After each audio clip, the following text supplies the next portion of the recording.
The House will be in order. The chair lays before the House a communication from the Speaker. The Speaker's Rooms, Washington, D.C., April 30th, 2024. I hereby appoint the Honorable Mary E. Miller to act as Speaker pro tempore on this day. Signed, Mike Johnson, Speaker of the House of Representatives. The prayer will be offered. The prayer will be offered by Chaplain Kibben. Would you pray with me? Eternal God, as we grieve the loss of one of our own, we meditate on your unfailing name. As we mourn the death of Congressman Donald Payne, Jr., we give thanks that forever and ever you are our God, our guide even to the end. Lead us in these days to give proper accounting to the faithfulness of your servant. Following in his father's footsteps, the younger Representative Payne forged his own path, breaking ground on which you established his path of faithful service. Thank you for raising up this devoted servant from Newark, New Jersey, to serve in the nation's capital, for equipping the Garden State Parkway fare collector to ultimately serve as a tenured congressman, for adorning him not just with a bow tie, but with a large and generous spirit. Grant Congressman Payne, Jr. rest from his labors and eternal respite from his earthly journey. May his wife Beatrice, his children Donald, Jack, and Yvonne find healing in the solace of your presence and certainty in your provision in the outpouring of the love and support of his friends and colleagues. In you, O Lord, do we each live and move and have our being. And in your holy name we pray. Amen. The chair has examined the journal of last day's proceedings and announces to the House the approval thereof. Pursuant to Clause 1 of Rule 1, the journal stands approved. The Pledge of Allegiance will be led by the gentlewoman from Minnesota, Mrs. Fishbaugh. I pledge allegiance to the flag of the United States of America and to the republic for which it stands, one nation, under God, indivisible, with liberty and justice for all. The chair will entertain up to 15 requests for 1-minute speeches on each side of the aisle. For what purpose does the gentleman from Michigan seek recognition? To revise and extend. Without objection, the gentleman is recognized for 1 minute. Thank you, Madam Speaker. I rise today to recognize the Battle Creek Air National Guard's efforts to better support military families and their children in Southwest Michigan. One of the unique challenges military families face is where to get childcare, especially during weekend drills. With this in mind, the 110th Wing's efforts to support families led to the establishment of the 2nd Air National Guard Child Care Facility Program. Partnering with the Augusta Child Development Center, the program provides child care for over 20 children of military members during regular and rescheduled drills. Since the start of the program, the base has seen an increase in productivity and positivity that has allowed them to strengthen their mission readiness, retention, and talent management. It's wonderful to see the 110th Wing develop and lead this innovative approach to improve the lives of military families, not only in Southwest Michigan, but across the nation. And as the month of the military child comes to a close, I want to thank all of our service members and applaud the Michigan Air National Guard's leadership and commitment to supporting their military families. And with that, I yield back. For what purpose does the gentleman from New York seek recognition? I ask unanimous consent to address the House for 1 minute and to revise and extend my remarks. Without objection, the gentleman is recognized for 1 minute. Today I rise to recognize Anthony J. Scala, Jr. Anthony's unwavering commitment to excellence was evident in every facet of his life. From his distinguished career in electrical construction as president of Lowy and Daneth, to his dedicated service on so many advisory boards, including as a longtime member of the Board of Trustees at Manhattan College, my alma mater. Anthony's expertise and leadership left an indelible mark. He was a proud Jasper. Beyond his professional endeavors, Anthony's true joy emanated from his cherished moments with family, his passion for boating, restoring his Jeep, and his craftsmanship as a builder. His love knew no bounds, evident in his role as a devoted husband to Mary Ellen, father to Anthony, Christopher, and Victoria, grandfather to Jackson, Allie Mae, Anna Lee, Anthony, and Evelyn, and as a good friend. As we honor Anthony's memory, let us remember his kindness, generosity, and steadfast dedication to his loved ones and community. Though he may have left us, his spirit lives on in the hearts of all those who were fortunate enough to know him. May we carry forward his legacy of compassion and service as we bid farewell to a beloved friend. I will miss Anthony, as I know so many others will too. Thank you, and I yield back.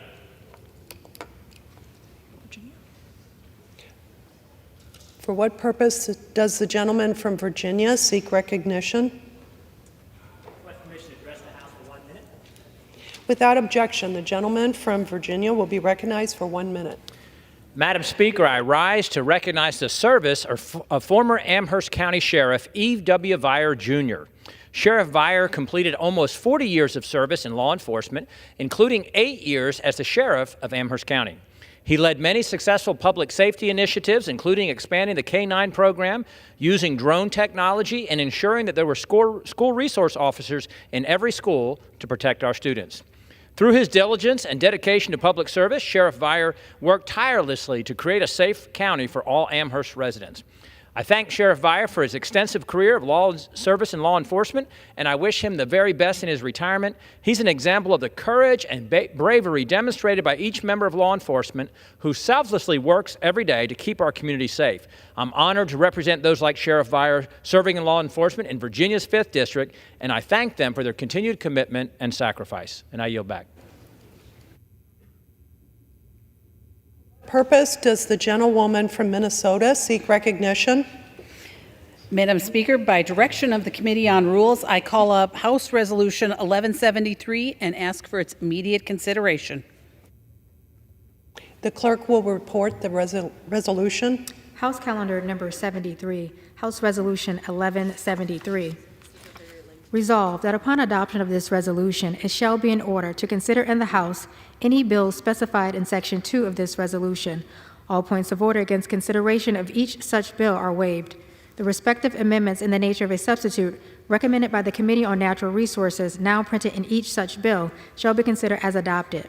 Each such bill, as amended, shall be considered as read. All points of order against provisions in each such bill, as amended, are waived. The previous question shall be considered as order on each such bill, as amended, and on any further amendment thereto, to final passage without intervening motion except one. 1 hour of debate, equally divided and controlled by the chair and ranking minority member of the Committee on Natural Resources or their respective designees, and 2, 1 motion to recommit.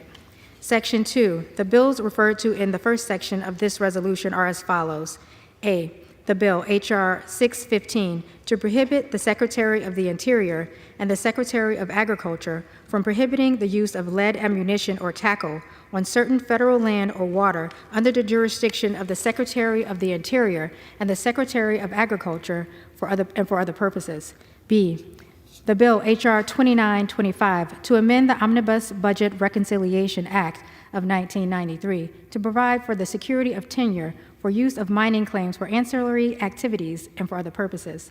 C, the bill, H.R. 3195, to rescind Public Land Order 7917, to reinstate mineral leases and permits in the Superior National Forest to ensure timely review of mine plans of operations and for other purposes.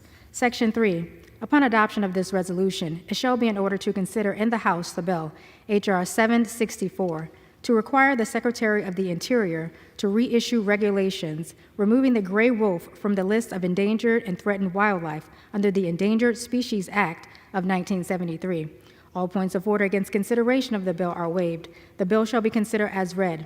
All points of order against provisions in the bill are waived. The previous question shall be considered as order on the bill and on any amendment thereto to final passage without intervening motion except one. 1 hour of debate, equally divided and controlled by the chair and ranking minority member of the Committee on Natural Resources or their respective designees, and 2, 1 motion to recommit. Section 4, upon adoption of this resolution, it shall be in order to consider in the House the bill, H.R. 3397, to require the Director of the Bureau of Land Management to withdraw a rule of the Bureau of Land Management relating to conservation and landscape health.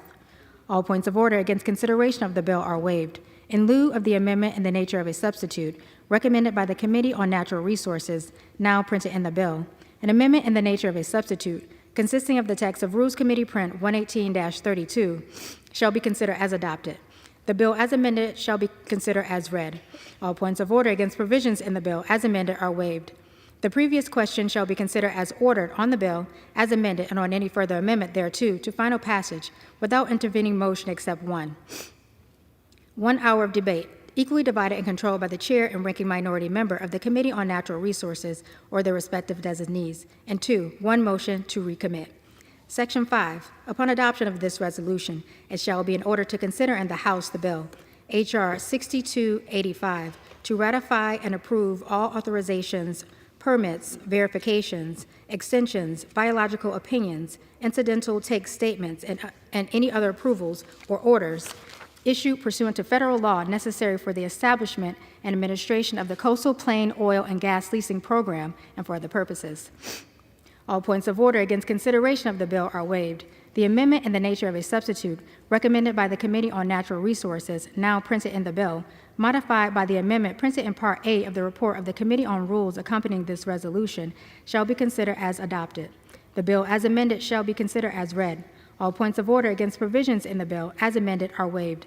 The previous question shall be considered as ordered on the bill as amended and on any further amendment thereto to final passage without intervening motion except one.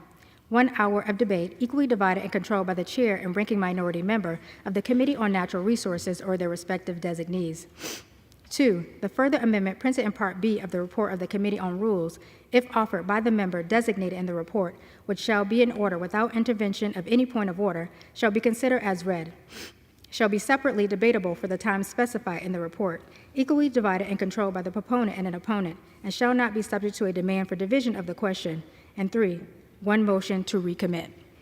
Section 6, upon adoption of this resolution, it shall be in order to consider in the House the bill, H.R. 6090, to provide for the consideration of a definition of anti-Semitism set forth by the International Holocaust Remembrance Alliance for the enforcement of federal anti-discrimination laws concerning education programs or activities and for other purposes. All points of order against consideration of the bill are waived. The bill shall be considered as read.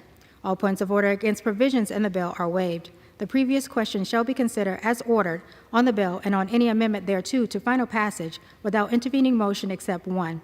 1 hour of debate, equally divided and controlled by the chair and ranking minority member of the Committee on the Judiciary or their respective designees. And 2, 1 motion to recommit. The gentlewoman from Minnesota is recognized for 1 hour. Madam Speaker, for the purposes of debate only, I yield the customary 30 minutes to the gentlewoman from New Mexico, pending which I yield myself such time as I may consume. During consideration of this resolution, all time yielded is for the purpose of debate only. I ask unanimous consent that all members have 5 legislative days to revise and extend their remarks. Without objection. Thank you, Madam Speaker. Madam Speaker, we're here to debate the rule providing for consideration of 6 bills to support our natural resources, public lands, and outdoor recreation. The rule provides 1 hour of debate, equally divided and controlled by the Committee on Natural Resources, and provides each bill 1 motion to recommit. The rule further provides for consideration of the Anti-Semitic Awareness Act under a closed rule, with 1 hour of debate, equally divided and controlled by the Committee on Judiciary, and 1 motion to recommit. First and foremost, House Republicans stand with Israel and are horrified by the increase in harassment on college campuses towards Israel and its allies. For years, Jewish college students have faced increasing anti-Semitism, and since October 7th, there has been an over 300% increase in incidents on campuses. Students are supposed to be protected from harassment, but it has been made abundantly clear that the leaders of these institutions are not going to do anything to stop it.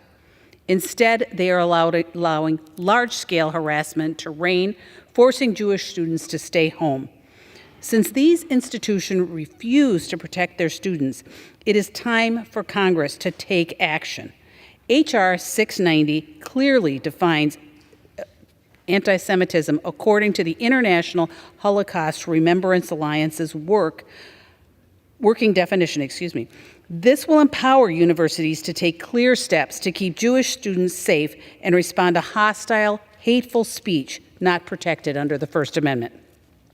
Additionally, the bills under this rule protect domestic energy production, reverses the Biden administration's stop to push mineral production in my home state of Minnesota, and finally delists the gray wolf from the endangered species list. I am proud to stand in support of these today. The gray wolf is an ESA success story. Its numbers in most of the country are thriving, to the point where they have become a menace across much of northern Minnesota.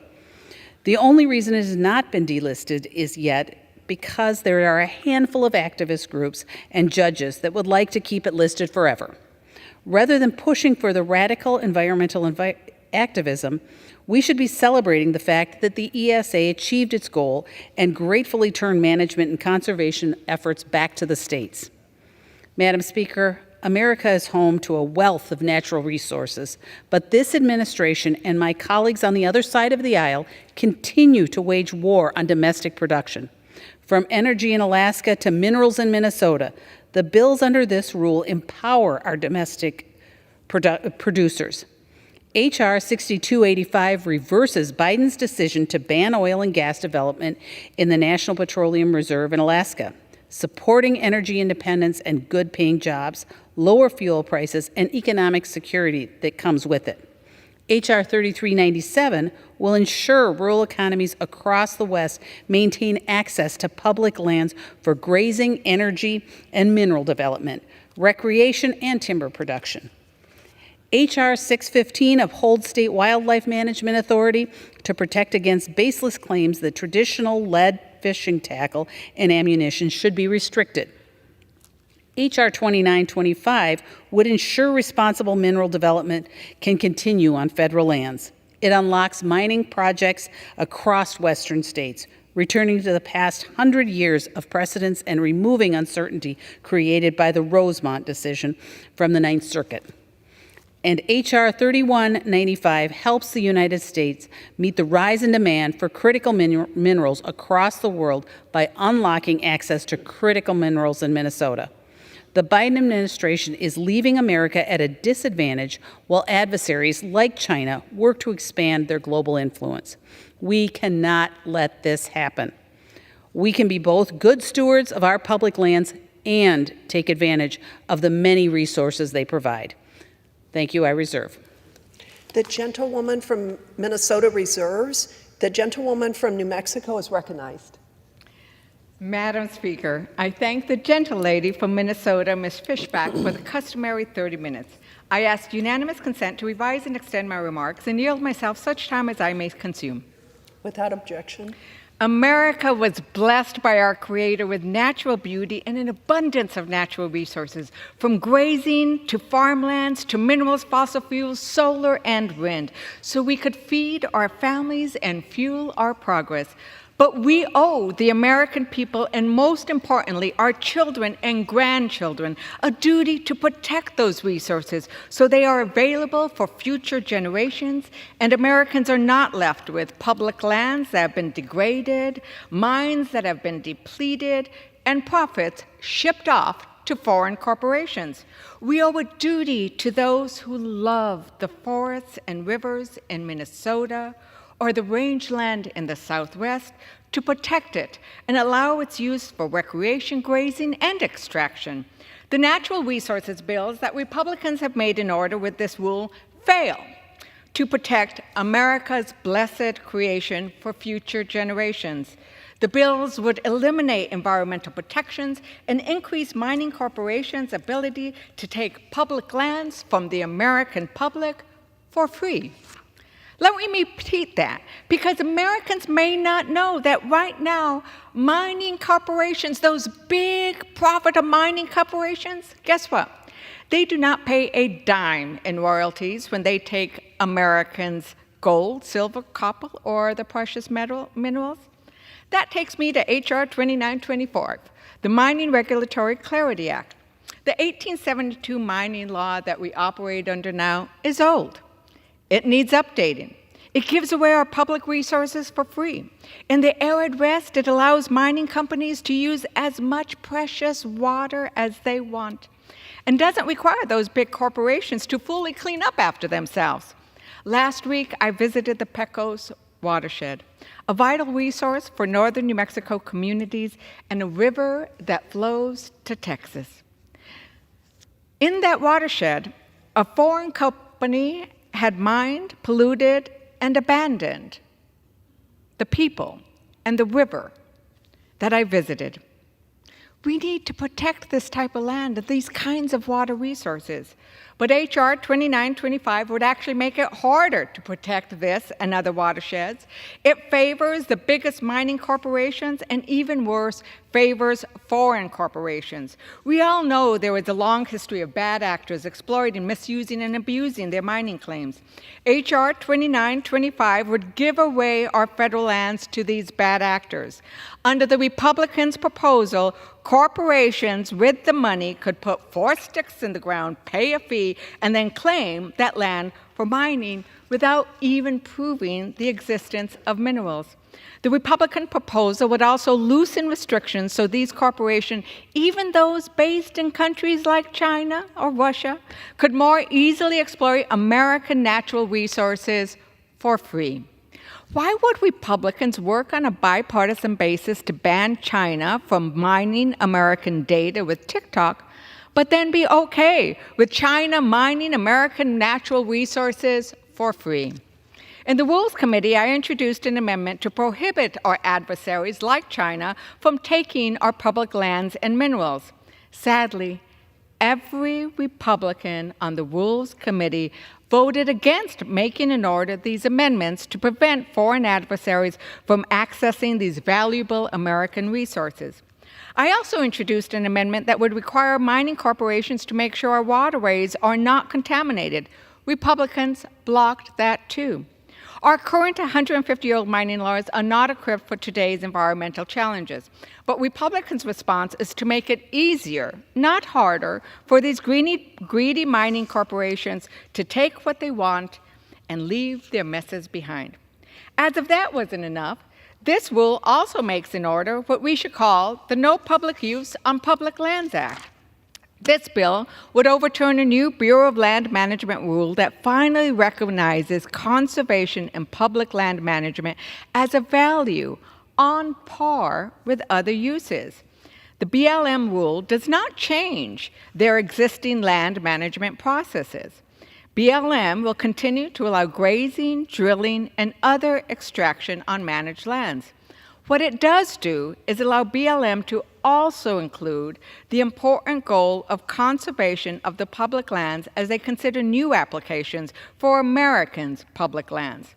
I might remind my Republican colleagues that they are turning their back on a great legacy, a great Republican legacy, from the Clean Water Act, the EPA, and the words of that great Republican president, Teddy Roosevelt, who said, I quote, "Conservation is a great moral issue, for it involves the patriotic duty of ensuring the safety and continuance of the nation," close quote. This patriotic goal of conservation and preservation is vital so our grandchildren can one day see the beauty that the West holds, and farmers and ranchers agree. They and other stewards of our land actively engage with the Biden administration in the development of this rule. Congress should listen to the science and the stewards of this land on this issue instead of trying to dictate what is best for the West from D.C. We should also continue President Biden's policy of ensuring our energy independence and security, all while growing American industry. I must also point out that the Biden BLM rule explicitly prevents foreign entities from holding conservation or mitigation leases, something that I might remember and remind our Republicans they were unwilling to do with regards to mining. The rule also allows a bill that ignores science and would prevent regulation of lead-based tackle and ammunition. Didn't we learn our lesson with leaded gasoline and its harmful effect on people and their environment? Apparently not. Lead is poison. We all have heard and sometimes seen the death of bald eagles and other magnificent birds who've consumed even the smallest amount of lead buckshot or fragmented lead ammo. Lead finds its way onto hunters' and anglers' tables too. One study found that there were lead fragments in 34% of ground venison burgers. Do you want your children to consume lead?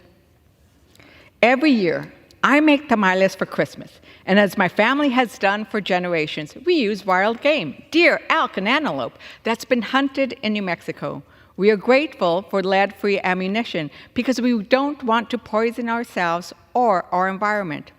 This rule also makes in order a bill to undo the Biden administration's work to protect one of the world's most fragile and significant ecosystems, the Alaska National Wildlife Refuge. In recent years, we've seen record amounts of oil and gas production in the United States.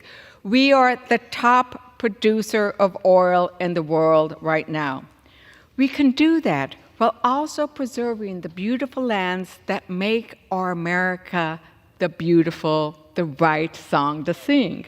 Finally, Madam Speaker, I want to address the issue of anti-Semitism in college campuses and across the country, not just, but also since October 7th. Let me be clear, anti-Semitism and hate in any form is simply unacceptable anywhere in our country. This rise in hatred across the United States should be a wake-up call for our democracy.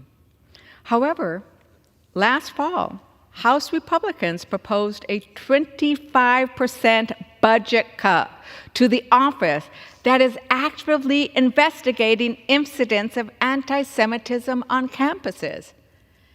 If you care about anti-Semitism, why do you take away the resources from the office that is prosecuting those kinds of claims? Well, yesterday, we got an answer why. My Republican Rules Committee colleague, Representative Massey, was very honest describing what this bill really is about when he said, and I quote, "Everybody's introduced, at this point, a bill to deal with something along these lines since October 7th. None of them actually get to anything real." Continuing the quote, "I think it's a political ping-pong game, of course. We, meaning Republicans, get to serve every time. And a lot of them, meaning resolutions like this, are just political traps. I called them sticky traps, designed to split the Democrat Party and get them stuck in the sticky trap." I want to thank Mr. Massey for his refreshing honesty and candor. But if we wanted to actually do something real, we could.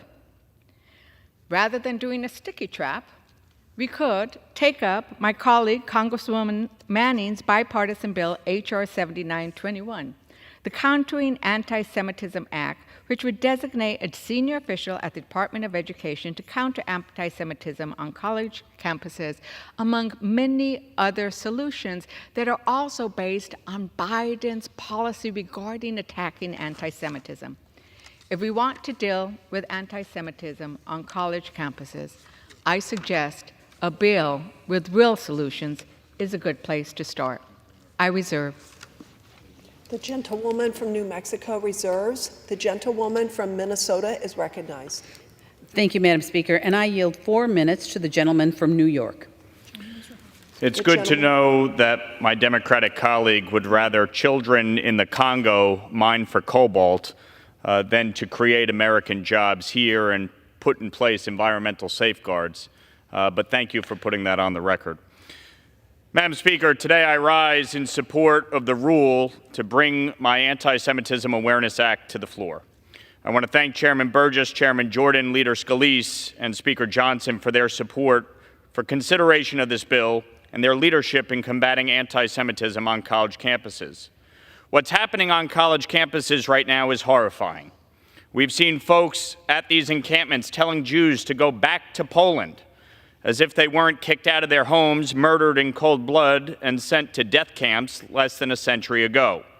The leader of the protest at Columbia called for death to Zionists. There was a sign at George Washington calling for a final solution, which was the name of Hitler's plan to exterminate Jews. People shouting that they are Hamas and calling for the burning of Tel Aviv to the ground. They chant for Intifada and from the river to the sea. These are not peaceful protests expressing their constitutional right to free speech. These are illegal encampments where demonstrators engage in harassment and where they urge violence against Jewish students, Jewish Americans, the U.S. government, the Israeli government, and more. I unequivocally condemn the college administrators that haven't acted to quell these encampments and who have enabled their campuses to become unsafe environments for Jewish students. At the federal level, we must give the Department of Education the tools to identify and prosecute any anti-Semitic hate crimes committed and hold college administrators accountable for refusing to address anti-Semitism on their campuses. This legislation defines anti-Semitism using the IRA working definition and its contemporary examples so that there can be no confusion or interpretation when it comes to the heinous act of discrimination and violation of Title VI of the Civil Rights Act. It has broad bipartisan support in the House and the Senate, 59 co-sponsors in the House, including over a dozen Democrats. So this is not about dividing Democrats. This has broad bipartisan support. If there are people in your conference that embrace anti-Semitism, that's not our fault. That's something you should be rooting out. When people engage in harassment or bullying of Jewish individuals where they justify the killing of Jews or use blood libel or hold Jews collectively responsible for the actions of Israel, of the Israeli government, that is anti-Semitic. There's no question about it. It's unfortunate that we need to clarify that these actions are anti-Semitic, but it makes this bill that much more necessary. What is happening at Columbia, at Yale, at UCLA, and so many other schools is reprehensible and alarming. But it cannot be discouraging. We must act so that the anti-Semitism on college campuses stops immediately. Our country's anti-discrimination laws must work for all of us, including Jewish students. Now, my Dem colleagues are tripping all over themselves because of electoral politics.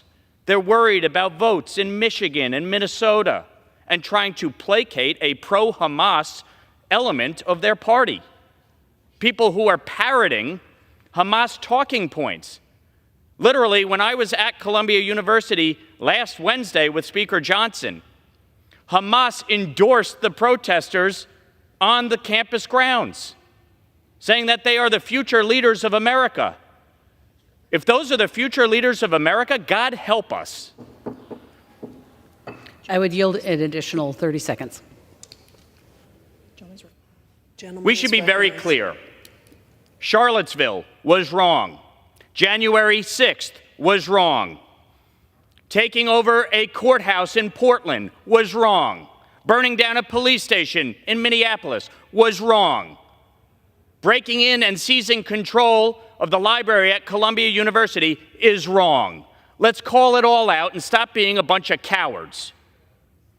Anti-Semitism needs to be rooted out, and any member who votes against this bill should hang their head in shame.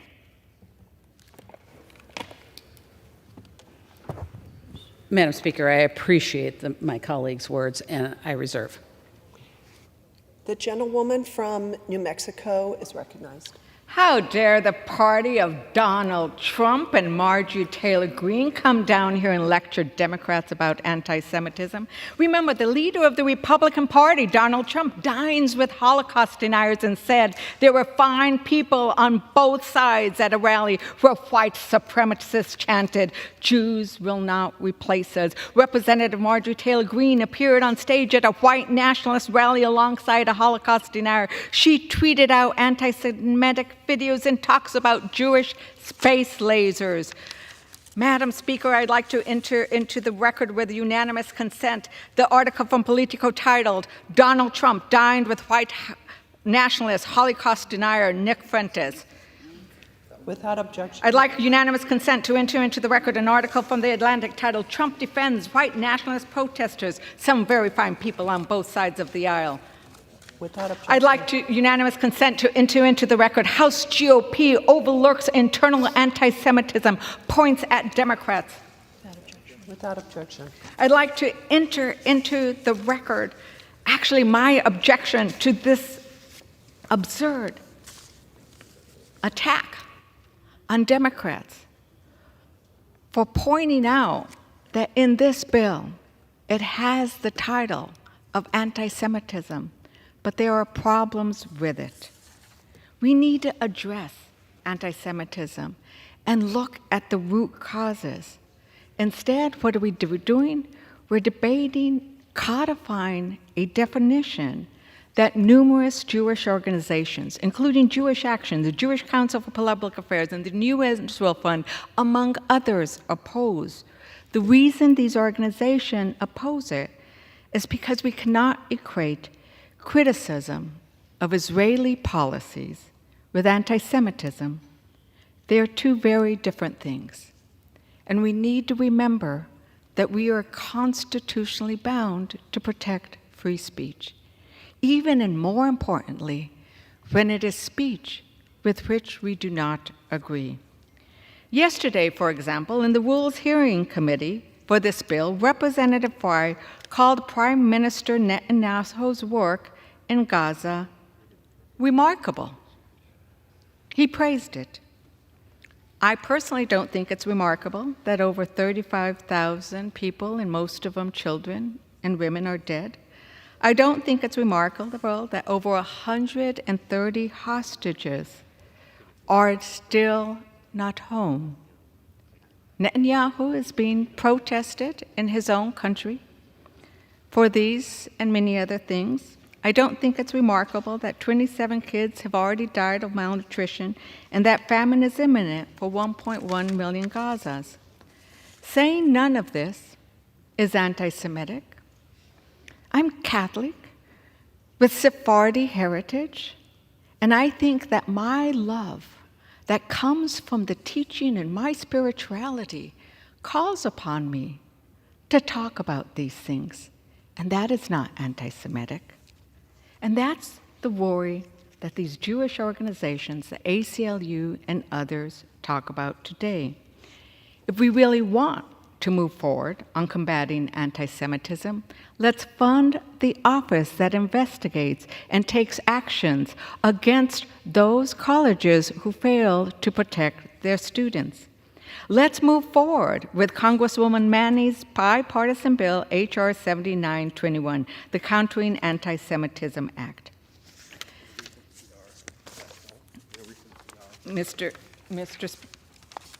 Madam Speaker, if we defeat the previous question, I will offer an amendment to the rule to bring up H.R. 17, a bill to help end pay disparities for women in the workforce and strengthen our economy.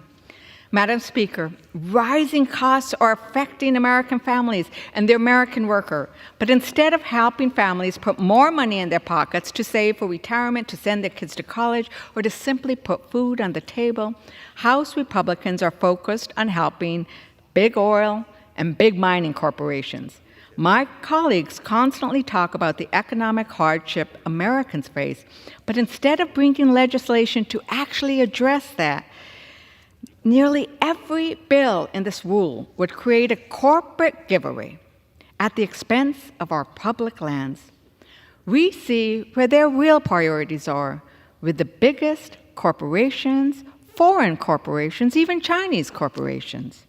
But House Democrats are focused on the American people.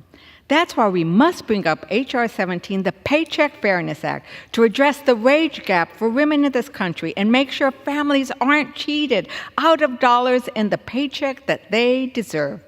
Madam Speaker, I ask unanimous consent to insert the text of my amendment into the record, along with any extraneous material, immediately prior to the vote on the previous question.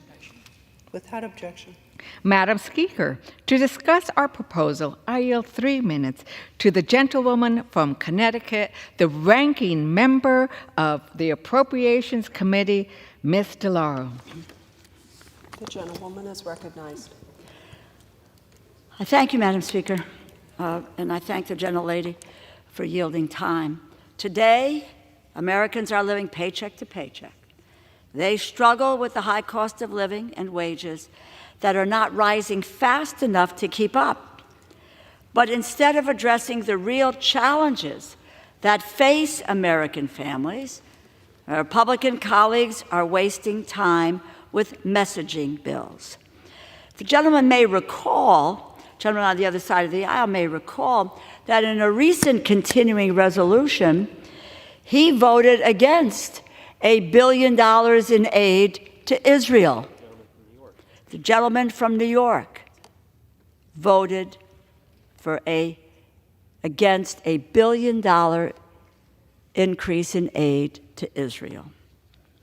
If we defeat the previous question, I will bring up H.R. 17, the Paycheck Fairness Act, to ensure women are paid fairly for their work. On average, a woman still earns only 84 cents for every dollar that a man makes, according to the American Association of University Women, and the disparity is even worse for women of color. The pay gap exists in every state, regardless of geography, occupation, education, or work patterns. This is not just a problem for a few years out of a woman's career. It is a systemic disadvantage that compounds over a lifetime.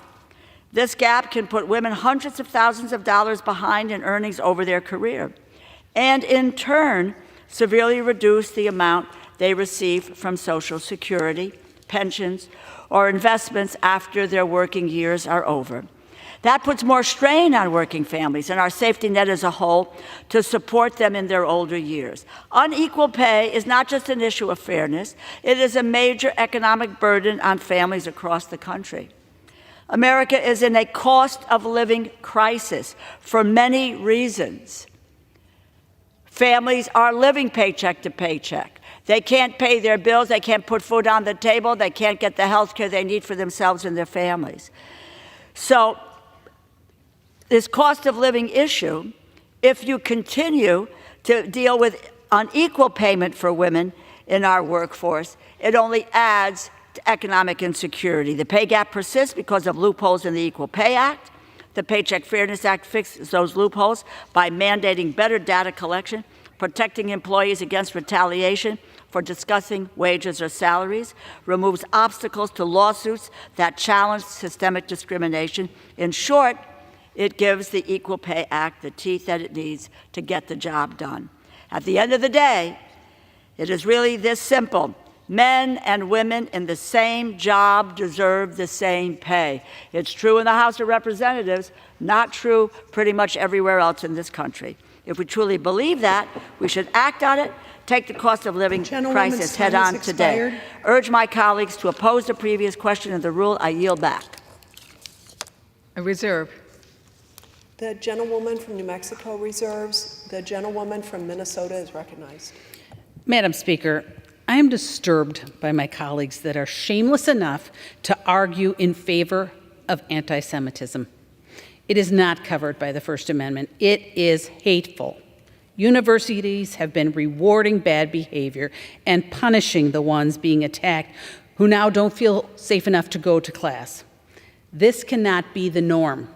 I am disappointed in the universities who are standing by and allowing this, and equally disappointed in my colleagues who don't see it as a problem. Stopping anti-Semitism is not a messaging tactic like the other side implies. Stopping anti-Semitism is something we must do. And I yield 3 minutes to the gentleman from Ohio. Thank you very much. What's really sad for me is that on both sides of the aisle we have issues. I think some of my colleagues on my side of the aisle have Russian disinformation, and for the other side of the aisle, it seems that there's a lot of Hamas disinformation. And I truly don't understand why it's so hard that you just can't call it out.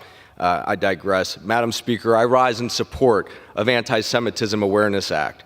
requiring the Department of Education to use International Holocaust Remembrance Alliance working definition of anti-Semitism when enforcing federal anti-discrimination laws will help to protect Jewish students across the country from violence and hate, as we see it exploding every single day within our country.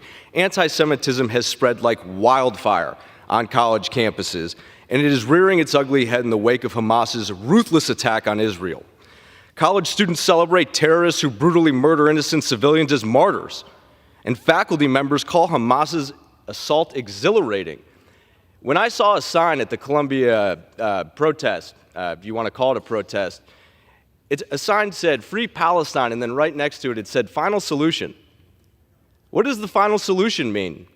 I asked my colleagues across the aisle. I understand it's rhetorical, but you all know what final solution means, and me being just one of 2 Jewish Republicans in the House and in the Senate, that means the end of Israel and the Jewish people, and that's why that's in this definition of the IHRA, for it to be abundantly clear. The abhorrent behavior underscores the clear need for federal policy to protect Jewish students on these unfriendly campuses.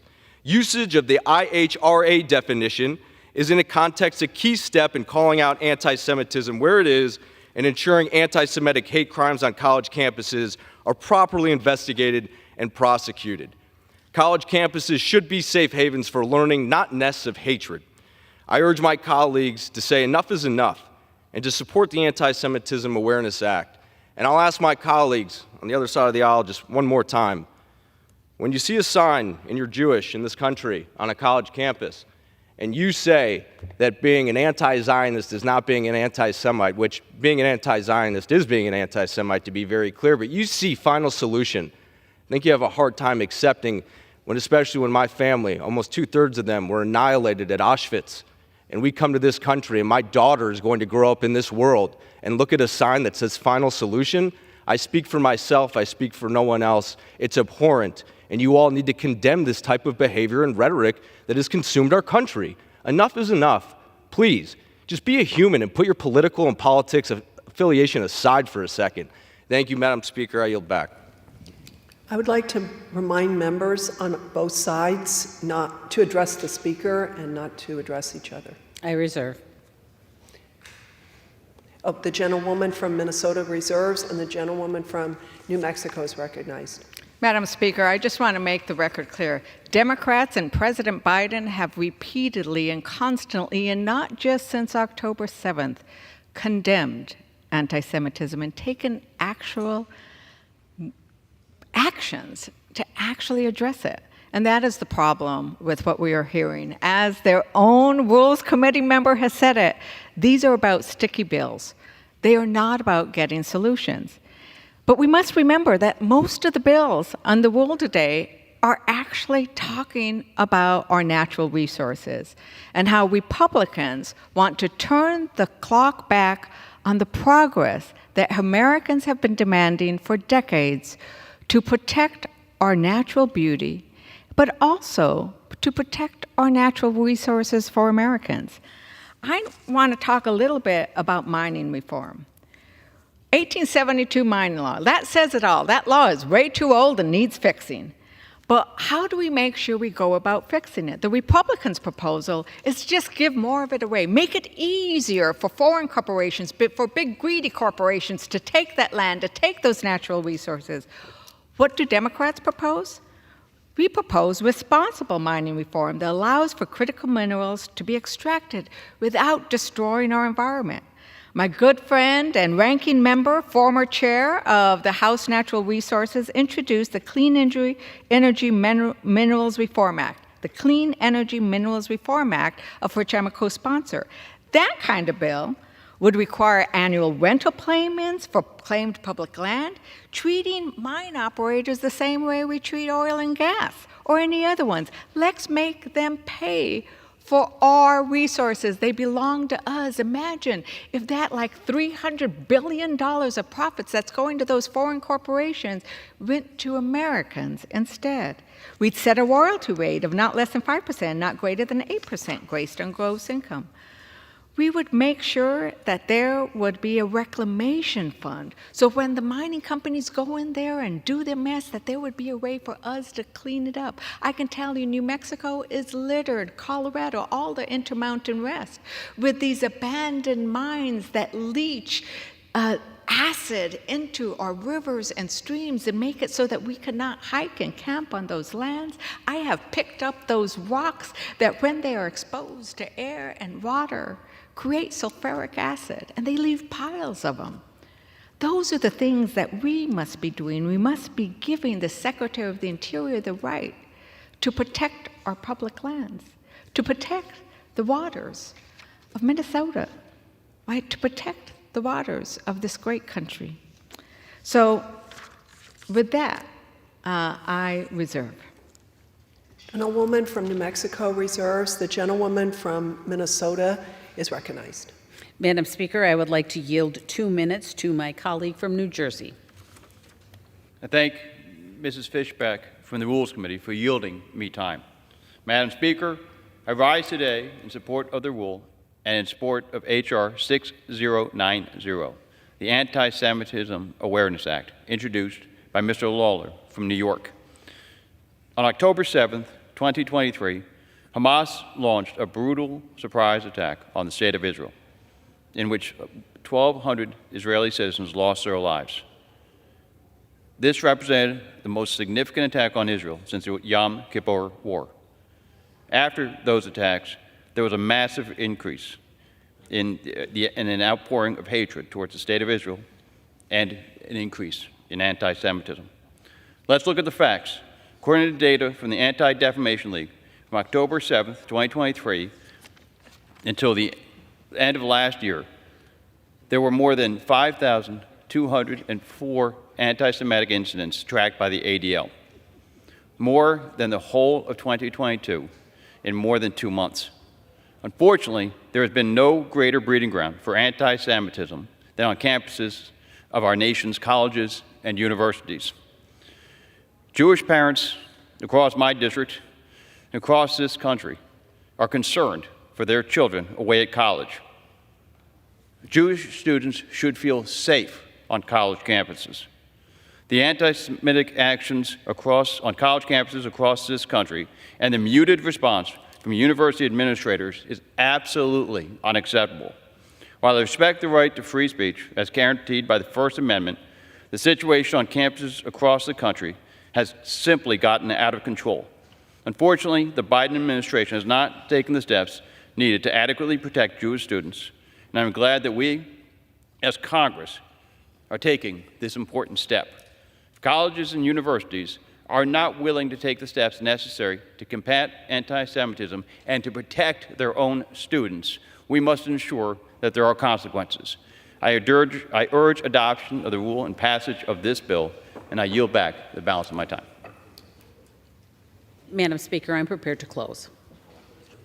The gentlewoman from Minnesota reserves. The gentlewoman from New Mexico is recognized. Madam Speaker, the natural resources bills that we are dealing with here today, as I pointed out, are a great gift to big mining corporations, or overturn decades of work by local organizations, by the public in these areas who want to see their lands protected. And what's interesting is Republicans are putting forward these bills even though the American public and their own constituents are not interested in seeing what they're doing. So while Republicans are helping out the big mining corporation friends, their constituents want the opposite. I'd like to submit into the record the article, I ask unanimous consent to submit into the record the article analysis. Public comments overwhelmingly support BLM public lands rule. Without objection. That analysis found that the Biden administration's public lands rule received 92% support of public comments.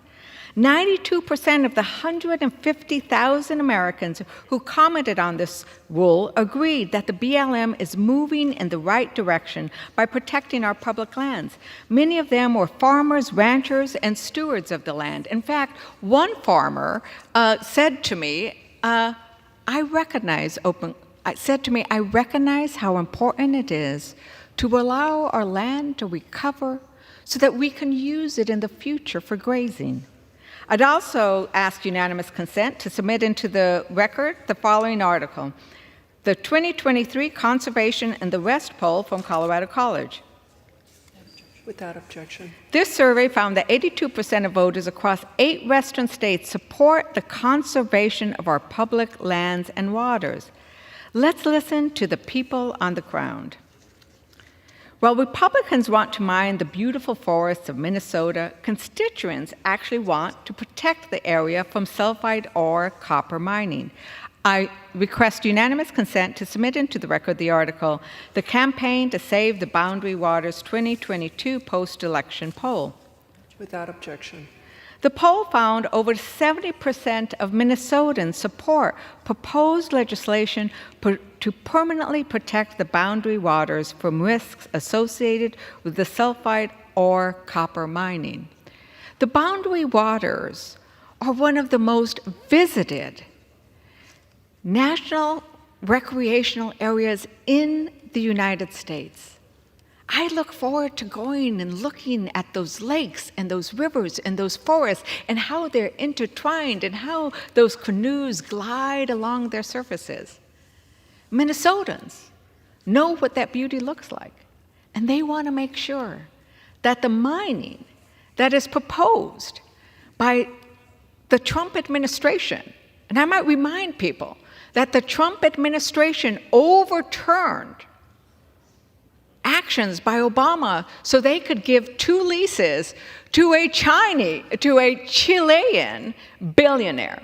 A Chilean billionaire who it so happens was a landlord of the president's daughter. These kinds of dealings with foreign corporations we must say no to. Why would Minnesotans want to take their precious natural resources and have them leased so a Chilean billionaire can make even more money? We are urging our Republican colleagues to listen to their constituents, to listen to the people who are speaking on these issues, and to vote against these rules and to vote against these bills. With that, I reserve. The gentlewoman from New Mexico reserves. The gentlewoman from Minnesota is recognized. Madam Speaker, I reserve. I am prepared to close. The gentlewoman reserves. I'm prepared to close. The gentleman from New Mexico is recognized. I'm prepared to close. Madam Speaker, the bills my Republican colleagues have proposed today threaten to overturn regulations put in place to make sure that we are responsible in our use of natural resources. The Biden administration has worked to reverse so many of the Trump-era policies that just helped the rich get richer. For too long, what we have seen in America is the rich keep getting richer, and it appears that Republicans, certain Republicans, but most definitely former President Trump, favored the richest corporations. In turn, I ask my colleagues to think about what is our role here in Congress. I want to remind my colleagues of these powerful words from the Conference of Bishops. I quote, "We show our respect for the Creator by our stewardship of creation. Care for the earth is not just an Earth Day slogan, it is a requirement of our faith. We are called to protect people and the planet, living our faith in relationship with all of God's creation. It is possible to protect the planet and still be a leader in energy. In the last 3 years, the Biden administration has invested over $18 billion towards federal, state, local, and tribal land conservation efforts in all 50 states. Contrary to what my colleagues claim, the U.S. has had a record number of oil and gas production under the Biden administration. We produced an average of 12.9 million barrels of crude oil, millions more than coming out of Russia and Saudi Arabia. But regulations are important. They prevent catastrophic environmental disasters like the 137 oil spills that occurred during the second year of the Trump administration. And remember, there will be no more elk to hunt, no more breathtaking lakes reflecting the sunlight to hike on, and no more oil or minerals to drill if we do not listen to the experts about protecting our lands and waters. Wildlife protections and mining regulations are in place to make sure future generations of Americans can enjoy the same beautiful landscapes and profit off of Americans' resources. And finally, I need to remind everybody, we all condemned the October 7th. We all have condemned Hamas. It is a terrorist organization. But we have taken up these resolutions over and over again. And once again, our Republican colleague has spoken the truth when he has said that these are sticky resolutions simply intended to divide the Democrats. Let's not work on division. Let's come together in love and a belief in each of our individual strengths to push back against the hatred that we see, and to do it in a manner that is not partisan, but that uplifts our morality, that uplifts our empathy for all, that addresses all the forms of hatred that we see. And with that, Madam Speaker, I yield back. The gentlewoman from New Mexico yields. The gentlewoman from Minnesota is recognized. Madam Speaker, House Republicans trust the American people to be good stewards of the land. The amount of regulations in place under this administration is insulting, and it is economically unsound. While China and our adversaries are bolstering their capabilities, the Biden administration is tying our hands behind our backs. The bills counter federal government overreach, empower producers, and protect our lands. I am proud to stand in support of these bills today. The gray wolf should be taken off the endangered species list. The American people should be permitted to access the wealth of resources this land provides. And they should be trusted to manage their lands at the state level without the federal government breathing down their neck at every turn. And finally, universities are failing to keep their Jewish students safe.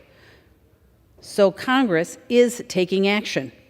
To all those in the Jewish community, know that the House Republicans support you and condemn the failed actions of universities to intervene. I am hopeful that H.R. 6090 clarifies the definition of anti-Semitism so these universities finally run out of excuses for their inaction. Stopping anti-Semitism is something we must do. I support the rule and the underlying legislation, and I encourage my colleagues to do the same. I yield back the balance of my time and move the previous question on the resolution. The question is on ordering the previous question on the resolution. Those in favor say aye. Aye. Those opposed, no. In the opinion of the chair, the ayes have it. Request recorded vote. I request the yeas and nays. The yeas and nays are requested. Those favoring a vote by the yeas and nays will rise. A sufficient number having risen, the yeas and nays are ordered. Pursuant to Clause 8 of Rule 20, further proceedings on this question are postponed. Pursuant to Clause 12A of Rule 1, the chair declares the House in recess, subject to the call of the chair.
The House will be in order. Proceedings will resume on questions previously postponed.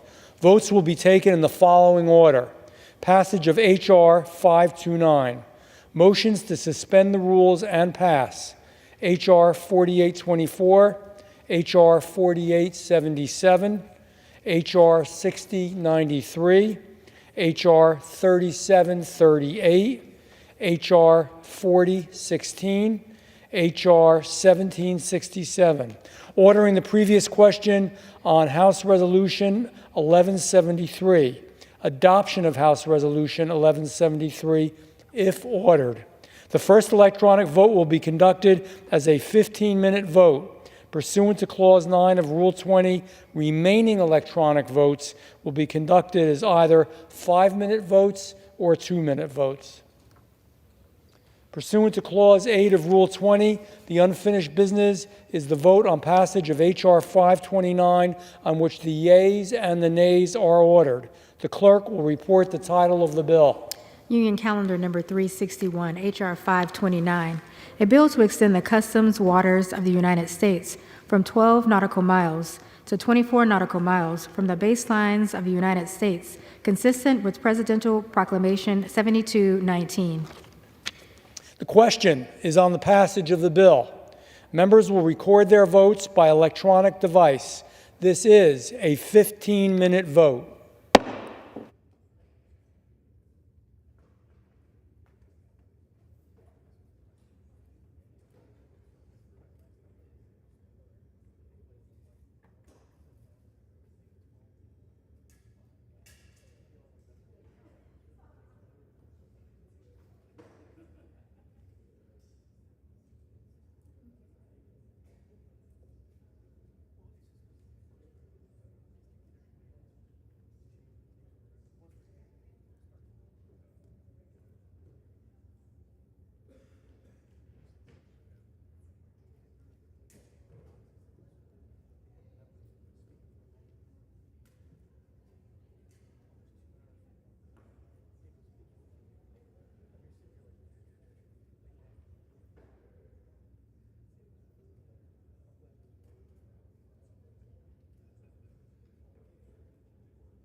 On this vote, the yeas are 402 and the nays are 6. The bill is passed. Without objection, a motion to reconsider is laid on the table.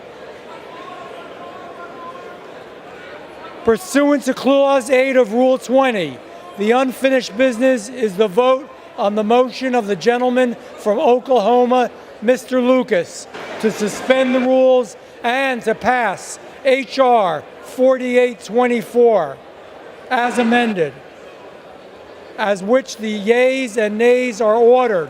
The clerk will report the title. H.R. 4824, a bill to amend the Energy Policy Act of 2005 to require the Secretary of Energy to carry out terrestrial carbon sequestration research and development activities and for other purposes. The question is, will the House suspend the rules and pass the bill as amended? Members will record their vote by electronic device. This is a 2-minute vote.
On this vote, the yeas are 364, the nays are 44.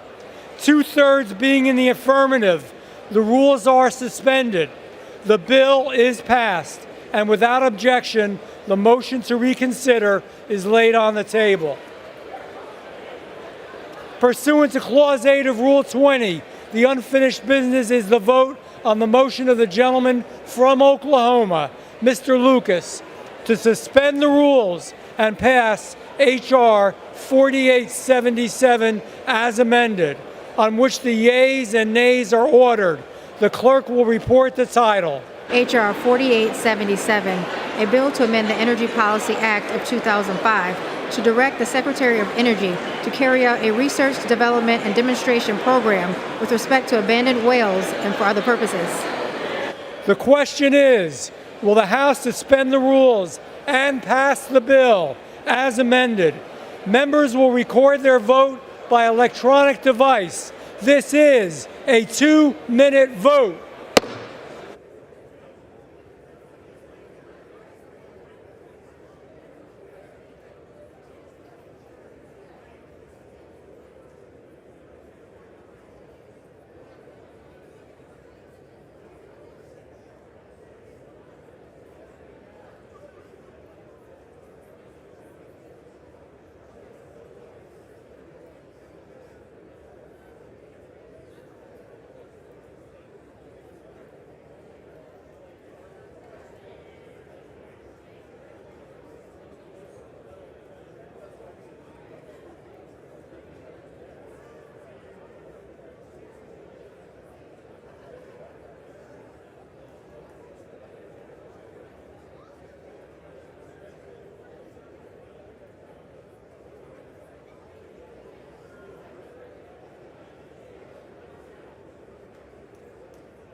On this vote, the yeas are 333, the nays are 75, 2/3 being in the affirmative. The rules are suspended, the bill is passed, and without objection, the motion to reconsider is laid on the table. Pursuant to Clause 8 of Rule 20, the unfinished business is the vote on the motion of the gentleman from Oklahoma, Mr. Lucas, to suspend the rules and pass H.R. 6093 as amendment, on which the yeas and nays are ordered.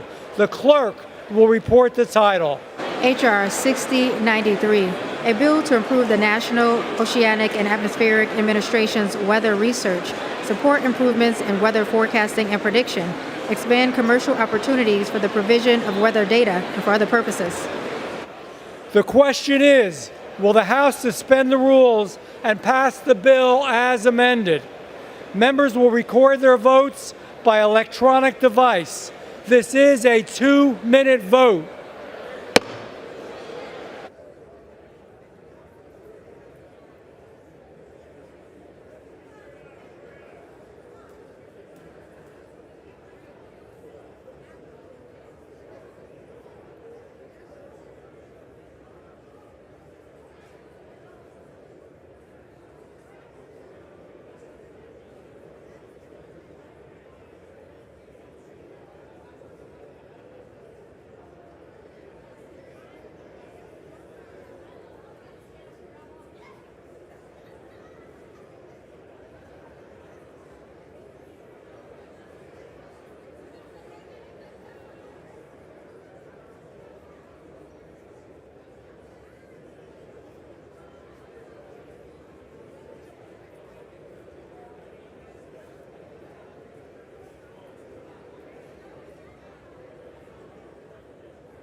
all members voted?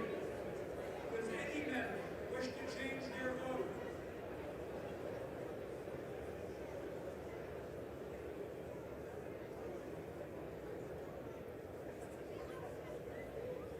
On this vote, the yeas are 394, the nays are 19.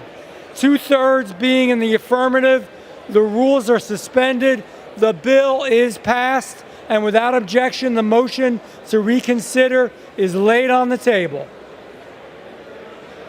Pursuant to Clause 8 of Rule 20, the unfinished business is the vote on the motion of the gentleman from Illinois, Mr. Bost, to suspend the rules and pass H.R. 3738 as amended, on which the yeas and nays are ordered.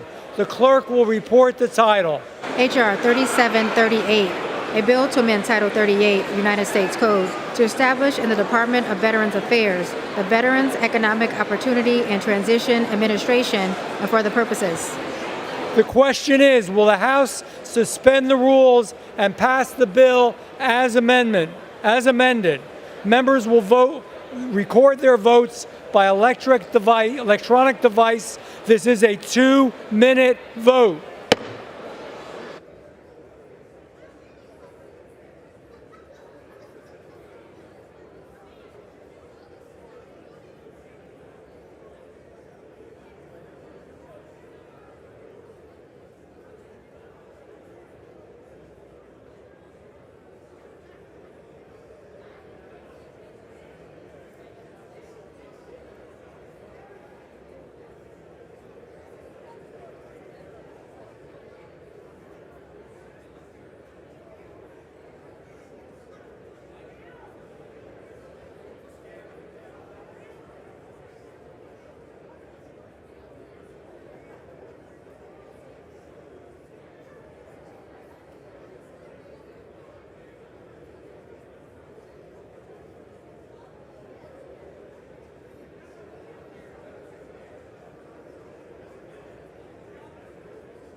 Let's vote. The yeas are 403. The nays are 10. 2/3 being in the affirmative.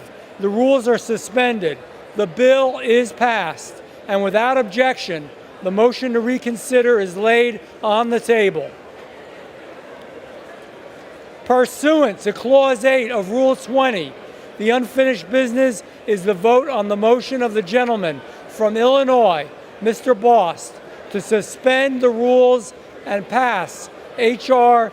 4016, on which the yeas and nays are ordered. The clerk will report the title. Union Calendar number 379, H.R. 4016, a bill to amend Title 38 United States Code to improve the repayment by the Secretary of Veterans Affairs of benefits misused by a fiduciary. The question is, will the House suspend the rules and pass the bill? Members will record their votes by electronic device. This is a 2-minute vote.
On this vote, the yeas are 413, the nays are 0, 2/3 being in the affirmative. The rules are suspended. The bill is passed. And without objection, the motion to reconsider is laid on the table. Pursuant to Clause 8 of Rule 20, the unfinished business is the vote on the motion of the gentleman from Illinois, Mr. Bost, to suspend the rules and pass H.R. 1767 as amended, on which the yeas and nays are ordered. The clerk will report the title. H.R. 1767, a bill to amend Title 38 United States Code to provide that educational assistance paid under Department of Veterans Affairs educational assistance programs to an individual who pursued a program of course of education that was suspended or terminated for certain reasons shall not be charged against the entitlement of the individual and for other purposes. The question is, will the House suspend the rules and pass the bill as amended? Members will record their votes by electronic device. This is a 2-minute vote.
On this vote, the yeas are 406. The nays are 6. 2/3 being in the affirmative. The rules are suspended. The bill is passed. And without objection, the motion to reconsider is laid on the table. Pursuant to Clause 8 of Rule 20, the unfinished business is the vote on ordering the previous question on House Resolution 1173, in which the yeas and nays are ordered. The clerk will report the title of the resolution. House Calendar Number 73, House Resolution 1173, resolution providing for consideration of the bill H.R. 615 to prohibit the Secretary of the Interior and the Secretary of Agriculture from prohibiting the use of lead, ammunition, or tackle on certain federal land or water under the jurisdiction of the Secretary of the Interior and the Secretary of Agriculture and for other purposes, providing for consideration of the bill H.R. 2925 to amend the Omnibus Budget Reconciliation Act of 1993 to provide for security for tenure for use of mining claims for ancillary activities and for other purposes, providing for consideration of the bill H.R. 3195 to rescind Public Land Order 7917 to reinstate mineral leases and permits in the Superior National Forest to ensure a timely review of mine plans of operations and for other purposes, providing for consideration of the bill H.R. 764 to require the Secretary of the Interior to reissue regulations removing the gray wolf from the list of endangered and threatened wildlife under the Endangered Species Act of 1973, providing for consideration of the bill H.R. 3397 to require the Director of the Bureau of Land Management to withdraw a rule of the Bureau of Land Management relating to conservation and landscape health, providing for consideration of the bill H.R. 6285 to ratify and approve all authorizations, permits, verifications, extensions, biological opinions, incidental take statements, and any other approvals or orders issued pursuant to federal law necessary for the establishment and administration of the Coastal Plain Oil and Gas Leasing Program and for other purposes, and providing for consideration of the bill H.R. 6090 to provide for the consideration of a definition of anti-Semitism set forth by the International Holocaust Remembrance Alliance for the enforcement of federal anti-discrimination laws concerning education programs or activities and for other purposes. The question is on ordering the previous question on the resolution. Members will record their vote by electronic device. This is a 5-minute vote.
On this vote, the yeas are 209, the nays are 205.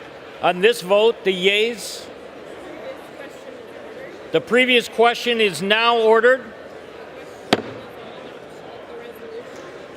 The question is on the adoption of the resolution. Those in favor say aye. Those opposed say no. In the opinion of the chair, the ayes have it.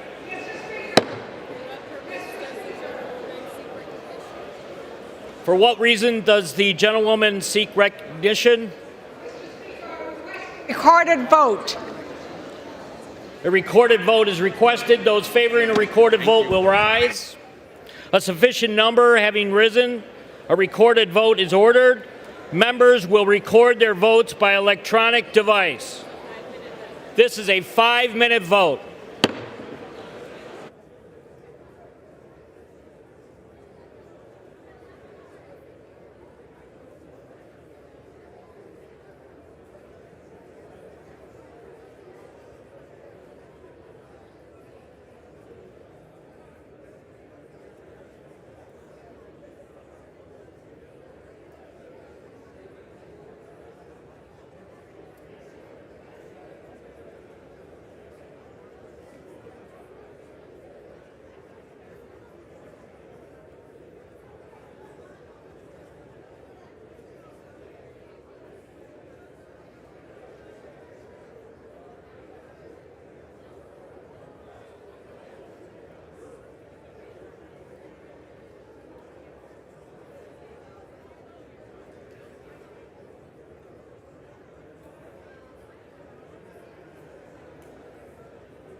The nays are 205. The resolution is adopted.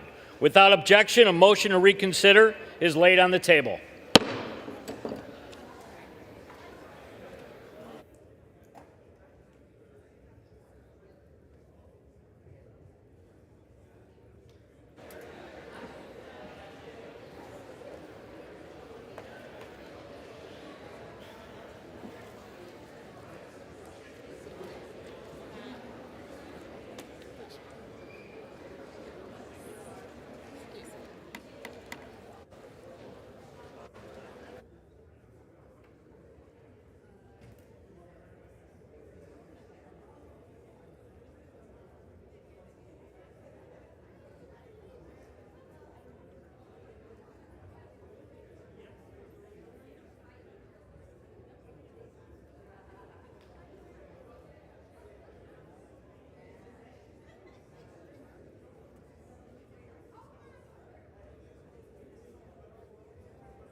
For what purpose does the gentleman from Minnesota, Mr. Stauber, seek recognition? Mr. Speaker, pursuant to House Resolution 1173, I call up House Resolution 3195 and ask for its immediate consideration in the House.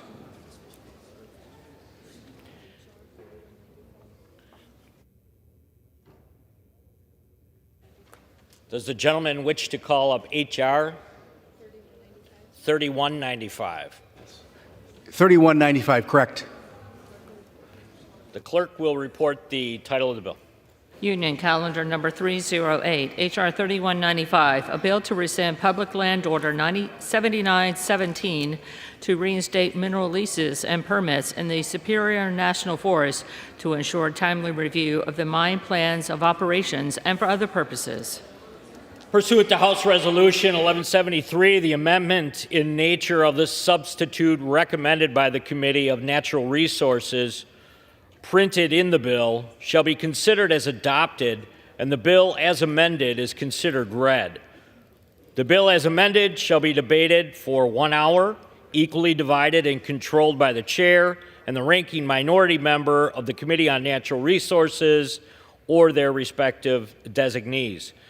The gentleman from Minnesota, Mr. Stauber, and the gentlewoman from California, Ms. Porter, each will control 30 minutes. The chair recognizes the gentleman from Minnesota, Mr. Stauber. Madam Speaker, I ask unanimous consent that all members may have 5 legislative days in which to revise and extend their remarks and insert extraneous material on H.R. 3195. Without objection. Mr. Speaker, I rise today in support of H.R. 3195, the Superior National Forest Restoration Act of 2024. The district I am proud to represent, Minnesota's 8th Congressional District, is blessed with an abundance of mineral wealth that would allow America to lead in the 21st century. We are home to the Duluth Complex, one of the largest undeveloped mineral deposits in the world, which includes an estimated 8 billion tons of copper, nickel, cobalt, and other platinum group metals. In fact, this deposit is the world's second largest copper deposit, with 34% of the United States' total reserves, and the world's third largest nickel deposit, with 95% of United States' total reserves. These minerals are experiencing large upswings in demand due to their use in battery storage, electric vehicles, and other rapidly expanding sectors. Domestic production of these minerals is critical to our national security and our supply chain security. The deposits in northern Minnesota could provide enough copper for over 70 million electric vehicles and nickel for 3.5 million battery packs. The Duluth Complex and its abundant resources lies under the Superior National Forest and throughout the Iron Range. The Superior National Forest is a working industrial forest where timber harvesting and mining are desirable activities. Regrettably, in January 2022, the Biden administration caved to radical anti-jobs, anti-mining activists by canceling 2 decades-old mineral leases held by Twin Metals Minnesota in the Superior National Forest. At the same time, the Biden administration began the withdrawal process on nearly 250,000 acres of land in the region. The finalized withdrawal of 225,504 acres went into effect in January of 2023 and prohibits the extraction of any mineral, including copper, nickel, cobalt, platinum, and iron ore for the next 20 years. Northern Minnesota, home to the historic Iron Range, has been mining iron ore, a critical component in steelmaking, for over 140 years. This is the iron ore that provided the military might to the United States and our allies to fight and win World War II.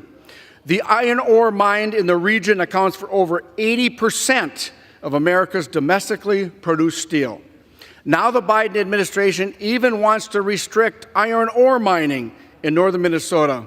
They have gone too far, Mr. Chair.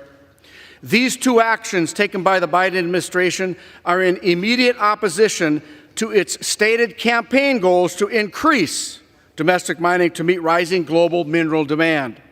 They are disregarding years of environmental review, a pending mine plan of operation, and an abundance of support from union workers, local residents, schools, builders, and miners. In doing this, President Biden has made his real position on mining known. He would rather rely on foreign adversaries like Communist China instead of union workers who stand ready to deliver Minnesota's mineral wealth under the strongest environmental and labor standards in the world. This is morally irresponsible, as China is the world's top polluter and relies on child slave labor in their mines in the Democratic Republic of the Congo, and that's a fact. They use child slave labor. And imagine the national security crisis we would face should China suddenly decide to withhold these resources. If the Biden administration's actions are allowed to stand, their direct opposition to the domestic mining industry will not only make our nation less safe, but it will also cripple a sector that provides incredible economic benefit to northern Minnesota. The national importance of the Duluth Complex is only matched by its significance to our local community. Twin Metals signed a project labor agreement with the local Iron Range Building and Construction Trades Association, guaranteeing local union jobs during the mine's construction. The economic benefits would be felt throughout our state as mineral development provides funding to every single school district in Minnesota through the Permanent School Trust Fund. The Superior National Forest Restoration Act would revitalize an essential pillar of northern Minnesota's economy, provide for the production of critical minerals, secure our supply chain, strengthen our national security, and bolster the entire domestic mining industry. I urge all my colleagues to join me in support of H.R. 3195, and I reserve the balance of my time. Gentleman from Minnesota reserves. The gentlelady from California is recognized. Thank you. I yield myself such time as I may consume. Mr. Speaker, welcome back to the show. Unlimited drilling and extinction of wildlife, brought to you by the GOP, a subsidiary of Big Oil. This week's target, the Boundary Waters in northeastern Minnesota, a pristine wilderness that is in fact the most visited designated wilderness area in our country. And it's the most visited for a good reason. Its beautiful landscapes, crystal clear waters, and abundant wildlife make it a haven for outdoor recreation. The Boundary Waters support a thriving outdoor recreation economy with hundreds of thousands of annual visitors and tens of thousands of jobs across northeastern Minnesota. In fact, the Boundary Waters is so popular that an overwhelming majority of Minnesota voters oppose building new mines near this federally protected wilderness. But this region and its resources, our resources, have been under threat for years and are being threatened again today. In 1966, the Bureau of Land Management issued 2 mineral leases covering 5,000 acres of the Superior National Forest just outside of the Boundary Waters Canoe Area Wilderness. There was never mining on either lease. Never mining. Yet they were renewed in 1989 and again in 2004. In 2012, Twin Metals Minnesota, a wholly owned subsidiary of a Chilean mining company, requested another extension of those 2 expired leases on Forest Service land in the Boundary Waters watershed to build a sulfide ore copper mine. In 2016, after an extensive environmental review process, which included public input and scientific analysis, the Forest Service concluded that sulfide ore copper mining, which is significantly different from the taconite mining that the region is used to, could result in, and I quote, extreme and serious and irreparable harm in the watershed of this wilderness area. The watershed there flows north, meaning it would flow past the mine and into our protected wilderness. The Forest Service found that any spills, leaks, or pollution would be all but impossible to contain, putting the entire ecosystem and watershed at risk.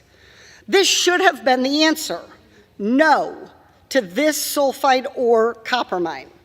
Because that's what the scientists say, that's what the community wants, and that is what the law means, that a wilderness area is protected from severe harm. But foreign companies wanting to mine and the politicians who answer to them were too enticed. As soon as President Trump came into office, his administration ignored the science and community input and reinstated Twin Metals leases. The Department of Interior solicitor under the current administration found that President Trump improperly renewed those leases. Thankfully, after another thorough review and rounds of community input and tribal consultation, the Biden administration finalized 20-year protections for 225,000 acres around the wilderness area, making that area ineligible for mining. But this bill seeks to undo all of that. This bill would mandate the withdrawal be overturned and the leases be reinstated and no judicial review allowed. This means that it will not matter if the water and air become poisoned and the surrounding tribes and communities become severely ill. No one will be able to take those concerns to a judge and ask that they revisit the decision to mine in the Boundary Waters. You'll hear today that Americans have to choose between mining for minerals to secure our clean energy future or protecting the health of our families and vulnerable ecosystems. That is simply not the case. We all understand the need for mining as part of our clean energy future. But America is already a top producer of copper and is already invested in a circular economy with our trusted trading partners for cobalt and for nickel. So if we're going to build a sustainable, enduring, modern mining industry, we have to do that while respecting sound science and community input, including tribal consultation. Look, I deeply respect the workers and their families who mine, and the way that that tradition has contributed to the backbone of industrial America. But they live and work in locations where mining is appropriate, where there is minimal to no harm to the environment or human health.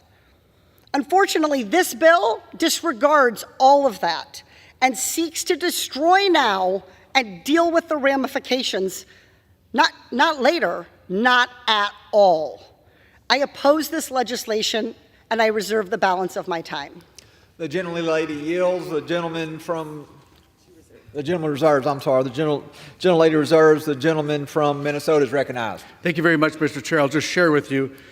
Congressman James Oberstar, a Democrat for 36 years in the Minnesota 8th Congressional District, supports mining and timber harvesting. In fact, in 1978, when the wilderness legislation was enacted, he didn't originally support it, but he said, if you're going to do it, do not take away our opportunity to mine outside the Boundary Waters canoe area and outside the buffer zone. He was right then, because he knew that we would be here today. Mr. Chair, I want to afford 2 minutes to my good friend from Florida, Mr. Jimenez. The gentleman is recognized. Thank you, Mr. Speaker. I rise today in support of my friend Representative Stauber's bill, H.R. 3195, the Superior National Forest Restoration Act. Throughout this Congress, the work of the Select Committee on China has shown that what many of us already believe, that the threat of communist China looms larger than ever before, casting a shadow over our nation's security and our prosperity. As an exile who was forced to leave my native Cuba after the communist takeover, I understand this threat firsthand. That is why I'm urging my colleagues to join me in supporting H.R. 3195, which would reverse the Biden administration's plan to cut off Minnesota's mineral deposits containing 88% of America's cobalt and 95% of America's nickel. Right now, the Congo accounts for 75% of the world's cobalt supply. These mines are CCP-owned, Communist China Party-owned, and massive perpetrators of illegal child labor. These minerals are then shipped to Communist China for refining. President Biden is putting America at risk by failing to combat Communist China's subversive tactics, including undermining America's defense industrial base. We must obliterate the CCP's monopoly over rare earth minerals critical to the development of batteries and 21st century technology. H.R. 3195 is an amazing step in reassuring and reasserting America's industrial might. We work more efficiently, guarantee fairer wages, and extract these minerals cleaner than any other nation in the world. What the Biden administration is doing makes absolutely no sense. We cannot afford to turn a blind eye to the CCP's cynical vision and their relentless pursuit of dominance in the global arena. H.R. 3195 is the epitome of Made in America, and I urge its passage on the House floor. Thank you, and I yield back. Reserve. The gentleman reserves. The gentlelady from California is recognized. Mr. Speaker, I yield such time as she may consume to the gentlewoman from Minnesota. The gentlelady is recognized. Thank you, Mr. Speaker. Mr. Speaker, you probably don't know this, but Minnesota stands and represents the land of sky blue waters. And so I rise to oppose this unnecessary, harmful piece of legislation. But before I talk about the legislation directly, I want to just take a minute to loop back to the discussion that's taking place on the floor about national security. Mr. Speaker, I am the ranking member, former chair of the Defense Appropriations Committee, and I take a backseat to no one in making sure that our industrial base and that this nation has the minerals and the capability to reshore and to make things happen here at home so that we have an efficient supply chain. But this piece of legislation doesn't do that. One of the things that I want to clear up is this misnomer somehow about how mining this copper through Antofagasta, which is a foreign-owned Chilean company, is somehow this copper magically all stays right here in the United States. It doesn't, Mr. Speaker. In fact, when this ore is mined, Antofagasta has most of its contracts shipping their mined copper to China for smelting. and then it's sold on the open market. So this is not circular where these particular minerals are going to be mined in Minnesota, and let alone smelted in Minnesota, or here in the United States. They will be sold on the open market. So the other thing this bill does is it talks about restoring the national forest, Superior National Forest. Now, I served with Congressman Oberstar. I knew him well. And I would say to you, Mr. Speaker, that Congressman Oberstar, at the time he was talking about mining and forestry, we were talking about iron ore mining. I support iron ore mining in Minnesota. In fact, when I've introduced pieces of legislation to protect the boundary waters, I've, in my legislation, made sure that we do nothing to harm iron ore mining, because that is the backbone. That is something that's mined and the steel's produced here in the United States and does go, if we want to talk about defense, back to our industrial base here. But Mr. Oberstar is not here to discuss copper sulfite ore mining or these particular leases and what we know now about Antifa-Costia's mining record. This piece of legislation would revoke key protections for a watershed that contains some of the purest, freshest water in the nation, in the world. This is water that when you're in a canoe, you can dip your hand into it and you can drink from it and worry about nothing happening to you. It's that pure. In fact, the Superior National Forest contains 20% of all the fresh water in the entire region in the U.S. National Forest System. You know, being from Minnesota and having served on the committee that has the bill before us today, the Natural Resources Committee, I often hear and colleagues joke about, we want your water. Why? Wars will be fought over water. Water's a precious resources. So what this bill does, it reinstates 2 mineral leases for which the Forest Service denied their consent because these mines pose an unacceptable risk to this precious preserve of clean water, which not only we enjoy as a wilderness for today, but will be there for future generations. This bill would rescind a mineral release that the Biden administration finalized last year to withdraw these minerals by prohibiting mining for 20 years in the watershed of the Boundary Waters Canoe Wilderness Area. 20 years, it's not permanent, it's 20 years. Maybe technology does change, but right now, these mines fail, and they will fail to protect the water. The federal action that was supported by the robust environmental assessment had 19 accompanying resource reports. When the Trump administration withdrew, undid what the Obama administration had in protecting this water, I was chair of the Interior Resources Committee. And you know what? I asked, they said they were going to do, they promised they would do a study. I asked for the study repeatedly and repeatedly and repeatedly. And when I finally did get the study, which was never completed, Mr. Speaker, every single page was redacted. Every single page was blank. Now, I have enough of a security clearance being on the Defense Committee that they could have shown me and I could have gone and skipped and read it. It was blank because it was a bogus study. This bill ignores this documented scientific consensus that is proven now. This bill to support a mineral withdrawal. This would overturn all the public input, the overwhelming public input in protecting this unique watershed. And to make matters worse, it also strips away the judicial review, as Representative Porter mentioned, in favor of pro-mining policies, further silencing the voices of those who want this watershed protected by stripping away their rights to challenge these actions in court. For these reasons alone, we should not support this bill.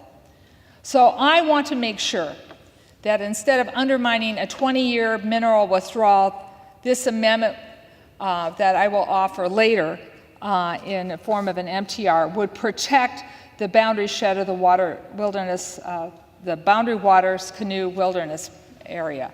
It would ensure that public lands and waters, not only the BWCA, but of Voyageurs National Park, will never be polluted by toxic drainage from sulfide ore mining.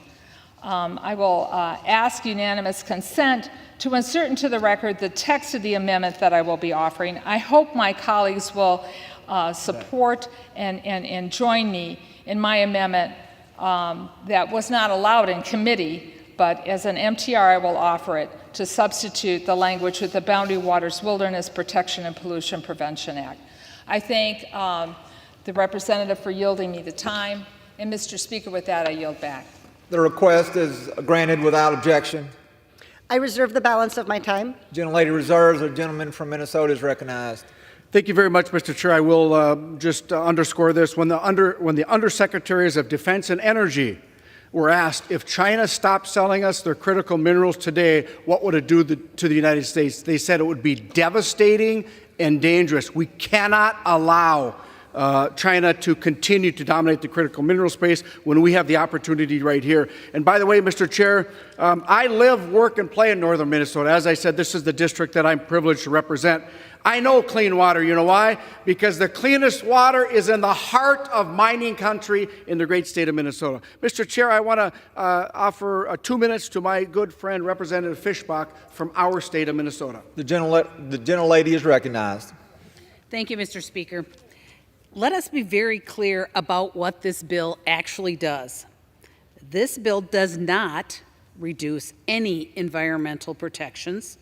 It simply tells the Secretary of the Interior to do her job and complete the necessary environmental and regulatory reviews.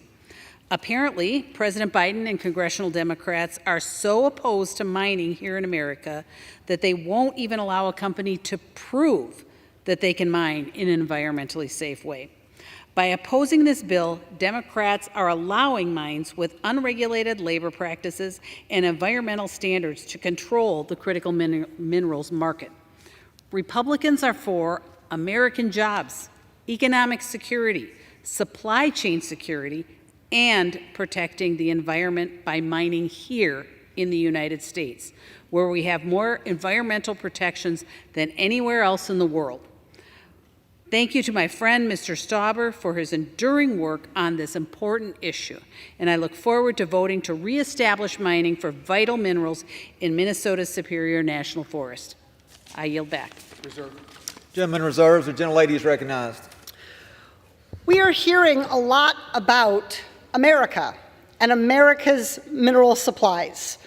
But what we're not hearing about is the truth about Antofagasta, the Chilean mining company who is pursuing these leases. At Antofagasta's mines in South America, the minerals are shipped to China for refining and smelting and then sold on the global market. I have seen no evidence, because there is no evidence, that Antofagasta won't do the exact same thing here, extracting our publicly owned minerals from pristine wilderness, paying no royalty for them, and then selling them abroad, leaving Americans with all of the mess and no benefit. So much for America first. I also want to talk about the environmental effects of this mining. Sulfide ore copper mining, that's what we're talking about. Not iron mining, not taconite iron mining, sulfide ore copper mining. That's what's being proposed outside of the Boundary Waters Wilderness area. And that sulfide ore copper mining poses a unique threat. It is different than taconite iron ore mining. What happens in sulfide ore copper mining is the ore that contains the ore that's extracted contains metals that are bound together with sulfur. When exposed to air and water, this sulfide-bearing ore discharges acid mine drainage into the ground and surface water. The waste rocks, the tailings from this mine would generate acid mine drainage for hundreds of years, at least.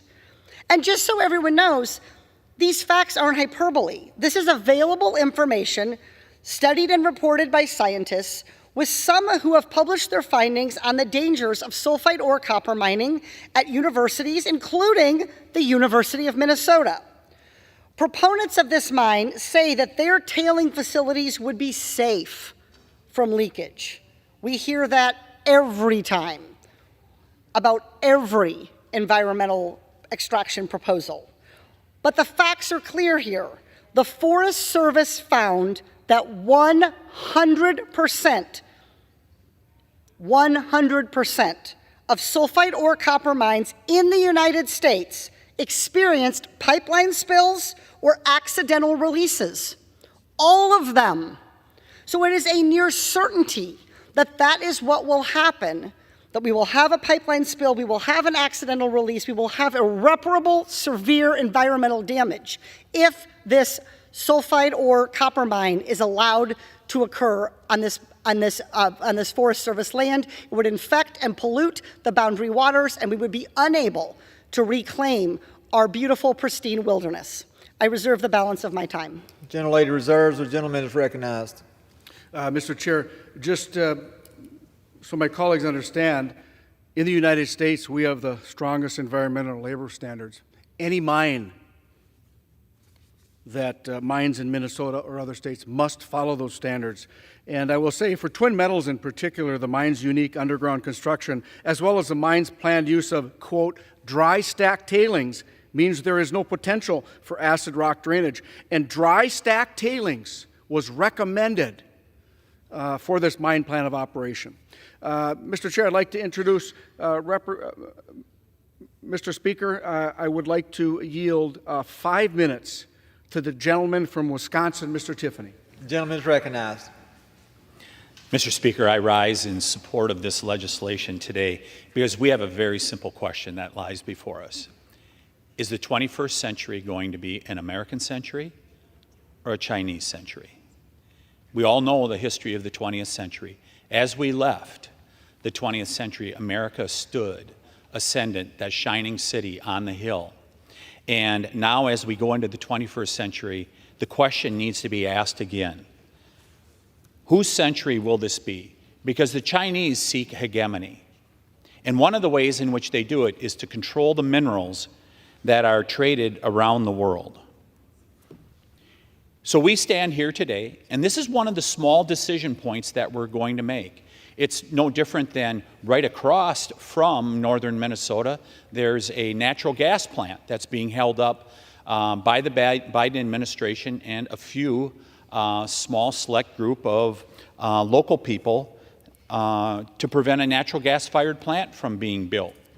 Making one of those small decisions, are we going to be dependent on other countries?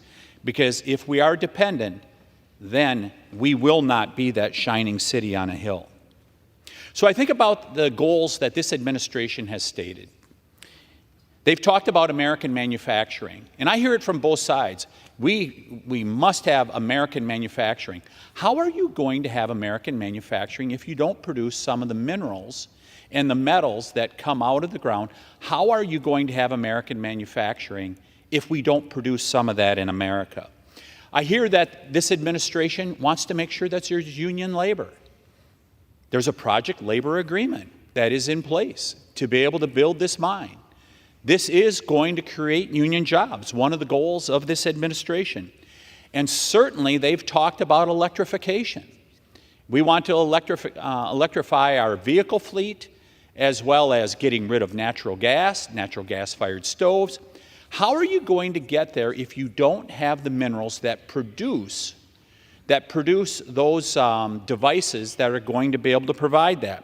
Because remember, in every Toyota Prius, there's 60 pounds of copper. 60 pounds of copper. How are you going to electrify the vehicle fleet without producing minerals right here in America? And I think back to January 20th of 2021 and the very first action that this administration took in saying they're going to shut down Keystone XL, making it very clear we're going to be energy dependent once again. What immediately happened to the price of oil? It went from $60 a barrel. Within a couple months, it was up to $100 a barrel, enriching the despot, Vladimir Putin. who has used it to wage war in Eastern Europe. That's what happens when we do not utilize our natural resources, whether it's our forest resources, our mineral resources, or our oil and natural gas resources. We end up being dependent on other countries.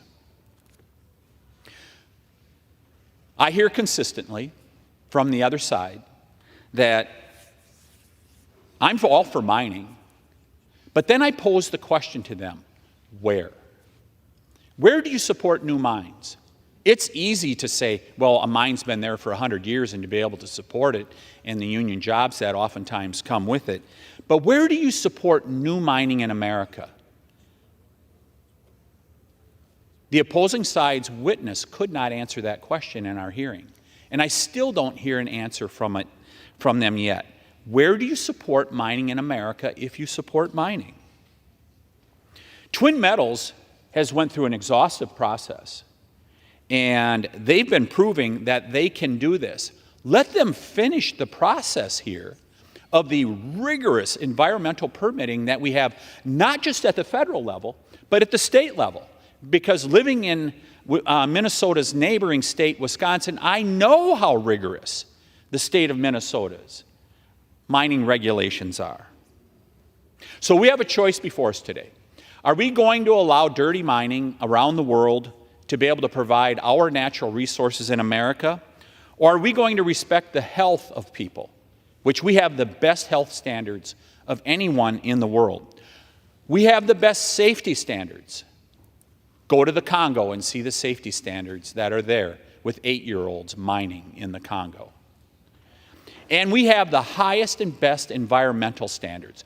If you want workers to be safe, if you want them to be healthy, if you want to have the highest environmental standards, then you will support American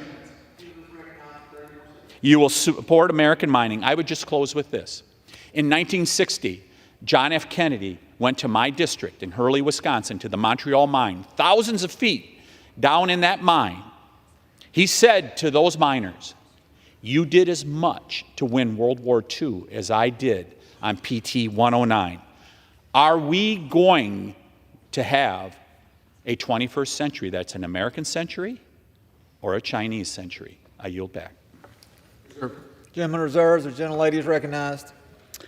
I just heard that Republicans now support a clean energy transition. I hope people clip that, because that is wonderful, wonderful news.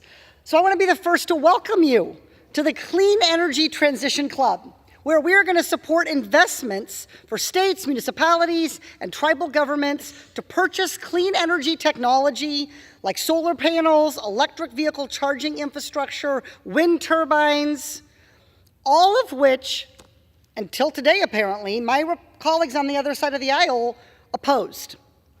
So as the newest members of the Clean Energy Transition Club, I want to give my colleagues on the other side of the aisle a brief lesson on where the U.S. stands with mineral production and trade, which is needed for the construction of clean energy technology, as my colleagues have correctly pointed out. First, the United States is among the top 5 producers of copper in the world, and according to the U.S. Geological Survey, has a low disruption potential. Second, while we do not in the United States have a significant amount of nickel or cobalt, we do have close trading relationships with our allies who do. Those allies are Canada, which is a leading supply of nickel, Norway, Japan, and Finland. But let's talk about what Twin Metals would produce. If this project by this Chilean-owned mining company was allowed to go forward, mine and pollute our wilderness, ship the ore and the jobs to China, and sell it anywhere around the world, what would it complete? Even if they were to sell all of it to us, and there is no guarantee they would choose to sell any of it here in the United States, it would produce about 1.5% of cobalt, about 2.3% of copper, about 3.6% of nickel, according to 2019 annual consumptions, the most recent figures I could find. So I want to emphasize, there is no guarantee that the minerals produced at this proposed twin metal mine would wind up back here in the United States. But do you know what we absolutely are guaranteed to end up with? Pollution, contamination, the destruction of beloved wilderness lands. That's what's at stake here. I also want to emphasize that the bill, H.R. 3195, would undo the withdrawal of 225,000 acres in the Superior National Forest. And what that would do is, in removing these lands from the protection from mining, what it would do is violate the will of indigenous communities. In this case, the Boundary Waters and Superior National Forest are traditionally known as the Anishinaabe land. The Ojibwe or Chippewa people have occupied this area since 1000 CE. The region's interconnected waterways have been used as critical trade routes for thousands of years. By the 1830s, the United States government began forcibly removing indigenous people from their lands in the upper Midwest. In exchange for millions of acres of land, the government promised to pay the Ojibwe people $35,000 each year for 20 years. And the tribes were also granted the right to hunt, fish, and gather on those ceded lands. In 1848, copper was discovered along the north shore of Lake Superior.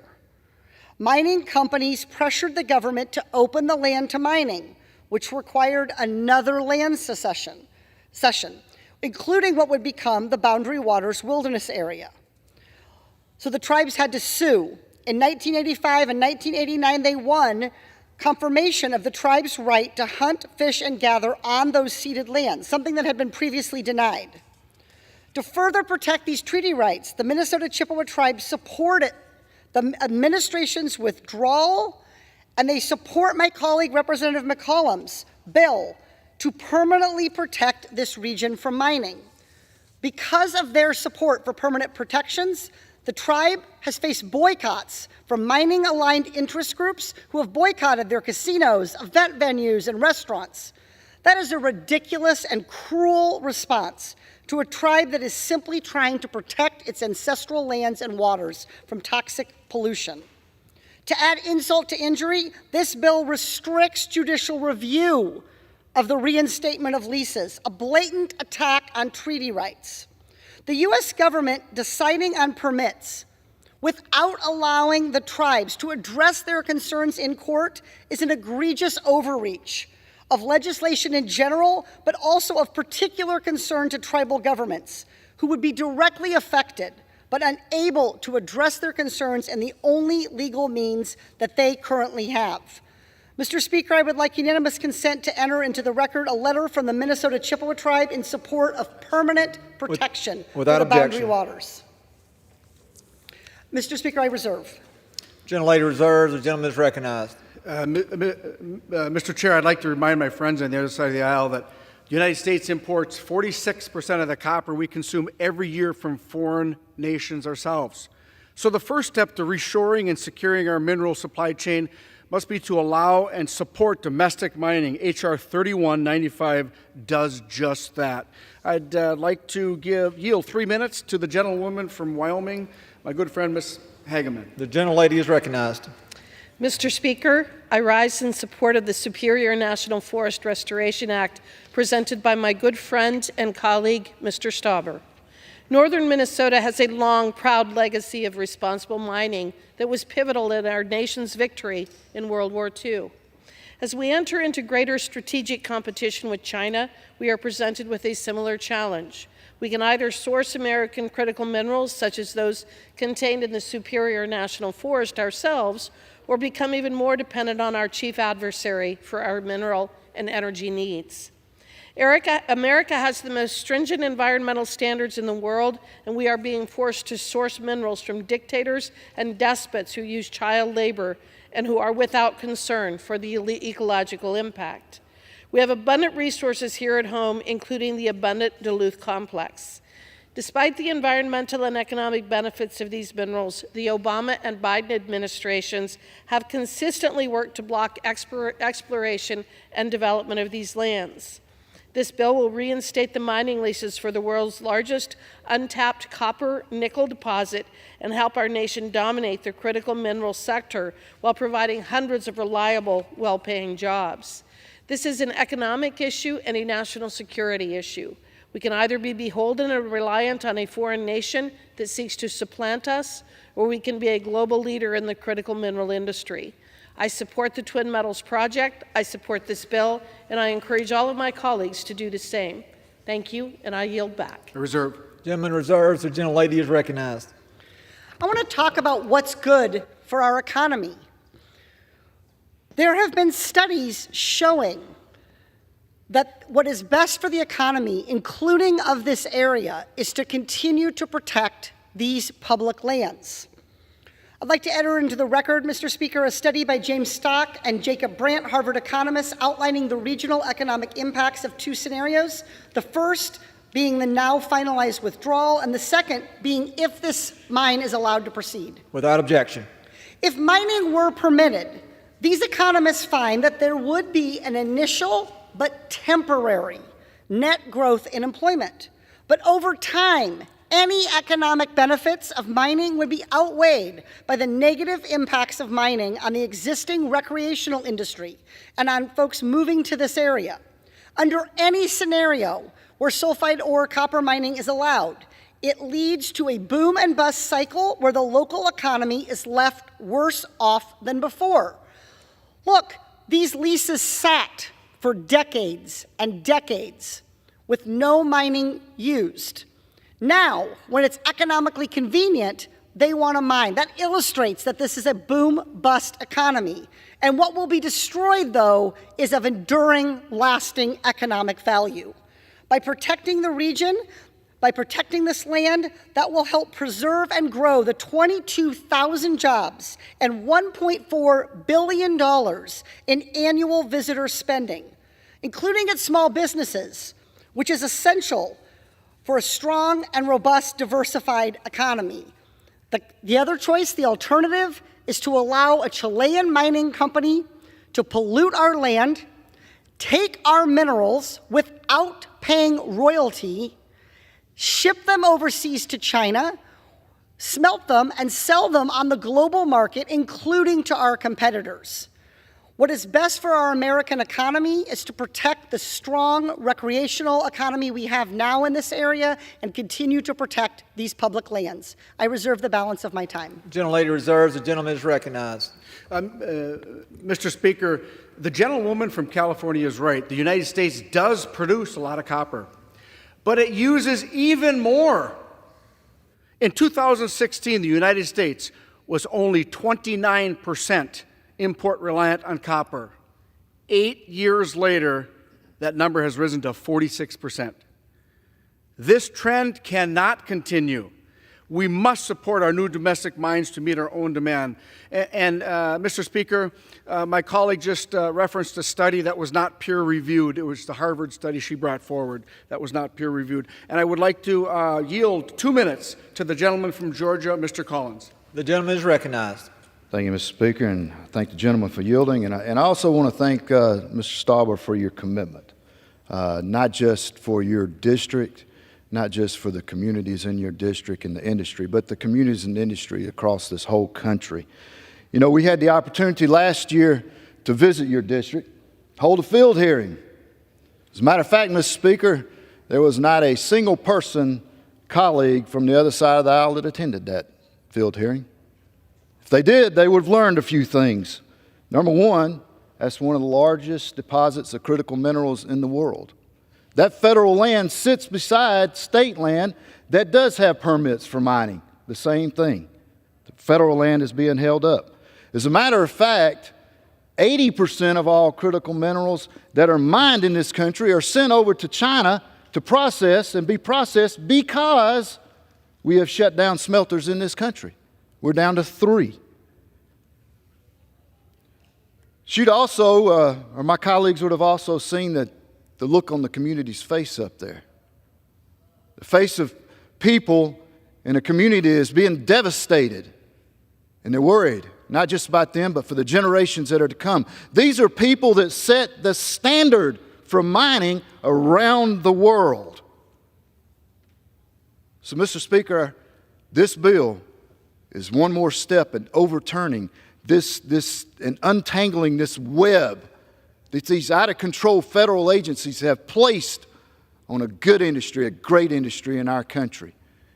And I encourage all my colleagues, please vote for this bill. With that, I yield back. Reserve. Gentleman reserves. The gentlelady is recognized.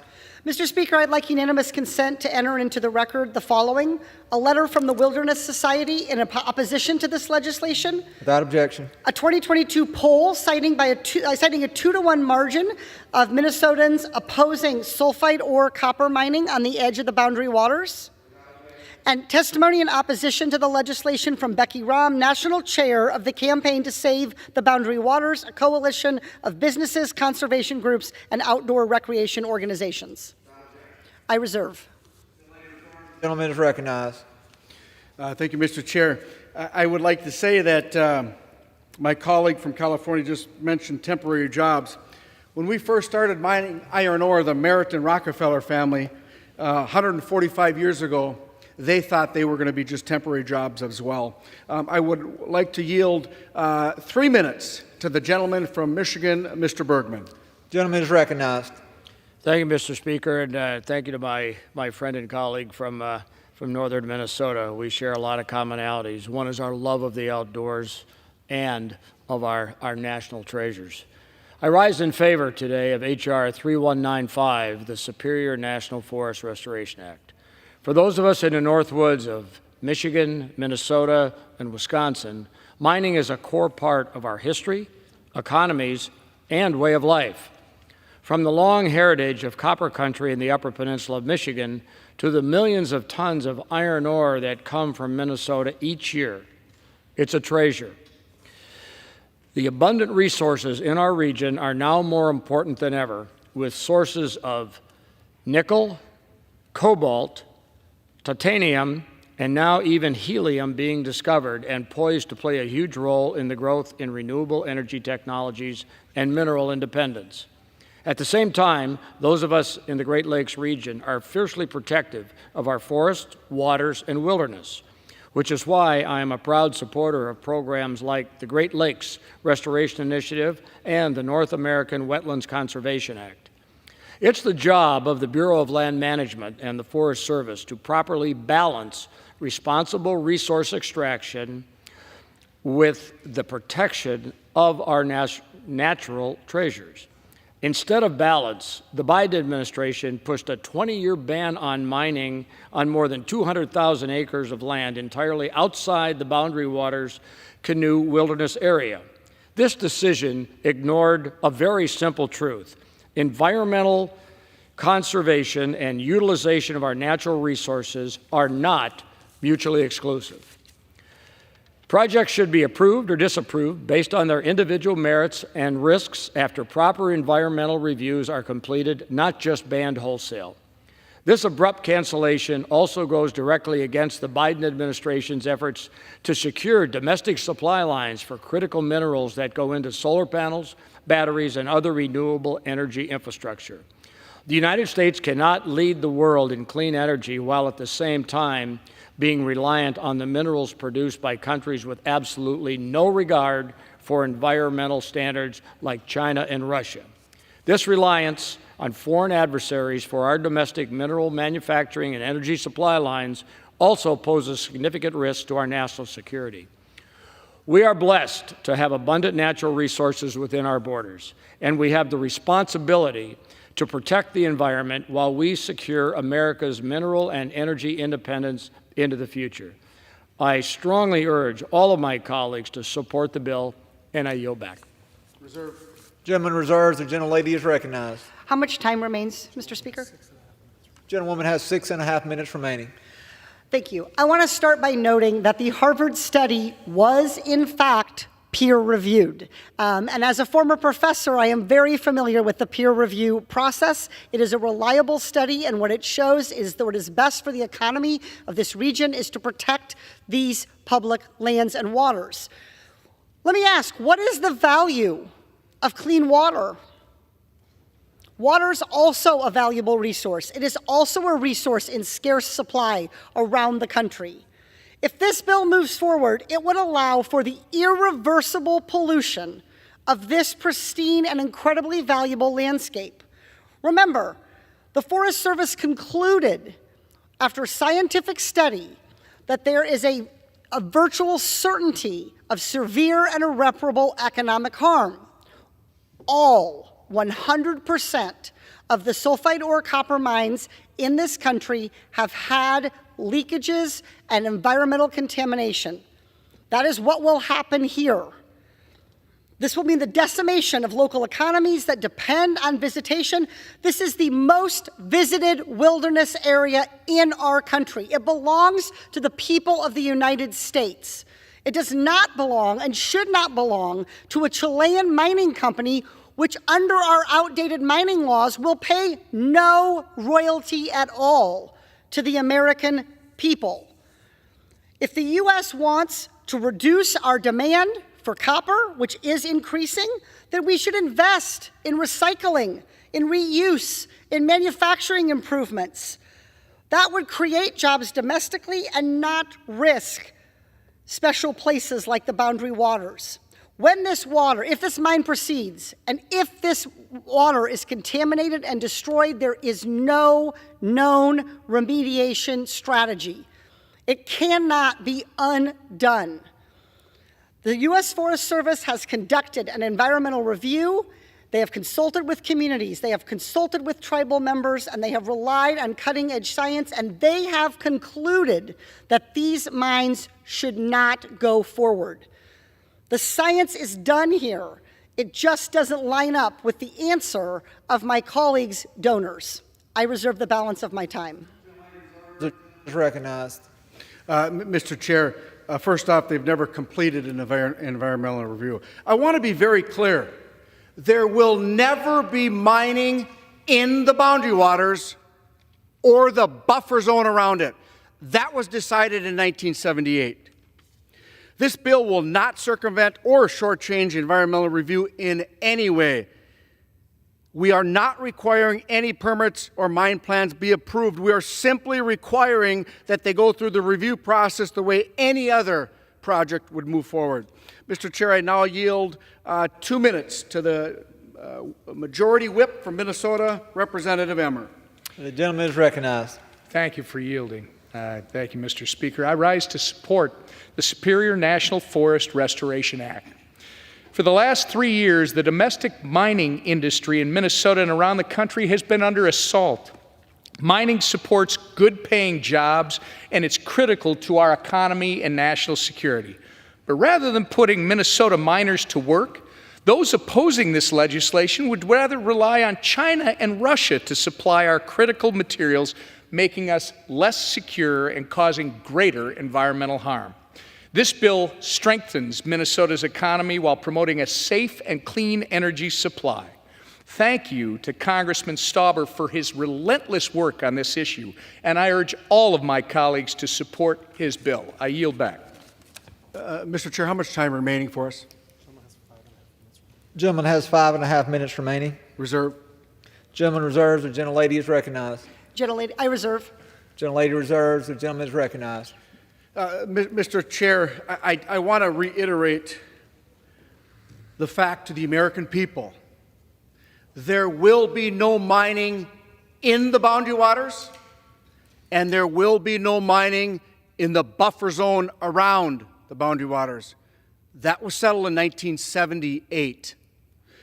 Mr. Speaker, I want to yield 2 minutes to the gentleman from Arkansas, the chair of the Full Natural Resources Committee, Mr. Westerman. Gentleman is recognized. Thank you, Mr. Speaker. I rise in support of H.R. 3195, the Superior National Forest Restoration Act of 2024. First of all, I want to thank the chairman of the Subcommittee on Energy and Mineral Resources, my good friend from Minnesota, Mr. Stauber, for his leadership in this area. Since his first day in Congress, Mr. Stauber has fought tirelessly for his district and has done an excellent job representing the people and the interests of the Iron Range through his work here in Washington. This bill is a culmination of years of meetings, hearings, and hard work to ensure that the voices of those living in northern Minnesota are heard in Congress and the White House. I've been to northern Minnesota many times, even with Mr. Stauber's predecessor, Democrat Congressman Rick Nolan, and I've seen how important the mining industry is to the region as it has been for over a century. I've also seen American mining companies' dedication to producing essential minerals with exemplary regard for their employees, the environment, and the communities in which they operate. In doing so, U.S. domestic mines set the global gold standard for responsible resource procurement.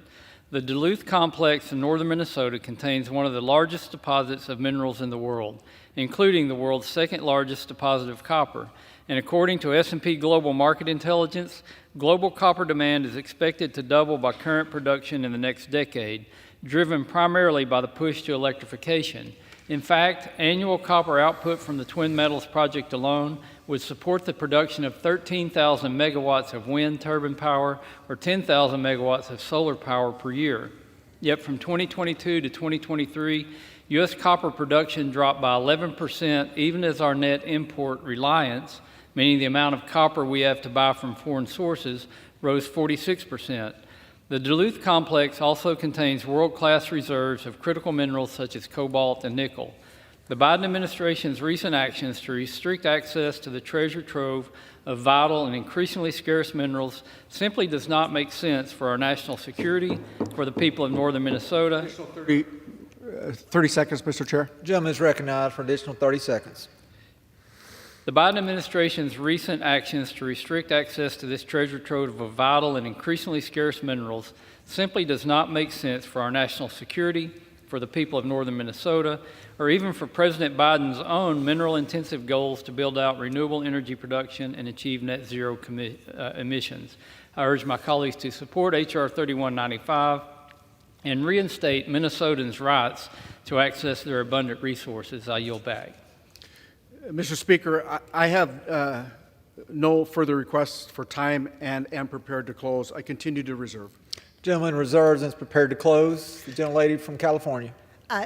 No, I would like to respond. Gentlelady is recognized. The boundary waters are not a bathtub.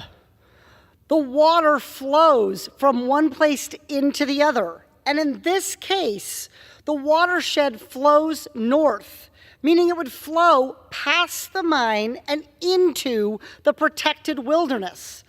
My colleague on the other side of the aisle says there would be no mining in the boundary waters, but there would be waste, there would be pollution in those waters because of the watershed. This is exactly why we should rely on the scientific process and the conclusion of the Forest Service that this mining would cause severe and irreparable harm. I have heard no rebuttal from the other side of the aisle to the fact that every sulfide ore copper mine in our country has, 100% of them, had leakages and environmental harm. I yield back. I reserve the balance of my time. Excuse me. I reserve the balance of my time. Reserves. Gentleman is recognized. Reserve. Gentleman reserves. The gentlelady is recognized to close. Thank you, Mr. Speaker. We have been having hearings, markups, and floor votes on this issue for years. Administrations have canceled and reinstated these leases and then canceled them again. The Biden administration, unlike the previous administration, took the time and effort to do the process right. And they came to the considered decision, based on science, to cancel the wrongly reinstated leases and to protect the Boundary Waters region for the next 20 years. That decision is not just based on sound science. It also is based on community input, robust tribal consultation, and at the end of the day, on the best interests of the American people, because that is who these public lands belong to. That is who should benefit from these public lands. But a foreign company and politicians who bend to their interests don't like it. And as it made clear in this Congress, their priority is not putting science first or protecting communities. Their priority is putting corporate polluters' profits above all else by any means necessary. My Republican colleagues say that the toxic mining industry needs certainty. Well, this is certainty. The Boundary Waters watershed is off limits. I welcome the opportunity to work across the aisle to reform the mining law. For example, to require royalty payments. That way we can build a sustainable future for the industry. But that part of the conversation, support of mining, needs to recognize that some places are too special and too risky, and some types of mining are too risky to do. Because at the end of the day, who would you choose? Your child's health? Our lands? Wilderness? Endangered species? Tourism jobs? Our local economy?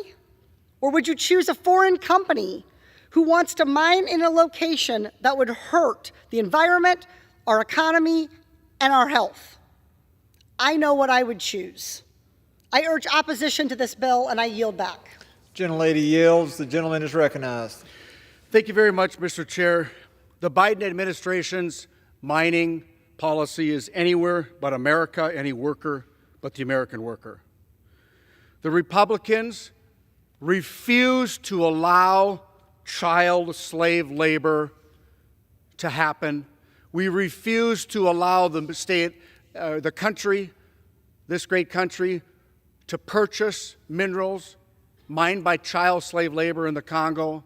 We will not turn a blind eye to the atrocities and the slave labor happening in the Congo, where this administration wants to purchase its minerals.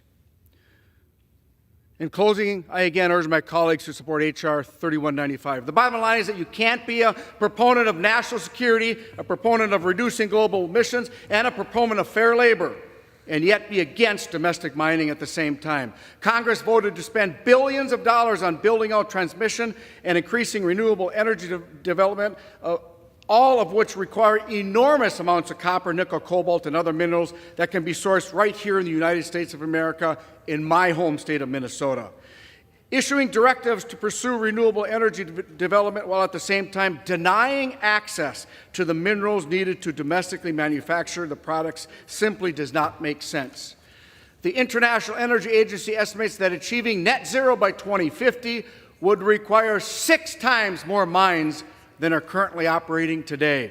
And while the U.S. is blessed with an abundant mineral resources within our borders, domestic primary mine production of critical minerals, those defined by USGS as essential for our economic and national security, decreased by almost 25% from 2022 to 2023, forcing the U.S. to look elsewhere to source these materials. We cannot totally rely on our allies to access these vital resources. China currently dominates global production for over half of the materials on the critical minerals list.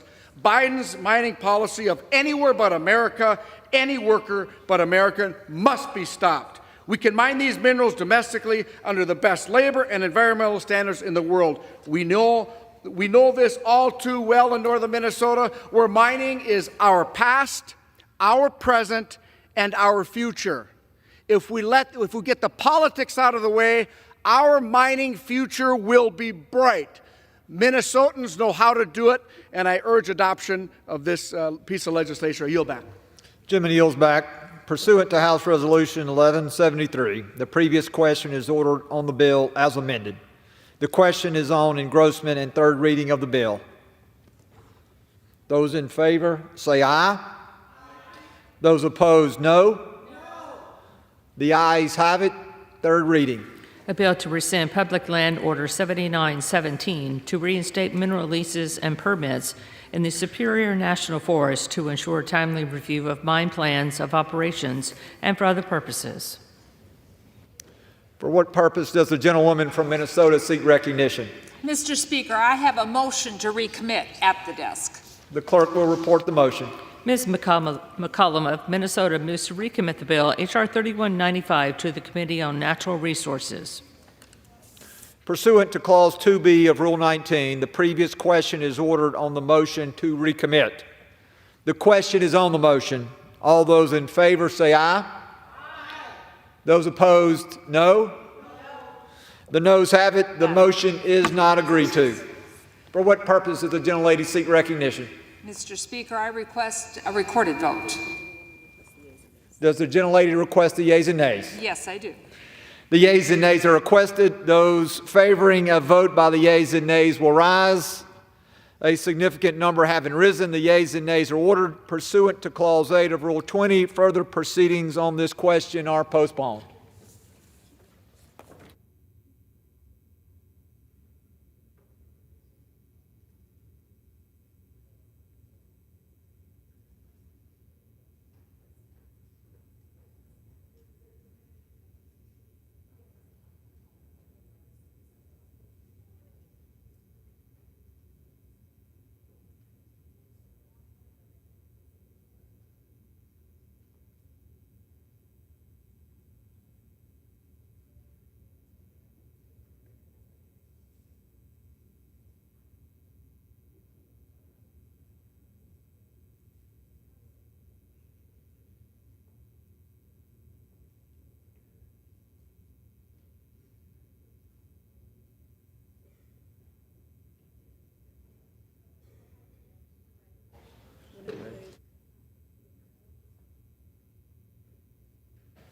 We ready? For what purpose does the gentleman from Arkansas, Mr. Westerman, seek recognition? Mr. Speaker, pursuant to House Resolution 1173, I call up H.R. 764 and ask for its immediate consideration in the House. The clerk will report the title of the bill. Union Calendar Number 167, H.R. 764, a bill to require the Secretary of the Interior to reissue regulations removing the gray wolf from the list of endangered and threatened wildlife under the Endangered Species Act of 1973. Pursuant to House Resolution 1173, the bill is considered read. The bill shall be debated for 1 hour, equally divided and controlled by the chair and ranking member of the Committee on Natural Resources or their respective designee. The gentleman from Arkansas, Mr. Westman, and the gentleman from California, Mr. Huffman, each will control 30 minutes. The chair recognizes the gentleman from Arkansas, Mr. Westerman. Mr. Speaker, I ask unanimous consent that all members may have 5 legislative days in which to revise and extend their remarks and insert extraneous material on H.R. 764. Without objection. Mr. Speaker, I rise in support of H.R. 764, sponsored by my colleague, Congresswoman Boebert of Colorado. This bill instructs the U.S. Fish and Wildlife Service to reissue its 2020 final rule delisting the gray wolf from the endangered species list in the lower 48 states. Defining success under the Endangered Species Act is crucial not only for species but also for landowners. Understanding recovery goals and accurately measuring progress informs management actions needed to improve a species' health and habitat. When a species is recovered and is a candidate to be delisted, the achievement should be celebrated. Mr. Speaker, by every definition, the gray wolf is a recovered species and should be celebrated as an ESA success story. Gray wolf populations are healthy and thriving in every region where they are currently found. The Great Lakes region has the largest concentration of gray wolves in the lower 48 states, with approximately 4,200 wolves that inhabit the states of Michigan, Minnesota, and Wisconsin. The recovery plan and criteria for delisting the gray wolf in the Great Lakes is clear. The region must have a stable or increasing population of wolves in Minnesota and at least 200 wolves outside of the Minnesota population. According to the former wildlife biologist at the Wisconsin Department of Natural Resources, Nathan Roberts, these goals have been met since at least 1994. He went on to say, quote, "It is remarkable to note that given the natural lifespan of wolves, every wolf on the landscape in the Great Lakes region was born long after recovery goals were met," unquote. Backing up this record of success, in February, the service announced it had denied 2 petitions related to the gray wolf, one calling for wolves to be relisted in the northern Rocky Mountains ecosystem, and another calling for wolves to be relisted in the entire western United States. In denying these petitions, the service stated that wolves are, quote, "not at risk of extinction in the western United States now or in the foreseeable future," unquote. The service also stated that wolf populations in the western United States had a healthy abundance, retained genetic diversity, had the ability to respond to high mortality events, and maintained adaptive capacity. This announcement, coupled with the fact that most wolves in the western United States are in states where they have already been delisted, shows that states are responsibly managing their wolf populations. Mr. Speaker, this is not the first time the House of Representatives has debated wolf management.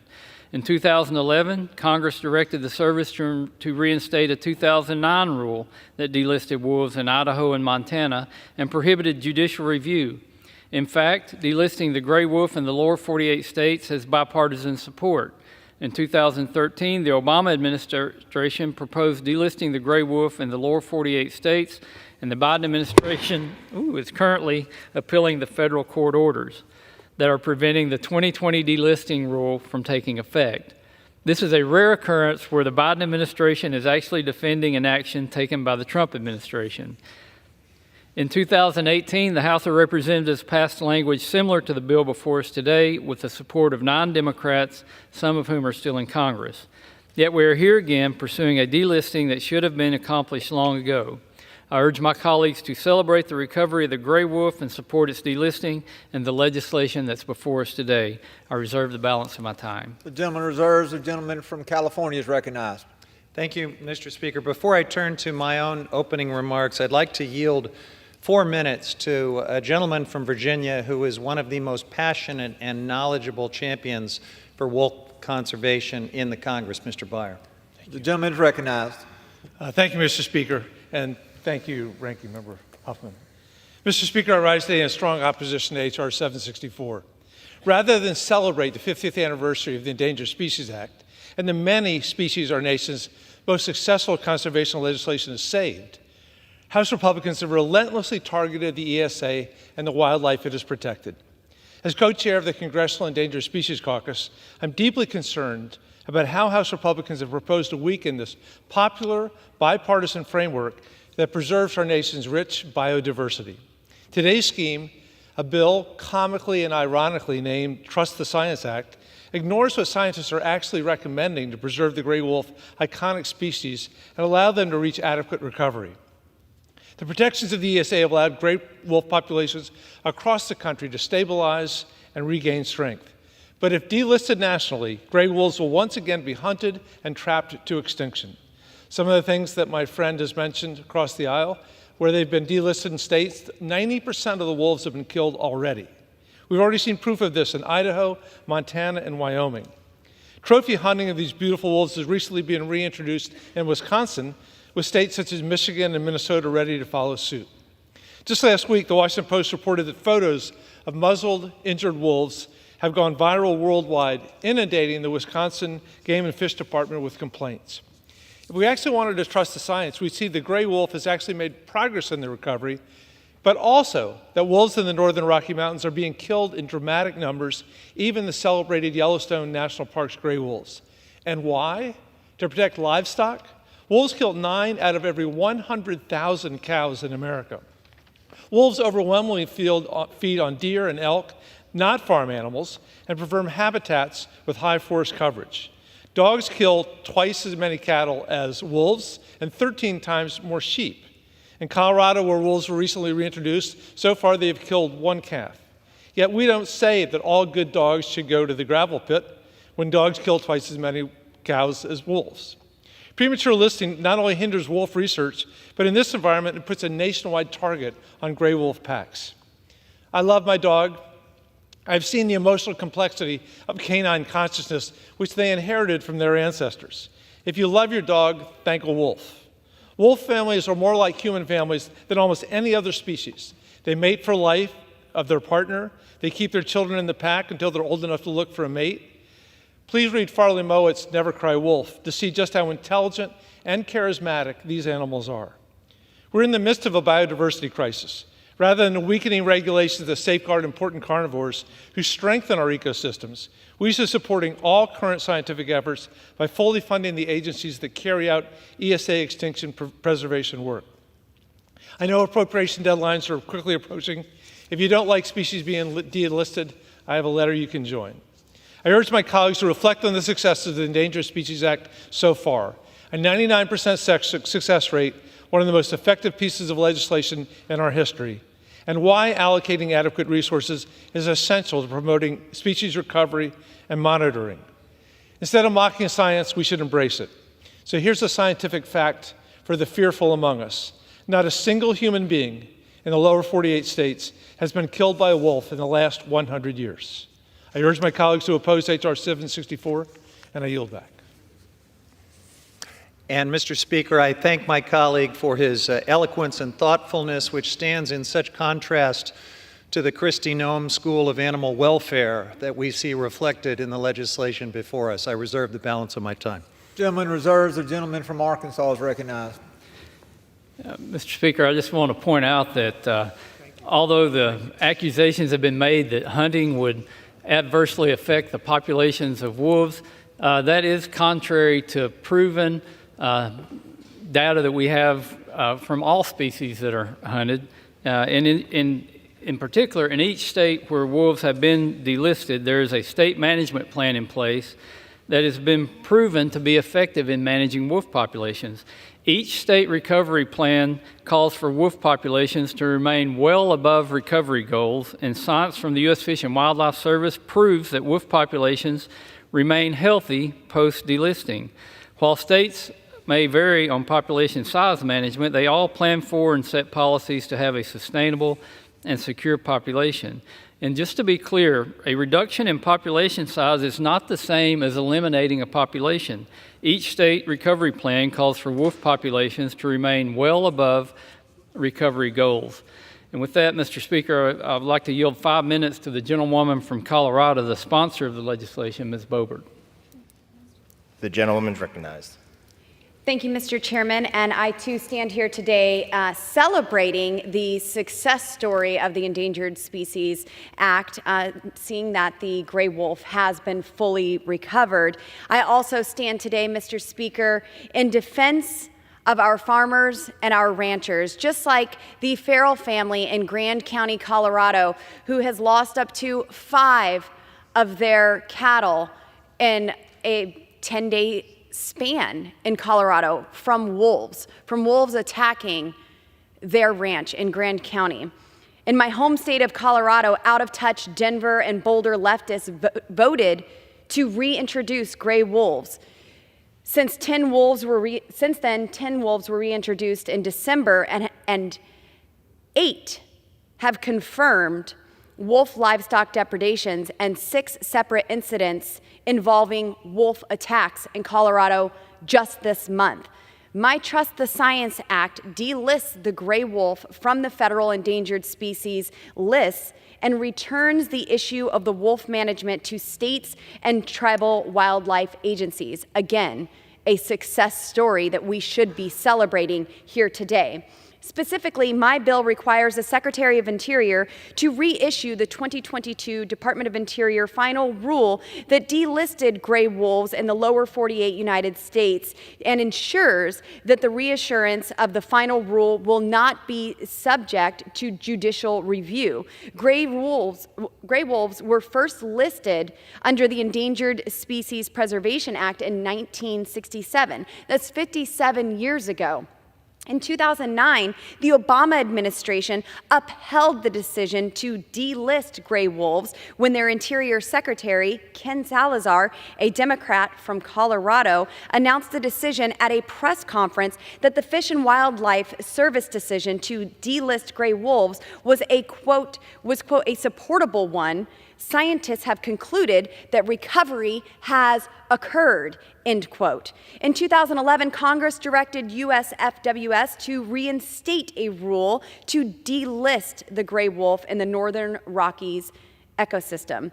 In 2013, the Obama administration proposed delisting gray wolves in the lower 48 states. In November of 2020, scientists and nonpartisan career employees at the Department of Interior once again found gray wolves were fully recovered and once again issued a rule that returned management of gray wolf populations to state and tribal wildlife agencies.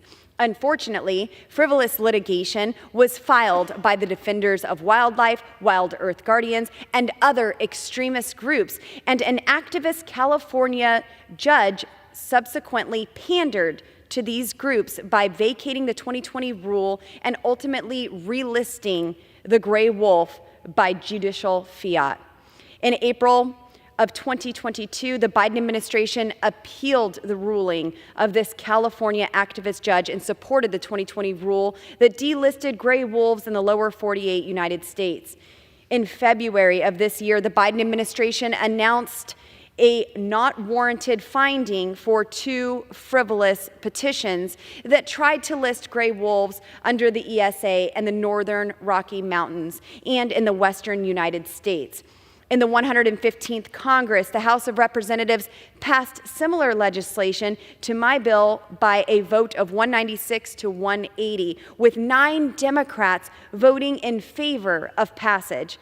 State and tribal wildlife agencies have a proven record of successfully managing gray wolves. In fact, Montana's successful state management resulted in gray wolves being 500% above Fish and Wildlife Service recovery goals. Idaho's successful state management resulted in gray wolves being 700% above recovery goals.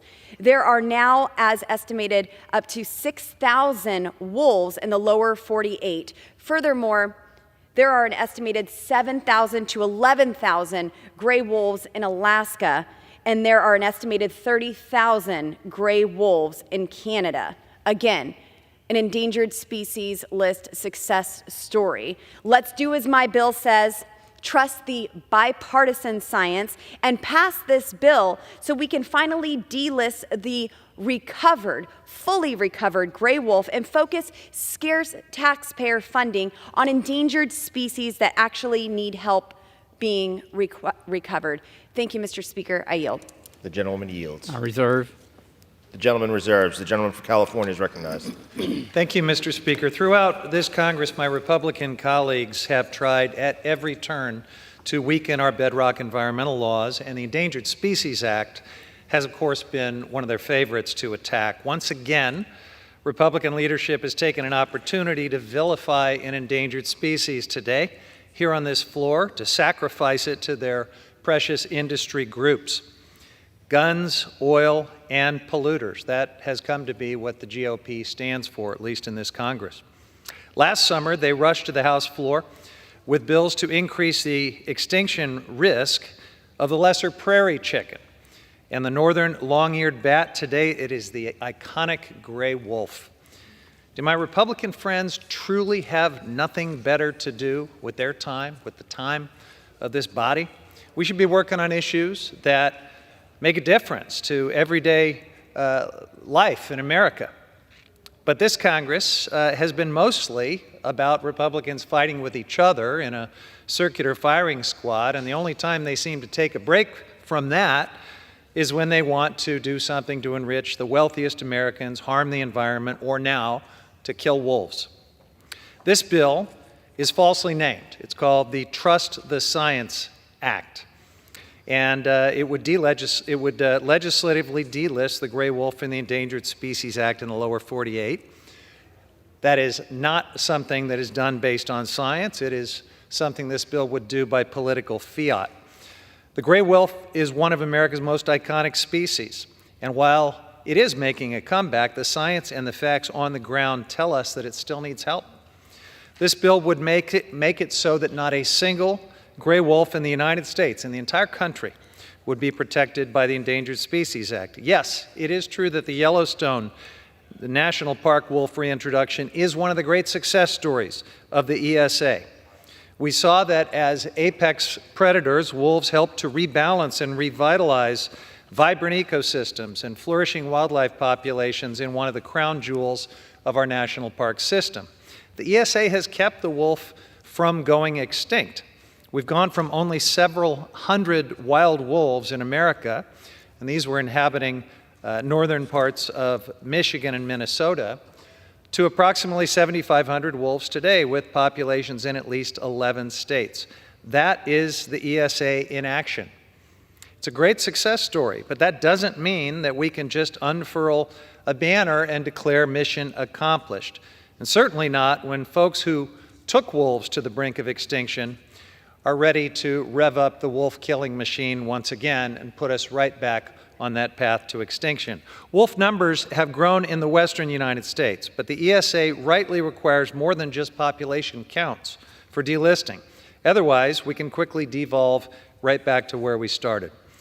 There are still a lot of factors that go into species recovery, habitat destruction, disease, the regulatory and recovery efforts by states that would have to take over management of the species if it is delisted, and a lot more. So the ESA requires that the Fish and Wildlife Service use the best available science to assess all of this, not just population numbers, before they make any delisting decisions. And importantly, the Fish and Wildlife Service must consult with tribes.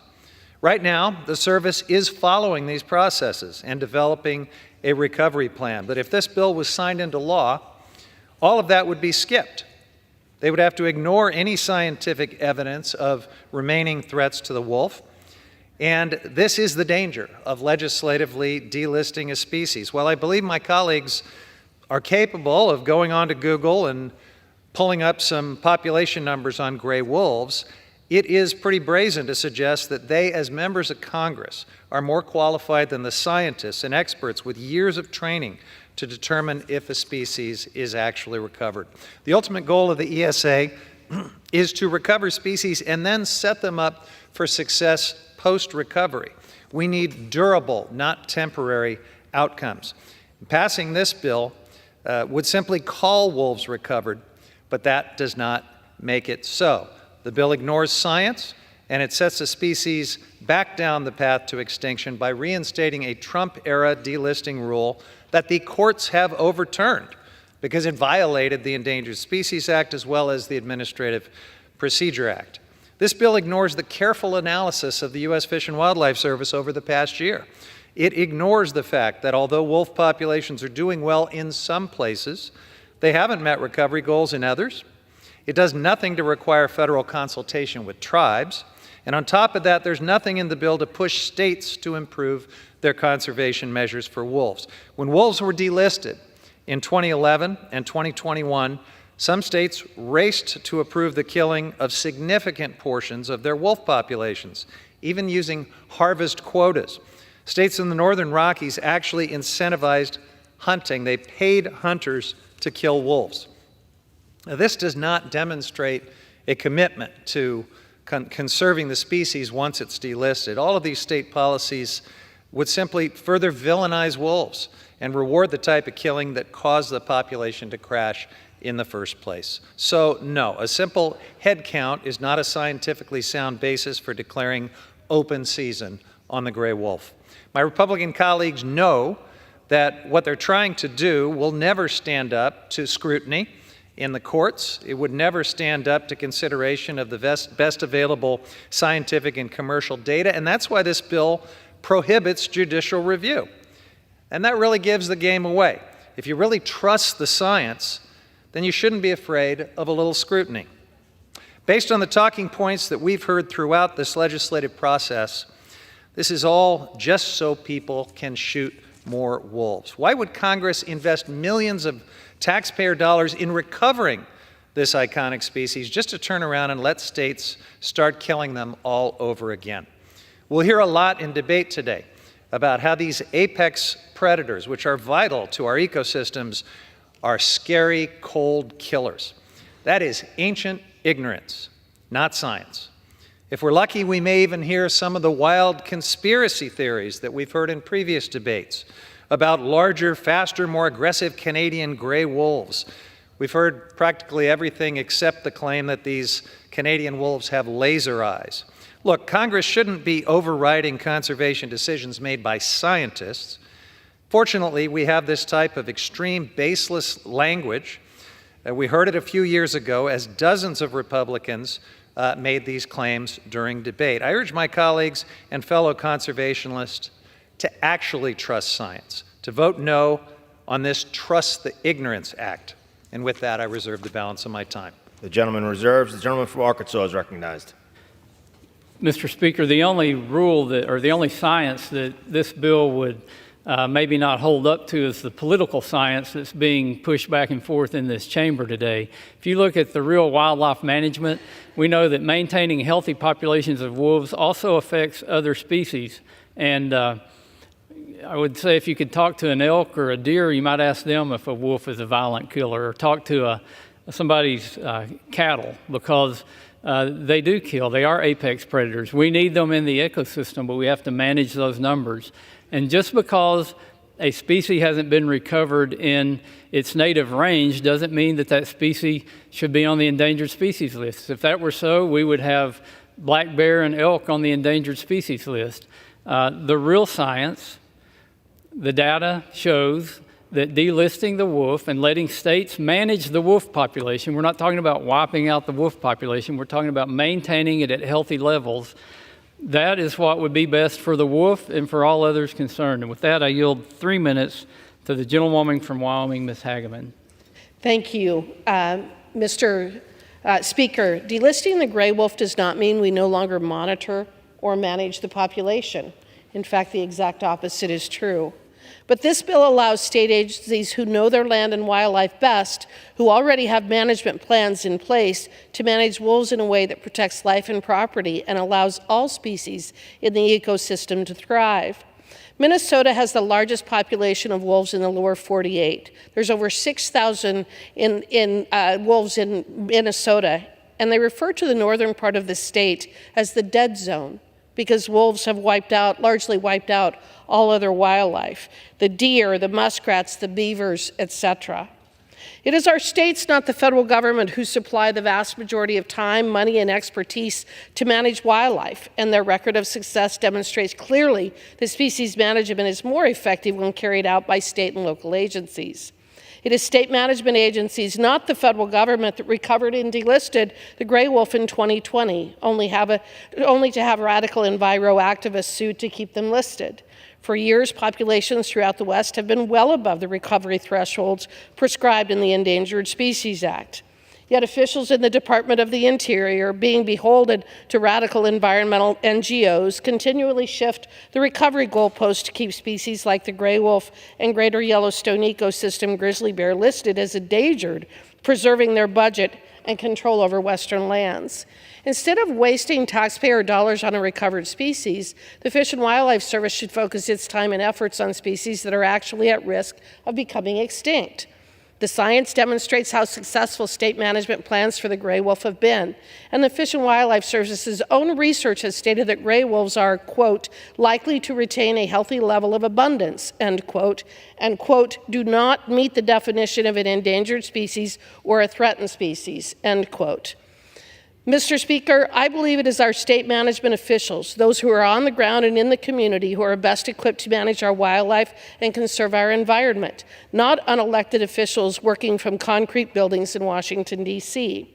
Wyoming, Montana, and Idaho are classic examples of this fact. All three have maintained a recovered wolf population for well over 20 years. And contrary to what my colleague on the other side would say, that the plans that have been passed by the states would, quote, never pass judicial muster, the fact is just the opposite. In fact, it was the Circuit Court of Appeals right here in D.C. that ordered the Fish and Wildlife Service to delist the gray wolf in the state of Wyoming. I thank Ms. Boebert for introducing this common sense bill and encourage my colleagues to vote for its passage. Thank you, and with that, I yield back. Lady yields. Reserve. The gentleman reserves. The gentleman from California is recognized. Thank you, Mr. Speaker. You know, when you call a bill the Trust the Science Act, you probably shouldn't rely so heavily on narratives that seem like a mix of Little Red Riding Hood and YouTube conspiracies about the chupacabra. You should actually listen to wildlife managers and scientists. And you should also be thoughtful about lessons that we have learned in the past, when federal delisting led to state management that adopted many of those stubborn anti-predator myths. We know what happens in many of these states when federal delisting occurs. In 2021, Idaho passed legislation allowing for 90% of their gray wolf population to be culled by nearly any means, including killing pups. And in Wisconsin, one hunting season alone wiped out over 30% of that state's gray wolf population. In Montana, they allowed increased bag limits, hunting of wolves just outside of national parks, a quota of 40% of the state's wolves. These states in the northern Rockies pay hunters up to $2,500 per gray wolf, and they've authorized expanding killing methods, including traps, snares, night vision equipment, bait, and motorized vehicles, using dogs to track and kill wolves. States have legalized the hunting of wolves under the guise of predator control. And with this designation, malice towards wolves is actually precluded from animal cruelty laws. And this has led to some disgusting acts of torture and abuse. Just last month, we saw that a man in Wyoming hunted down a wolf, struck the animal with a snow machine, and then muzzled the maimed wolf with duct tape, brought it in to show his buddies in a bar while it was suffering. This is the kind of tender mercy that apparently my colleagues across the aisle suggest for thoughtful management of the gray wolf. The punishment of this individual, by the way, a $250 fine. Not for the gruesome abuse of an animal, but for wrongful possession of live wildlife. If he'd simply killed it, there probably would have been no punishment at all. Wolves in Wyoming can be hunted year-round without a license. The identity of the hunter who kills the wolf is protected by state law. And hunting down the wolf and purposefully hitting it with a vehicle, that is also considered just hunting in Wyoming. House Republicans love to point to state management as the solution to our biodiversity crisis, and I think we all can agree that we should celebrate when species are successfully recovered and management is returned to states. However, this bill would turn over management to states that have proven an unwillingness, a stubborn unwillingness, to conserve the species further, and that would put wolves at risk in the lower 48 states. With that, I reserve. The gentleman reserves. The gentleman from Arkansas is recognized. Mr. Speaker, running down any kind of animal and running over it with a vehicle is not considered hunting in any jurisdiction that I know of. That's illegal. It should not be tolerated, and it shouldn't be used as an example why wolves shouldn't be managed using traditional hunting methods and letting states manage those populations. So with that, I yield 4 minutes to the gentleman from Minnesota, Mr. Stauber. Thank you very much. Mr. Chair, I want to just rebut my colleague from California. He put up a picture, a devastating picture, alleging that Republicans would do that to an animal. I utterly reject that type of behavior on the House floor, and he knows better. I thank my colleague from Colorado for bringing H.R. 764, the Trust of Science Act, to the House floor for consideration. This legislation would have an enormously positive impact on my state of Minnesota, where the gray wolf populations has more than recovered. The Minnesota Department of Natural Resources estimates Minnesota's gray wolf population to be roughly around 2,700, which greatly exceeds the Endangered Species Act recovery goal for the state. However, many experts, hunters and farmers with boots on the ground estimate the real number to be anywhere from 5,000 to 6,000. And the majority of Minnesota's gray wolf population resides in the district I represent in northern Minnesota, placing the burden directly on the people I represent. In the meetings I have held throughout my district, I am constantly hearing from my constituents who are fed up with the dramatic rise in the wolf population. Whether it's the hunters who have been reporting low deer numbers, farmers and ranchers who have lost hundreds of thousands of dollars worth of livestock, or grief-stricken families whose pets have been killed by a gray wolf. The overall consensus is that something needs to change. Administration after administration have attempted to delist this species, only to have well-funded activist groups come out of the woodwork to challenge these efforts with litigation. Most recently, activist judge in California, living hundreds of miles away from the gray wolf country, ordered the Biden administration to relist the gray wolf. The Trust the Science Act would delist the gray wolf in the lower 48 and ensure this action is not subject to judicial review, eliminating the constant back and forth that we have seen play out in the courts over the years. And contrary to what some may argue, this bill does not throw out protections for the gray wolf. It simply turns management of the species over to wildlife managers in each of the individual states. States then will be able to enact fit-for-purpose protections for the specific needs of the species in each respective state. As the title of this bill appropriately conveys, we need to trust the best available science, which considers the gray wolf to be an Endangered Species Act success story. We cannot continue to allow activist judges and radical environmentalists to weaponize the Endangered Species Act at the expense of other species and the communities we represent. Mr. Speaker, Minnesotans treasure wildlife. While we celebrate the recovery of the gray wolf, we also believe it should be our right to responsibly manage our state's population. It's time to remove the gray wolf from the endangered species list once and for all. I urge my colleagues to join me in supporting the Trust the Science Act so we can get federal bureaucracy out of the way and finally allow state agencies to create wolf management plans that meet the unique circumstances and conditions in each state. The people we represent think that we should also do that. Mr. Chair, I yield back. Mr. Speaker, I yield back. I reserve. The gentleman reserves. The gentleman from California is recognized. Thank you, Mr. Speaker. The gentlelady from Colorado brought up tribes in her opening remarks, and I'm glad because we should be talking about and thinking about tribes on this subject. Tribes are not interested in scaring people into killing wolves. For many tribes, wolves are sacred. They're an integral part of the land-based identity that shapes their communities, beliefs, and customs. Like bears, wolves are considered closely related to humans by many North American tribes. And the origin stories of some Northwest coastal tribes tell of their first ancestors being transformed from wolves into men.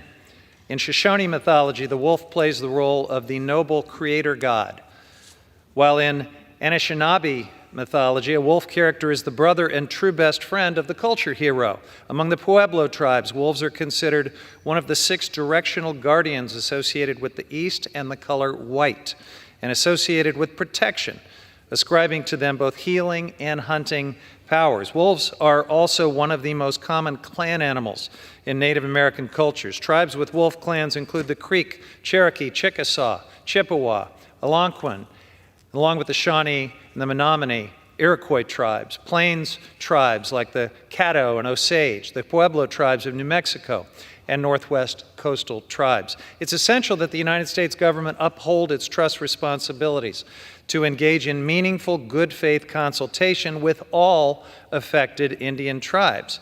Unfortunately, but not surprisingly, tribes were not consulted as the treaty and trust responsibilities require when the Trump administration delisted the gray wolf. That's unacceptable. Ignoring tribal voices erodes tribal sovereignty. Now, after the wolf was delisted, tribes sued the state of Wisconsin for violating tribal treaty rights by authorizing the hunting of hundreds of wolves in 2021. No wonder this bill attempts to bar judicial review. Tribes should be allowed to lead in identifying conservation measures for the wolf population that are culturally sensitive. If this legislation is enacted, tribes will have been left out of the process yet again, and they will face further violations of their treaty rights by state actions. During the hearing on this bill, the Fish and Wildlife Service reaffirmed its commitment to consulting with tribes during its species status review, and I was glad to hear this commitment. I believe the United States government's relationship with tribes and the conservation of wolves will both be better for it. This bill, which reinstates the Trump rule, which tribes opposed and were not consulted on, would further erode our government's trust responsibilities to tribes while putting the gray wolf at risk. We should reject this political attempt to sidestep science and federal trust responsibilities and instead let the Fish and Wildlife Service do its job, go through a species status review in meaningful consultation with tribes, and follow the best available science. With that, I reserve. The gentleman reserves. The gentleman from Arkansas is recognized. Mr. Speaker, I yield 5 minutes to the chairman of the Subcommittee on Water, Wildlife, and Fisheries, the gentleman from Oregon, Mr. Bentz. Gentleman recognized. Thank you, Chair Westerman.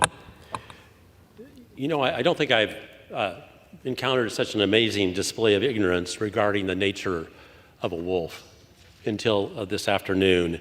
A wolf is not a pet dog. It's not some schnauzer or golden retriever or a dachshund. It is the truth of the matter, a natural-born killer. That's what it does for a living.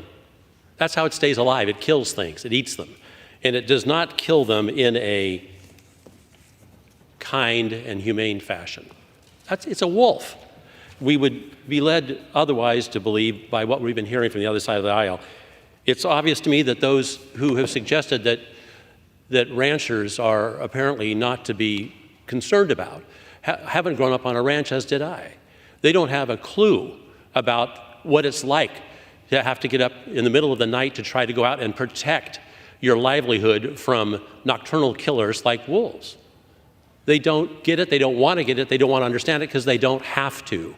The people I represent do have to deal with wolves back in Oregon, and in some of the most awkward situations. Highway 395 cuts my district basically in half. My district, by the way, CD2 in Oregon, is bigger than the state of Washington. It is bisected by this highway, and on one side the wolves are listed, on the other they are not. In some places, this highway runs right through the middle of a single ownership ranch. So you can imagine, the wolf kills an animal on one side where it's protected and runs to the other, it's not, or vice versa. Hardly a situation that benefits folks trying to make a living. To suggest that there's a balance in Yellowstone, you haven't read the most recent report about Yellowstone, apparently. You should. There's some argument that the wolf brought some sort of natural balance back to Yellowstone. Not true. Read the report. Mr. Speaker, I have a question. How many wolves is enough? We have about 250, something like that, wolves in Oregon, 25 packs. That's been determined to be adequate for the survival of the wolf. That's enough under the ESA. But we have 2,500 to 3,500 in Minnesota. That's a few more than I think is necessary, don't you, Mr. Speaker? We have 60,000 wolves in Canada. 60,000, and the number is growing because it's almost impossible to slow the growth down. We have 5,000 to 6,000 wolves in Alaska. So, Mr. Speaker, how many wolves is enough? That's really the question we should be asking, because the Endangered Species Act doesn't require an abundance of these natural-born killers. It requires enough that we still have them around. No one's disputing that. And to suggest that 90% of the wolves were killed in Idaho, not true. There are over 1,000 wolves still in Idaho to this day. The exact count's difficult. Wolves are smart. They're intelligent creatures. They learn, and so it becomes more and more and more difficult to control them. The reason they need to be delisted is so that we have some means of controlling an apex predator. An apex predator, one of these things that once you have them, they're very hard to control. Being listed makes it almost impossible. It's odd when we have language in the report from the U.S. Fish and Wildlife Service that states unequivocally, I'll read you page 15 of the report dated February 1st of 2024. Specifically, now and until the foreseeable future, wolves are likely to retain a healthy level of abundance. Given the assumption in our model, our analysis projections indicate there is no risk of quasi-extinction in the next 100 years on any of our future scenarios. Under any, this is U.S. Fish and Wildlife talking, more specifically according to the population projections for forecasting model, which incorporates Idaho, Montana, Wyoming, minimum management commitments from delisting, we project there would be at least 739 wolves throughout Idaho, Montana, Oregon, Washington, Wyoming for the next 100 years. Mr. Speaker, of course we need the delisting. It's the way that we are going to be able to protect, if at all, and control the number of wolves that now inhabit the United States. With that, I yield back. Yields. Reserve. The gentleman reserves. The gentleman from California is recognized. Thank you, Mr. Speaker. My friends across the aisle have a pretty selective interest in numbers. They seem to want to take a single aggregate number for the wolf population in the United States and legislatively delist that population in a way that contravenes science, contravenes the way the Endangered Species Act is supposed to work, but they ignore a lot of other numbers. So let's talk about some numbers. First of all, when we try to scare people about wolves, we should probably acknowledge that you are far more likely to die falling out of bed than from a gray wolf attack. My colleague, Mr. Beyer, explained that not once in the last 100 years has someone died from a wolf attack in the United States. Wolves rarely attack people, and in the majority of documented cases, which are very few, humans ended up provoking the wolf or feeding it to cause that encounter. Further, wolves are a minimal threat to livestock, despite the hue and cry that we hear about this. Wolves are responsible for the loss of fewer than 0.02% of livestock every year. Dogs and coyotes are responsible for far greater numbers of livestock losses, and even those losses fall well behind losses due to illness or weather. While there is inherent risk in raising livestock in wolf habitat, the losses are small. And importantly, ranchers are compensated for any financial loss due to wolf predation. And we need to base listing, delisting, and all other wildlife management decisions on science, not conspiracy theories, not unfounded fears, not myths, not political whims. I reserve the balance of my time. Gentleman reserves. The gentleman from Arkansas is recognized. Mr. Speaker, I yield 3 minutes to the gentleman from Wisconsin, Mr. Tiffany. Recognized. Thank you. Mr. Speaker, what a success we're celebrating here today, the Endangered Species Act, and it worked with the wolf. It worked. It's recovered. We should be celebrating that here today. And don't take our word for it. Take these 26 scientists' names right behind me. So we've heard repeatedly today about how we should be trusting science. Scientists are not saying that. I will put these scientists, these wildlife biologists, up against any scientists here in America that are in the upper Great Lakes states. They sent a letter to the Fish and Wildlife Service 10 years ago saying, delist the wolf. It is recovered, and you're going to endanger the Endangered Species Act if you don't delist a recovered species. So the fine state of Wisconsin, in which I represent the 7th Congressional District, was impugned. In particular, the hunters of the state of Wisconsin. We've had 3 successful wolf hunts, 2011, 12, and 13, and then once again in 2021. Each time, the numbers rebounded right back to where they were before, or even grew even more. That's a sign of having a successful hunt, that you're managing the population in an appropriate manner. One of the most eminent predator biologists appeared before our committee last year and spoke about that, how up to 30%, 29% being the exact number, but up to about 30% of take can happen of a particular species, and it still will recover. That is peer-reviewed science, and that's why you see these 26 eminent wildlife biologists saying that the wolf should be delisted. I want to talk a little bit about dead animals and killing cattle. It's not the cattle that they kill that causes the harm to a rancher or a farmer. It's the reduction in production. It is the reduction in the amount of milk that a dairy cow produces when they're stirred up by wolves tracking them. It's the reduced rate of gain for a beef farmer. That's what puts farmers out of business in wolf country, not the actual killing of the animal. So you can cite these arcane statistics like this. That does not get at the heart of the harm that it does to farmers.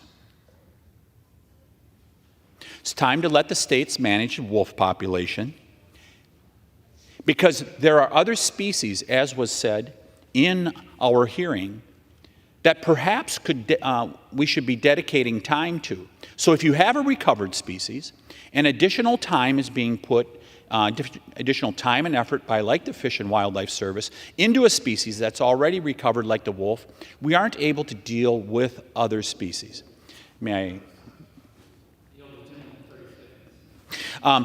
So it requires additional resources for species that may be headed in that direction. As these 26 wildlife biologists said in their letter that they sent 10 years ago, the ultimate danger in not delisting the wolf, a recovered species, is that you're going to endanger the Endangered Species Act and diminish its value. I yield back. The gentleman yields. Mr. Speaker, I have no further requests for time. I'm prepared to close, and I reserve the balance of my time. The gentleman reserves. The gentleman from California is recognized. Thank you, Mr. Speaker. The legislation before us would take a significant step backward in protecting gray wolves from extinction by legislatively delisting the species across its entire range without any scientific analysis. As I said before, every one of us in this room probably has an opinion on whether wolves should be delisted, but in many ways, that shouldn't matter. Congress has no business listing and delisting species. We aren't scientific experts tasked with assessing population numbers, recovery goals, and continued threats to those species. Unfortunately, if Congress delists the species, states that have so far demonstrated a stubborn unwillingness to conserve the species will be left responsible for leading recovery and management efforts. The gray wolf was nearly eliminated from the landscape because these types of anti-predator laws decimated the population, leading to the listing of the species under the ESA in the 1970s. For this reason, at the appropriate time, I will offer a motion to recommit this bill back to committee. If House rules permitted, I would have offered the motion with an important amendment to this bill to provide a necessary backstop if Congress legislatively delists the gray wolf. At the very least, the infrastructure needs to be in place to stop excessive killings or any other threats to wolves if they start decimating the population and sending it back toward extinction. So my language would create that backstop. It's simple. If the population declines too much, then emergency list the species, providing 240 days of protection while the service conducts a status review. I ask unanimous consent to insert into the record the text of this amendment. Thank you, Mr. Speaker. I hope my colleagues will join me in voting for the motion to recommit, and I reserve the balance of my time. The gentleman reserves. Gentleman from Arkansas is recognized. I reserve. Gentleman reserves. I'm prepared to close, Mr. Speaker. From California is recognized. Thank you. Mr. Speaker, I urge my colleagues to reject H.R. 764. As we've heard today, this is a bill based on fear, ignorance, and conspiracy theories. It condones the inhumane killing of wolves. Our Republican colleagues have made it clear that they intend to convince the nation that wolves are just cold killers. Well, maybe that's good politics in some places, to vilify wolves, to stoke the inhumane killing of wolves, running them over with snowmobiles and trucks, trapping, torturing, finally shooting them, maybe after you put duct tape around their mouth and brought them in as a trophy to show your buddies at a bar. All of that might work in some places, but most Americans understand the value of wolves. They understand that these creatures are foundational to ecosystem functions. They keep prey in check. Most Americans admire the intricate social structures of the wolf pack. They want to live in balance with nature, including predators. This bill ignores the science, turns a blind eye to tribal treaty rights, and removes judicial oversight of the delisting process to reinstate a faulty Trump-era rule. The gray wolf was listed as endangered because predator control methods of the past had nearly eliminated the wolf from the landscape. Reinstating the Trump-era delisting rule will bring those anti-predator laws and policies right back into action and put us right back on the path to extinction. I urge my colleagues to vote no on this sham legislation and yield the balance of my time. The gentleman yields. The gentleman from Arkansas is recognized. Mr. Speaker, the facts are clear. The gray wolf is a recovered species. The administration is ignoring the facts. They are derelict in their duties, and it's time for Congress to act.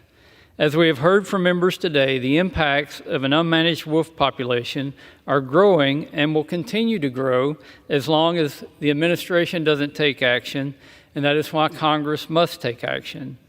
I want to emphasize that passing this bill does not declare open season on wolves, as some would have you to believe. Rather, it puts the management of wolves where it should be, with state game and fish departments. They are the ones that are best able to manage the wildlife in their states. My colleagues across the aisle talk a big game about supporting state fish and wildlife agencies, but as we see here today, when the rubber meets the road, really talk is all that it is. Today, by passing this bill, Congress would celebrate an ESA success story and confirm that what 3 successive presidential administrations of both political parties have tried to do. It is time for every member of this chamber to reject the political science, examine the facts, trust the facts, and delist the gray wolf. I want to thank Congresswoman Boebert for her leadership on this legislation. I urge my colleagues to support this bill, and I yield back the balance of my time. The gentleman yields. Pursuant to House Resolution 1173, the previous question is ordered on the bill. The question is on engrossment and third reading of the bill. Those in favor say aye.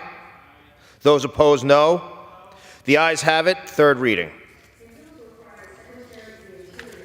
Issue regulations removing the gray wolf from the list of endangered and threatened wildlife under the Endangered Species Act of 1973. For what purpose does the gentleman from California seek recognition? Speaker, to recommit at the desk. The clerk will report the motion. Mr. Huffman of California moves to recommit the bill H.R. 764 to the Committee on Natural Resources. Pursuant to Clause 2B of Rule 19, the previous question is ordered on the motion to recommit. The question is on the motion. All those in favor say aye. Those opposed, no. The noes have it. The motion is not agreed to. Yes.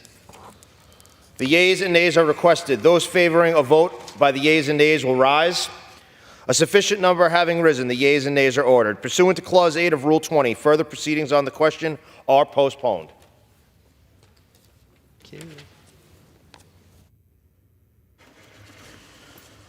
For what purpose does the gentleman from Arkansas seek recognition?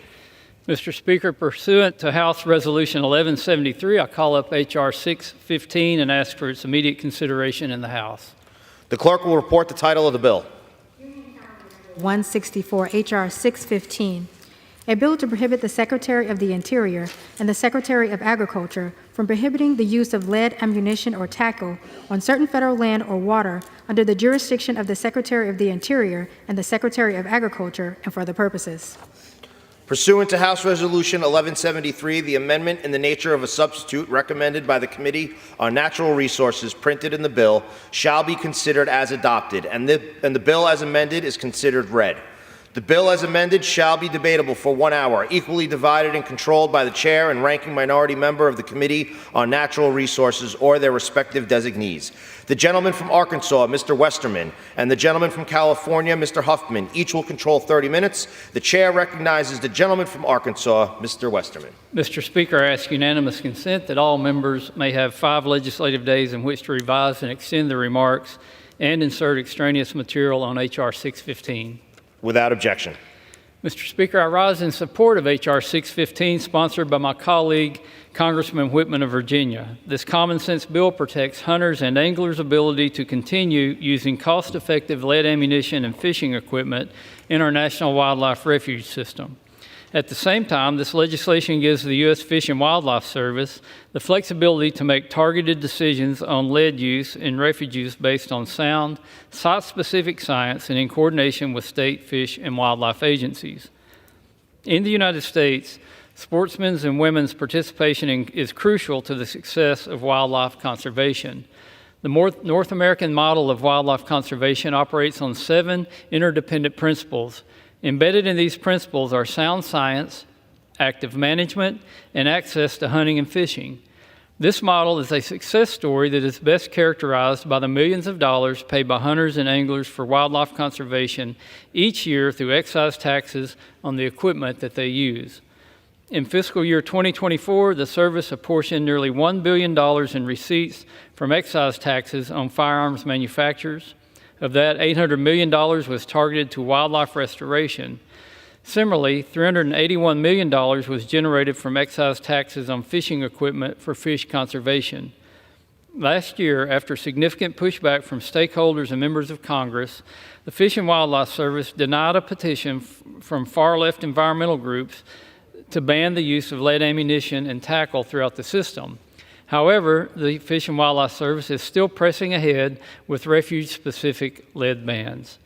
In its 2023-2024 hunting and sport fishing regulations for the system, the service is banning the use of lead ammunition and tackle in 8 refuges.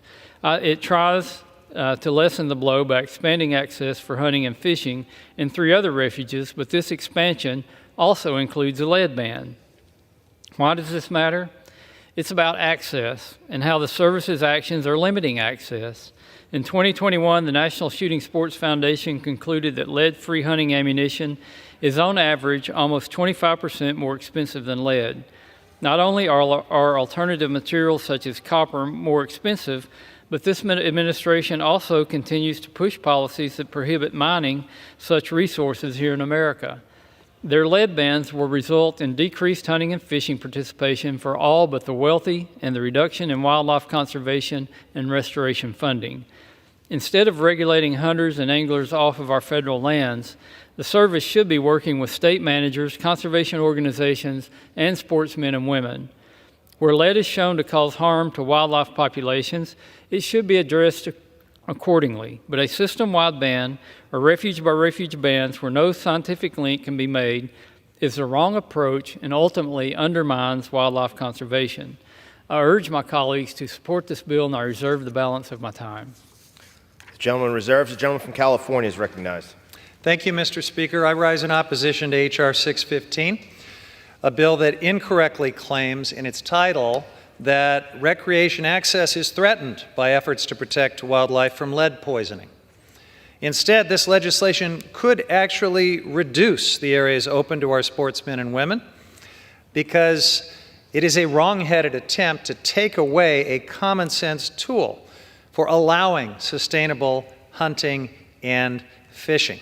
Specifically, this bill would ban the Fish and Wildlife Service, the BLM, and the Forest Service from prohibiting or regulating the use of lead ammunition or tackle on federal lands that are made available for hunting and fishing. Lead regulations and bans actually make sense. When wildlife forage for food, they inadvertently consume spent shot or tackle that is left in the environment. This lead accumulates in animal tissue, where it causes neurological and immune system impairments and anemia, slowly poisoning these animals until they die. And when one animal dies of lead poisoning, the lead accumulated in its tissue then becomes a hazard to scavenging animals. And we see this in species like the bald eagle and the California condor. In fact, scientific evidence shows that over 130 animal species, including humans, have been exposed to or killed by lead shot or ammunition, whether directly or by ingesting prey poisoned with lead. 20 million birds and other animals die each year from lead poisoning. We know lead is a neurotoxin, and the science is clear that many species are negatively impacted. Now, in a study from the USGS, almost half of all examined bald eagles exhibited symptoms of lead toxicity. The California condor was nearly driven to extinction by lead poisoning, leading the Republican governor of my state, California, at the time, to implement lead ammunition restrictions in condor habitat. Now, some states, such as Maine, Vermont, and California, have instituted lead ammunition and fishing tackle restrictions. This bill could make it extremely difficult for federal land managers in those states to simply carry out those same logical beneficial restrictions on federal lands. Now, banning lead products when we know they pose harm is not a radical idea. We've banned lead in paint, pipes, and household items because we know lead poisoning is a serious problem, and scientists are continuing to discover further evidence of its harm to people and wildlife. Here's the thing. There are ample alternatives to lead-based tackle and ammo at virtually the same price. People already can and do use these alternatives in areas where lead is banned. No one is losing access due to lead bans, but our wildlife and habitats are safer because of them. It's a win-win. So why are Republicans pushing this bill? Well, I can't say for sure, but I can tell you that at the hearing on this bill, Republican members and witnesses didn't have much to say about lead bans causing problems for hunters and fishers. What they aired was their ideological opposition to anything that regulates firearms in any context for any reason, including ammunition. So let's not pretend that this bill is about solving a problem for sportsmen and women. This bill would likely result in closures of hunting and fishing areas. The National Wildlife Refuge System's mission is to conserve, manage, and restore wildlife and their habitats for future generations. In the face of a changing climate, habitat loss, disease, and other pressures, our wildlife increasingly relies on the protections and resources of the refuge network. And that's why, by law, refuges cannot be opened for hunting or fishing if doing so is incompatible with the purpose of the refuge. And many of these refuges were established to recover and conserve endangered species. Well, guess what happens if refuge managers can no longer restrict lead ammo and tackle? Well, they're going to face a dilemma. What happens when they are faced with a decision to opening an area to hunting and fishing or not opening it? If they're concerned that lead-based gear could jeopardize endangered or threatened species, then the most likely outcome will be to not allow any hunting. They'll have no choice but to close off these habitats to hunting and fishing. You have to think through the consequences of poorly written legislation like this. Now, committee Democrats have been pointing this out for months, but House Republicans are forging ahead full speed. Preventing the federal management of pollutants does nothing to protect or even maintain access, and it is in direct opposition to the conservation goals shared by sportsmen and women and federal land managers. The hearing on this bill shed a lot of light for me on the thinking behind it. When it comes to guns and now ammo, any type of restriction is too much for Republican ideology, even if it means closing off hunting areas for actual gun users. But that's where we are, and that's why they refuse to move forward on common sense gun safety regulations and assault weapon bans and other things the American people overwhelmingly support. And that's the problem. House Republicans need to listen to the people instead of pushing an ideological agenda that Americans are not asking for. The entire House schedule this week misses the mark. It elevates right-wing ideology over the actual needs of the American people. And it tells us once again what the GOP has devolved to. It stands, unfortunately, for guns, oil, and polluters. I urge my colleagues to reject this bill and reserve the balance of my time. The gentleman reserves. The gentleman from Arkansas is recognized. Mr. Speaker, let's be clear. The rule this administration put out has absolutely nothing to do with protecting wildlife, with wildlife conservation, or with protecting human health. And as the gentleman alluded to, I believe this bill probably is more aimed at restricting the sale of ammunition and any kind of attack they can take on our Second Amendment rights. This bill will hurt conservation. It's senseless. It's based on no facts. The Fish and Wildlife Service can't produce a document to show why they should ban lead ammunition or lead fishing tackle. It's simply another move by an administration that wants to write the law instead of letting Congress write the laws and them enforce the laws. I yield 3 minutes to the gentleman from Virginia, the sponsor of the legislation, Mr. Whitman. The gentleman yields. The gentleman from Virginia is recognized. Thank you, Mr. Speaker. I rise today as a lifelong hunter and recreational fisherman in support of my bill, H.R. 615, the Protecting Access for Hunters and Anglers Act. You know, our hunters and anglers are really the backbone of this nation. They are the contributors that put a tremendous amount of resources into protecting the resources that we all enjoy. Why would we want to restrict their access? America is blessed with an abundance of natural resources. These refuges belong to the American people. Why wouldn't we want them to use them to the maximum utility for everybody, not just for a small group that decides that they want to go to court? The Trump administration opened up 2.3 million acres of the refuge system for the owners of the system. Gosh, that makes some sense, doesn't it? In response, anti-fishing and hunting groups sued, claiming lead ammunition and tackle would negatively impact endangered species on the National Wildlife Refuge System. And certainly there are limited instances where you can show an association there, but not carte blanche. You don't just say, hey, we're going to close the whole thing down because of some isolated incidents. In 2022, the Biden administration reached a settlement and pretty much said, hey, listen, we're going to go forward with the lead ban for fishing tackle and for ammunition.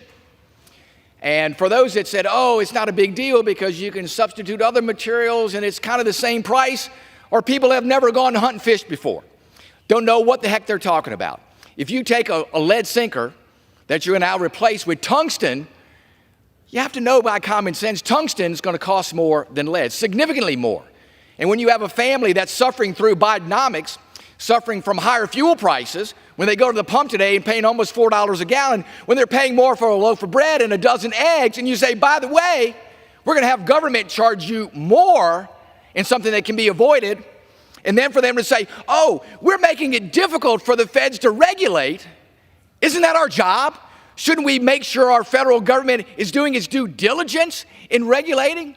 But no, we want to have a side that says we want more cost to the American people. We don't even want them to enjoy their pastimes. We want them to suffer at the pump. We want them to suffer at the grocery store. And now we want to make them suffer by not being able to enjoy the lands that belong to them. How ironic is that? Add more suffering on more suffering on more suffering. We, Lord forbid, don't want to make it difficult for government to regulate. Where are we? This is an alternate universe. We want to make sure that we are ensuring that these lands are accessible to the people that own them. And these are sportsmen that put a tremendous amount of money into the system. The Duck Stamp Act, the Pittman-Robertson Act, the Dingell-Johnson Act put millions and millions of dollars into the system every year.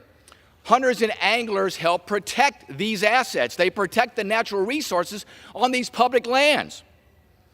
I want to make sure that we are able to support them, make sure that we don't add to the cost of them being able to enjoy those lands. This bill ensures that federal agencies have to do their due diligence. It doesn't stop them from limiting lead use on these properties, but it assures that they have to use the science. They have to demonstrate in these instances, in these specific situations, that they have the science behind limiting lead use, not just carte blanche bans. I yield the gentleman 30 more seconds. I want to make sure the Secretary of the Interior and the Secretary of the Agriculture have to do their due diligence to show that there is indeed a scientific purpose behind these lead restrictions. We want to make sure we are effectively managing our lands and our natural resources in ways that keep in mind the American citizen.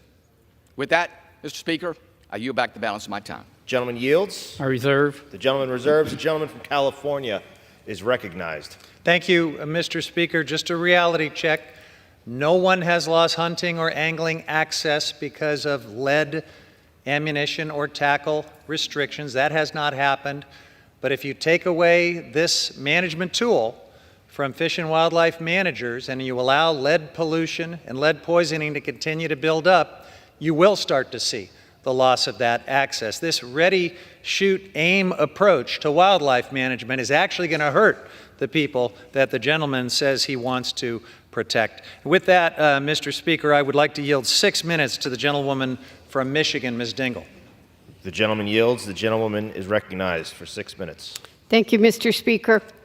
I am a proud member of the Congressional Sportsmen's Caucus, in fact, a past co-chair, and I'm dedicated to protecting and expanding access to hunting and fishing opportunities throughout the United States.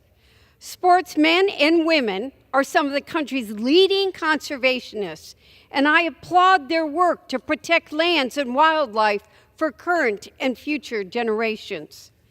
However, this bill before us today is not a conservation bill. In fact, it drives a wedge in the deep partnerships between sportsmen and women and federal land managers who have worked together for decades to identify strategies to allow hunting and fishing in ethical ways that help fish and wildlife population thrive. Federal land managers have the authority and the mission to manage their lands in a way that contributes to the conservation of wildlife, and they must ensure that any actions that occur on the lands that they manage do not cause jeopardy to endangered or threatened species. This bill conflicts with the Endangered Species Act, the Migratory Bird Treaty Act, the National Wildlife Refuge Administration Act, and other land management laws by prohibiting any regulation of lead, ammunition, or tackle, even when scientific analysis conducted under those laws determined that lead is causing a decline in a population of animals or is not compatible with the uses of the wildlife refuge. Particularly for the National Wildlife Refuges, this bill is based on a fundamental misunderstanding of how hunting and fishing are managed on wildlife refuges. Under the National Wildlife Refuge Administration Act, the refuges are closed to hunting and fishing until they are opened by the annual hunt-fish regulations the Fish and Wildlife Service publishes. In those regulations, the Fish and Wildlife Service identified the places, the types of hunting and fishing available, the restrictions such as no hunting or fishing at night, no motorized boat, etc., and the times those opportunities are available. This regulation is published after careful analysis of whether such actions are compatible with the goals and the purposes of each refuge. And the Fish and Wildlife Service also assesses if the regulation has any impacts under the Endangered Species Act, the National Environmental Policy Act, and other laws. So if we play out this bill before us today, one can easily imagine scenarios where the best available science under the Endangered Species Act shows that hunting or fishing with lead ammunition or tackle will lead to a decline in the listed species. At that point, the Fish and Wildlife Service has a choice to make. Do they allow hunting or fishing with lead ammunition or tackle in violation of the Endangered Species Act, or do they close off that area to hunting and fishing? They've already been sued for allowing the use of lead in the violation of the ESA. They would simply avoid lawsuits by keeping that area closed to future hunting and fishing. This bill is going to be counterproductive to the goals of the sponsors. It is likely that it will result in less lands available for hunting and fishing, limiting access to sportsmen and women. For this reason, at the appropriate time, I will offer a motion to recommit this bill back to committee. If the House rules permit it, I would have offered the motion with an important amendment to this bill.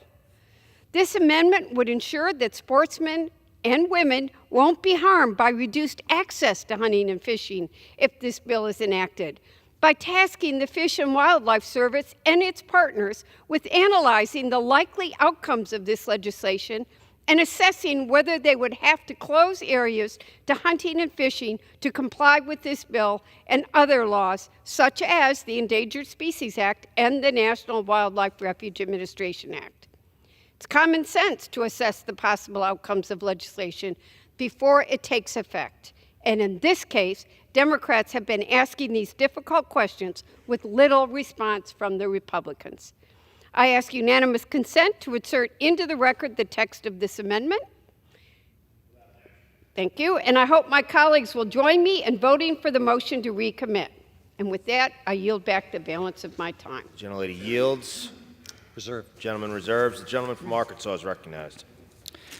Thank you, Mr. Speaker. Mr. Speaker, I serve as the co-chair of the Congressional Sportsmen's Caucus, and I would like to point out that not only does the Congressional Sportsmen's Foundation endorse this legislation, so do organizations such as the Mule Deer Foundation, the American Sport Fishing Association, Ducks Unlimited, Delta Waterfowl, the who's who of sportsmen and women's organizations support this legislation, and I ask unanimous consent to submit this list of endorsements to the record. Without objection.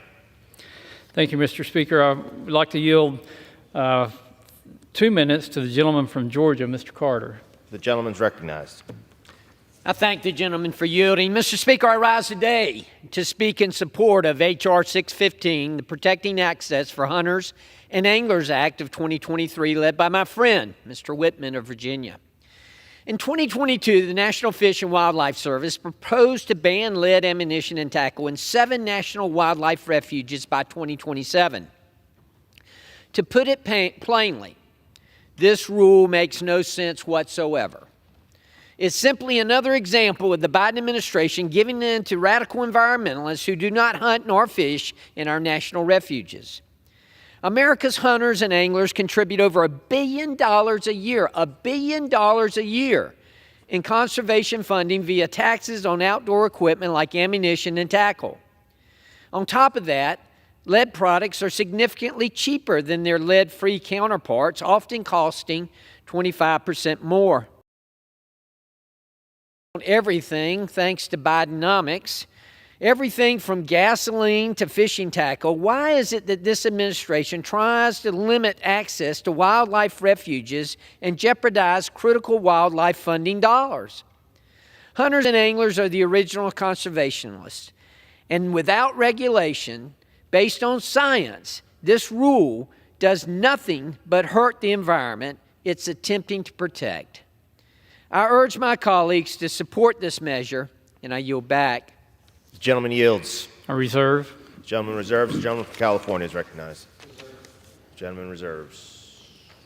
The gentleman from Arkansas is recognized. Mr. Speaker, I yield 4 minutes to the gentleman from Florida, Mr. Rutherford. The gentleman is recognized. Thank you, Mr. Speaker. I thank the gentleman from Arkansas for yielding, and I thank my colleague from Virginia for introducing this bill, the Protecting Access for Hunters and Anglers Act of 2024. This is a poorly decided agreement on a court case when the U.S. Fish and Wildlife Service, as you just heard, was actually sued by the Center for Biological Diversity, sued the Department of Interior, and this agreement was, well, we'll just throw them 7 of our national wildlife refuges to get them to go away.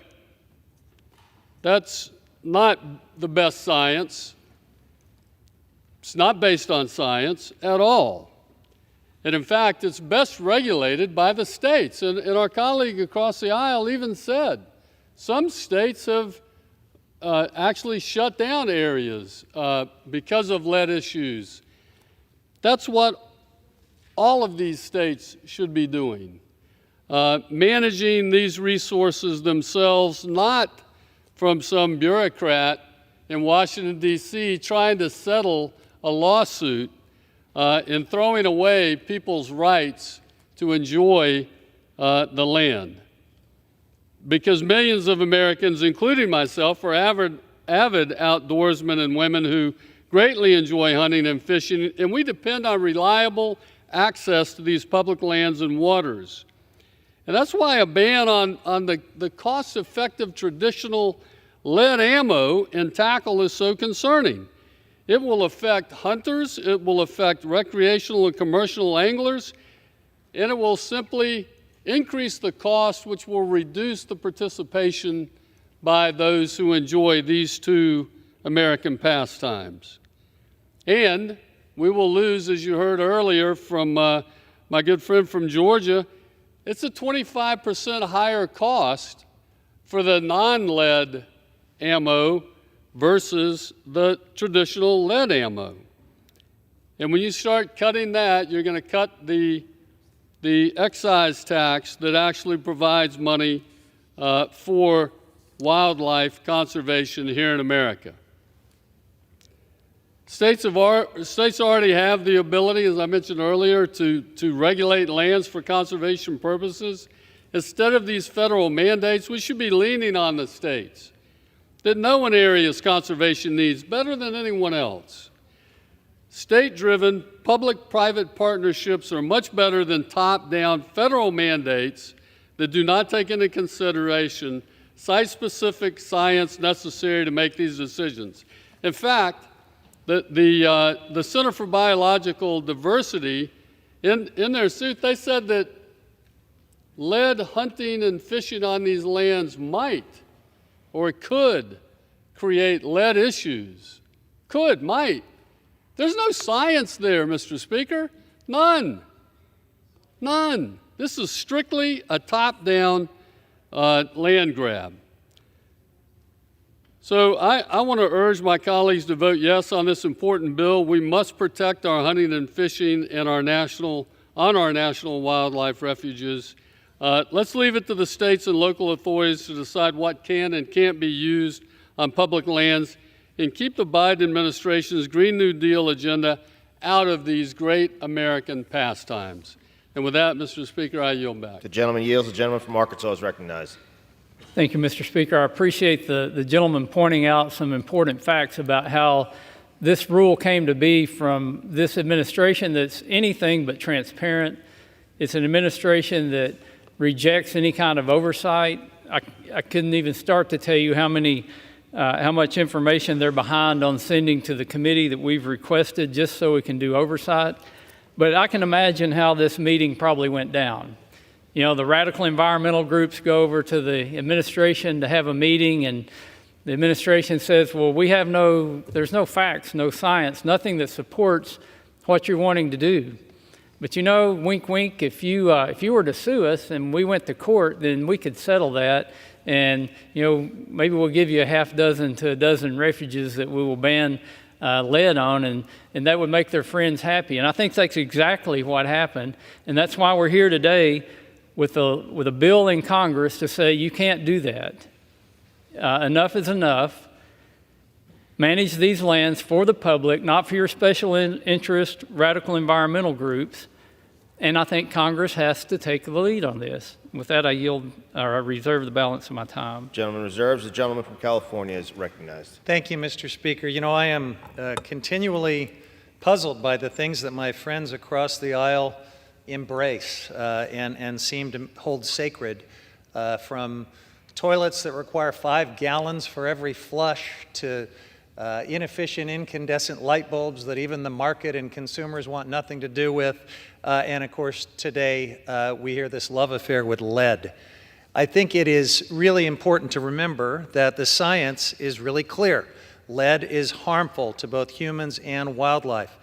It causes neurological, behavioral, muscular, and cognitive impairment. The Center for Disease Control states there's no acceptable amount of lead exposure, none.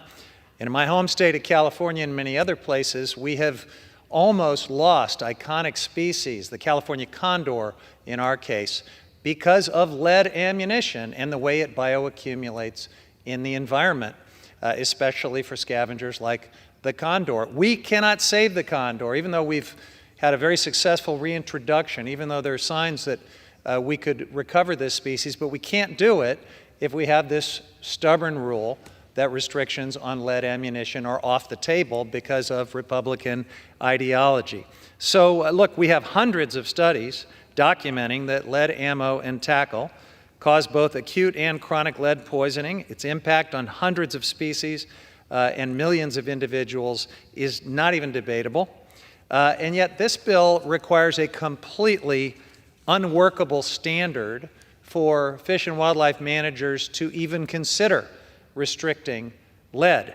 It would require the Secretary to determine, quote, a decline in wildlife population at the specific unit of federal land or water. They would have to determine that lead is the primary cause of that decline, and they would have to use field data from that specific unit of federal land or water. This is a completely unworkable standard. That's why the National Wildlife Refuge Association has pointed out that it is functionally impossible.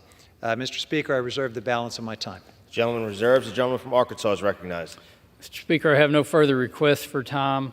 I'm prepared to close, and I continue to reserve.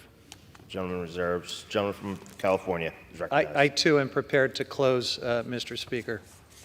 The gentleman from California is recognized. Mr. Speaker, a lot of points have been made about this bill, but I think the one that needs discussion in my closing remarks are the fact that this bill seems to have achieved the unthinkable. It is bad for literally everyone. It is bad for wildlife, as it restricts land managers' ability to limit harmful lead pollution in the environment. It conflicts with the Endangered Species Act, Migratory Bird Treaty Act, and land management laws such as the National Wildlife Refuge Administration Act. It's bad for states.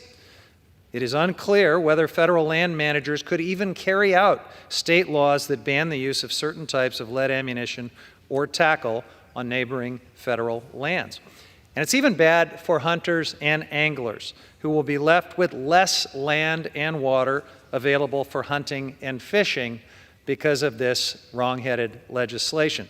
And you might think that this bill would be a boon for the gun industry, but even there, it's hard to see how less land available for hunting would somehow lead to greater gun and ammunition sales. Most hunters and anglers want to contribute to improving wildlife conservation in this country, but this bill makes their efforts more difficult. So at the end of the day, the only thing that this bill does is score a few cheap political points by yet again villainizing the big bad government for doing its job.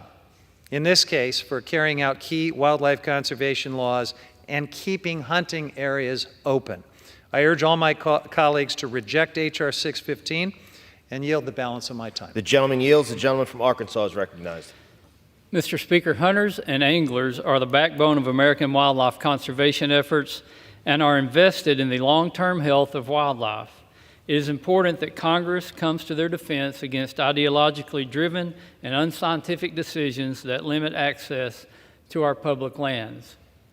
Now, Mr. Speaker, if the big bad government was really basing their actions on science, why did they randomly pick 7 wildlife refuges? Why didn't they propose this across the nation?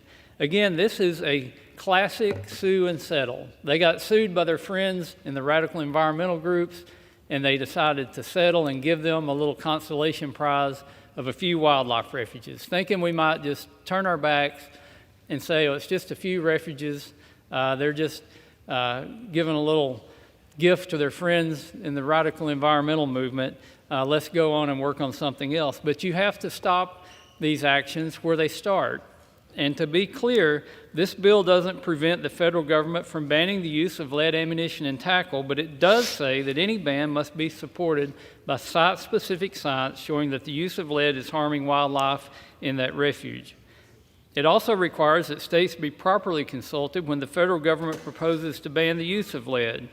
If some of my colleagues have an issue with that, they must ask themselves if they consider states to be partners in conserving wildlife or stakeholders who they can ignore. I believe that a true partnership between states and federal government in wildlife conservation is the best path forward, and this bill is a step in that direction. I want to thank Congressman Whitman for his leadership on this legislation. I urge my colleagues to join me in supporting this bill, and I yield back the balance of my time. The gentleman yields. Pursuant to House Resolution 1173, the previous question is ordered on the bill as amended. The question is on engrossment and third reading of the bill. Those in favor say aye. Those opposed, no. The ayes have it. Third reading.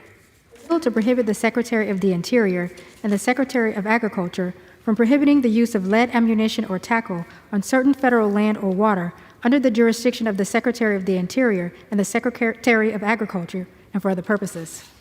For what purpose does the gentlewoman from Michigan seek recognition? Mr. Speaker, I have a motion at the desk. The clerk will report the motion. Mrs. Dingle of Michigan moves to recommit the bill H.R. 615 to the Committee on Natural Resources. Pursuant to Clause 2B of Rule 19, the previous question is ordered on the motion to recommit. Though the question is on the motion, all those in favor say aye. Those opposed, no. The noes have it. The motion is not agreed to. Speaker, I ask for the yeas and nays. The yeas and nays are requested. Those favoring a vote by the yeas and nays will rise. A sufficient number having risen, the yeas and nays are ordered pursuant to Clause 8 of Rule 20. Further proceedings on this question are postponed.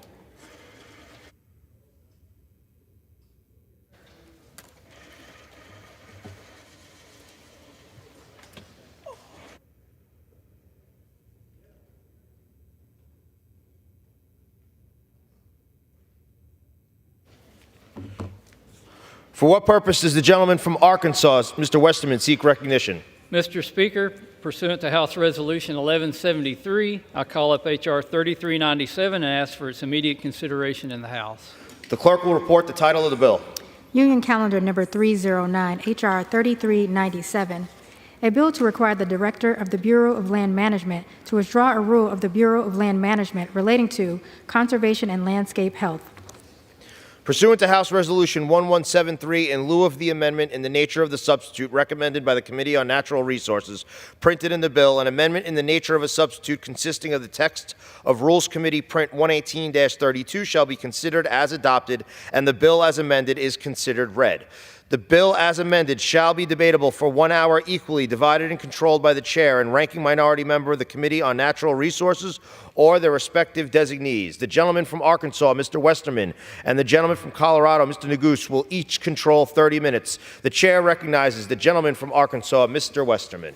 Mr. Speaker, I ask unanimous consent that all members may have 5 legislative days to revise and extend their remarks and insert extraneous material on H.R. 3397. Without objection. Mr. Speaker, I rise today in support of Representative Curtis's bill, H.R. 3397, the Western Economic Security Today Act, or WEST Act of 2024.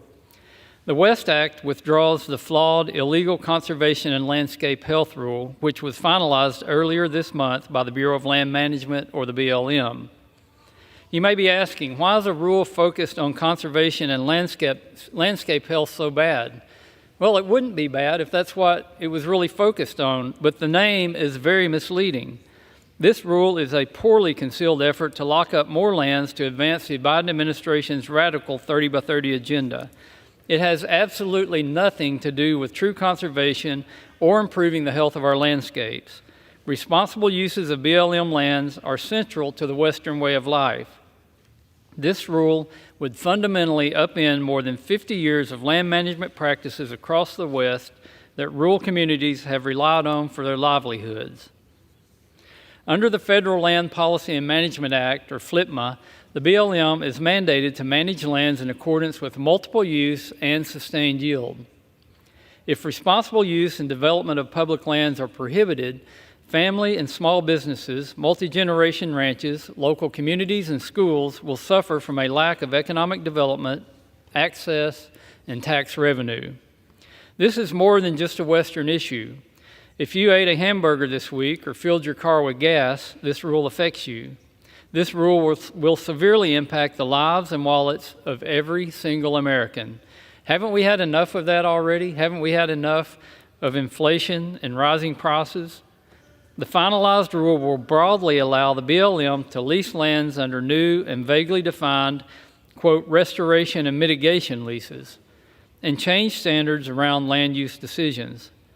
The rule will elevate conservation as a use of our public lands.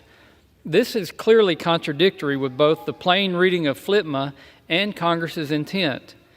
Congress very clearly defined the principal or major uses of BLM lands to include and be limited to domestic livestock grazing, fish and wildlife development and utilization, mineral exploration and production, rights of way, outdoor recreation, and timber production. Nowhere in the Act do the words conservation, restoration, or mitigation appear as a use. And conservation is not a use. It's a value and an outcome that can be generated by the uses that I just mentioned. If the administration determines that uses such as grazing, timber production, energy production, mining, or recreation are incompatible with a lease, they would not be allowed and could be prohibited indefinitely from those lands. At best, the rule is duplicative, unnecessary, and burdensome. Meaningful conservation work is already being done on the 245 million acres of BLM land with multiple stakeholders. Often uses overlap on BLM land and coexist with each other. Meaningful conservation occurs simultaneously with and often for the mutual benefit of other uses like grazing and recreation. At worst, restoration and mitigation leases are a guise to restrict any meaningful activity on federal land, including energy and mineral production and timber management. The final rule allows the BLM to issue mitigation leases indefinitely and waives fees on restoration leases. That would take land that could otherwise be creating a return for the American taxpayer and give it away for free to environmental extremists. But what will this rule look like on the ground and mean for Westerners? Specifically, the Biden administration can kick off the multi-generational rancher who has been grazing on the land since before the Bureau of Land Management existed. They can restrict the mining of minerals we need for phones, computers, cars, and batteries to sustain life. They can limit oil and gas development, creating dependence on hostile foreign nations and threatening our economic prosperity. In addition to this new convoluted leasing system, the rule would also expedite the designation of areas of critical environmental concern by removing public comment periods and allowing the BLM to, quote, temporarily restrict land use without public input. This provides the BLM with virtually unlimited authority to lock up millions of acres without any input from the public or support. The rule sorely favors types of energy development the administration likes and hurts other responsible energy development they've deemed unworthy. The rule chooses winners and losers, wealthy elites who want to protect views from their mansions or extreme environmental groups who want to kick locals off of public lands. They are the winners. Guides and outfitters who bring young and old alike to our public lands, or the ranching family who works every day to put food on the millions of American tables, they are the losers. In finalizing this rule, the Biden administration has jeopardized the activities and land use to feed and fuel our country. Make no mistake, this affects every American. This impacts every acre, every user, every lease, and every American. The finalized rule comes after a year-long effort by Western governors, communities, stakeholders, and members of Congress calling for the abandonment of this flawed rule. The concerns fell on deaf ears within the Biden administration. This prompted us to bring this bill to the floor this week, forcing the withdrawal of the rule. I again want to thank Representative Curtis for his work on the bill, and I urge all of my colleagues to support H.R. 3397, the West Act of 2024. I reserve the balance of my time. The gentleman reserves. The gentleman from Colorado is recognized. Thank you, Mr. Speaker. I rise in opposition to this bill, the so-called West Act. Mr. Speaker, I have great respect for the chairman and the member who has authored this particular piece of legislation, but we strongly disagree about this particular bill, and I want to tell you why. First and foremost, just by way of context, we have been on the House floor all day today, better part of a few hours, debating proposals that the majority has submitted that would roll back environmental protections. House Republicans want to remove protections for pristine Boundary Waters watershed in Minnesota. They want to eliminate protections for endangered species. As we heard during the last debate, apparently now increase the use of poisonous lead ammunition. This is not what this august body should be spending its time focused on. Unfortunately, H.R. 3397 is just more of the same. Now, I heard during the presentation by my colleague, my distinguished colleague on the other side of the aisle, reference to hamburgers, to the cost of gasoline, to mansions, I believe, none of which have anything to do with this particular bill, Mr. Speaker. I want to try to explain to the American people what this bill is all about. The Biden administration, in short, has taken steps to enhance public land stewardship. House Republicans are standing in the way. What do I mean by that? 2 weeks ago, on April 18th, the Biden administration released the Bureau of Land Management's Conservation and Landscape Health Final Rule, or what has been referred to as the Public Lands Rule. The rule is a necessary and long overdue update to the agency's framework for public lands management. In particular, the rule will protect clean water, clean air, and wildlife habitat. It'll promote the restoration of degraded landscapes. It'll ensure that decisions are based on the best available science and collaboration with tribal, local, and rural communities. That, Mr. Speaker, is progress. But here is what the bill does not do. It does not disallow or preclude any one of the multiple uses that the chairman referenced during the opening of this particular debate. look, either the rule, as my colleagues on the other side have described, I think I heard the word duplicative. It's either duplicative or, in the view of the majority, as they've said, it ends all uses of all land in all of the country. It can't be both. Clearly, my colleagues on the other side of the aisle take issue with this particular rule and its protection of wildlife and its inclusion of conservation. I understand that disagreement, but the American people do not agree with that position. The Bureau of Land Management, just by way of background, or BLM, manages more than 245 million acres of federal public land, which is roughly 1/10 of America's land base. In my home state of Colorado, the BLM manages more than 8.3 million acres of land. Many of those acres are in my district. Just by way of example, the Yampa Valley Trail in Routt County. This includes, by the way, national conservation lands, a collection of revered, treasured landscapes, recreation destinations, other special places that are managed to protect resources to us as Americans. These lands stretch across the Rocky Mountain West. Our citizens, our constituents, rely on these lands, and that is why this rule is such a critical development. It's also why this rule is so popular. Over 90%, Mr. Speaker, 90% of the comments received during the extensive public comment period were positive. Those comments came from local community leaders, outdoor recreation industry, scientists, small businesses, tribal communities, many others. Citizens in my state and states across the West. They want to see our public lands managed in a balanced and sustainable manner that will promote access and resilience. And that's exactly what the Biden administration has achieved with this new rule and why I am proud to support it. Now, again, I don't want to belabor this point, but it bears repeating.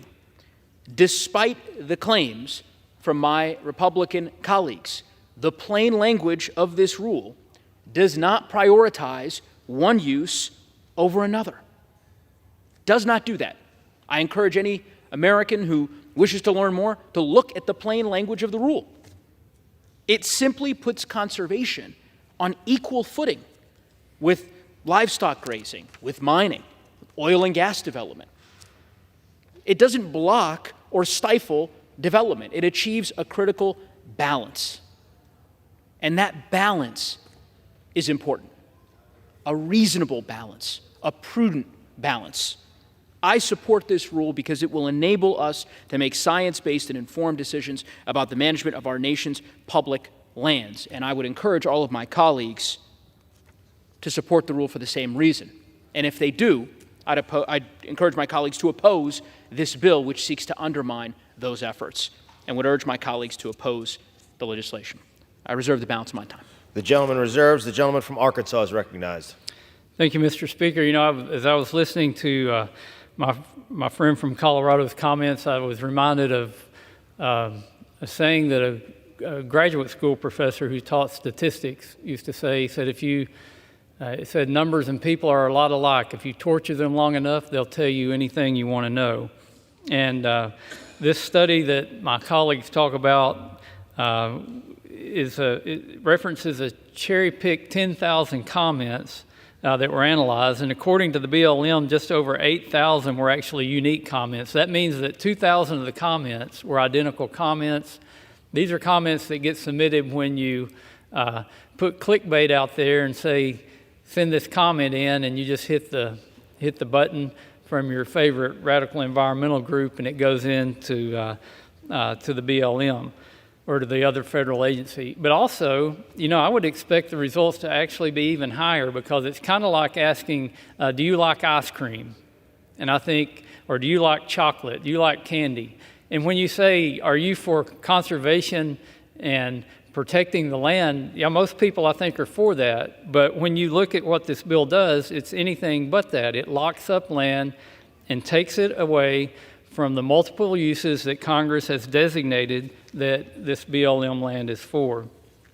Mr. Speaker, I'll yield 4 minutes to the gentleman from Utah, the sponsor of the legislation, Mr. Curtis. The gentleman's recognized. Thank you, Mr. Chairman. Mr. Speaker, I rise today in support of my bill, the Western Economic Security Today Act of 2023, or the WEST Act. My bill, as has been discussed, would require the Bureau of Land Management to withdraw their proposal regulating conservation and landscape health. Utah's farmers and ranchers for generations have worked on this land, leaving it better than they found it. They understand how to live in a way that strengthens the landscape, but allows them to provide for their family and their community. I like to tease them that they're the original environmentalists. They don't always like that term. Ironically, this rule also undermines the work of these individuals who keep the land in good health and help prevent for the risk of wildfires, to instead lock the public out of Utah's lands. Let me be clear. I have immense respect for Utah's local land managers who do their best with the resources they have. I appreciate their commitment to integrating into each unique community and working hard to find consensus. They are not the problem. The problem is Washington politicians who think they know better than the generations of families who actually live in Utah. The question isn't whether or not we want to protect these lands, but who gets to make the decisions. Since coming to Congress, one of my favorite experiences has been connecting with Utah's rural communities. They give so much and ask for so little. They work hard to feed our families, protect American energy, and lead in manufacturing. We should be making it easier for them. Instead, the Biden administration is pushing this rule to allow environmental groups funded by Swiss billionaires who pretend to be representing Utahs to lock up public lands. This is completely backwards. Mr. Speaker, I seek unanimous consent to enter into the record 2 stories about how this foreign dark money is funding environmental groups in Utah. Without objection. The Biden administration didn't even pretend to care what rural Utahns thought about this rule. I sent a letter nearly a year ago with my natural resource colleagues asking the agency to hold more public listening sessions on this rule, including a session in Utah. Instead, the agency ignored this request and finalized the rule. Over 60% of Utah's land is federally managed. I have counties with 90%, and yet no public listening session was held in Utah. This rule has an oversized impact on our state. That is why the WEST Act must pass today. We must fight to stop this rule and then immediately repeal it under the next administration. It is critical that Utah's lands remain under the stewardship of those who have tended it for generations. There's a lot of hyperbole in Washington, and I'm genuine when I say this is one of the most offensive attacks on rural Utah I have seen in my career. I will continue to work tirelessly to repeal this disastrous effort. My bill, the WEST Act, is pushing against this flawed rule. We should be empowering local communities, not punishing them. I yield my time. The gentleman yields. Reserve. The gentleman reserves. The gentleman from Colorado is recognized. I thank the Speaker, and I yield 5 minutes to the gentlewoman from New Mexico, Ms. Stansbury. The gentlewoman is recognized. Thank you, Mr. Speaker. I stand today to also respectfully oppose H.R. 3397, or what my colleagues across the aisle are calling the WEST Act. I, too, have great respect for the chair and for the sponsor of this bill, and especially for the farmers and ranchers and land stewards who were just referenced. But I vehemently disagree with the premise of what this bill and the underlying rule does and how it was characterized.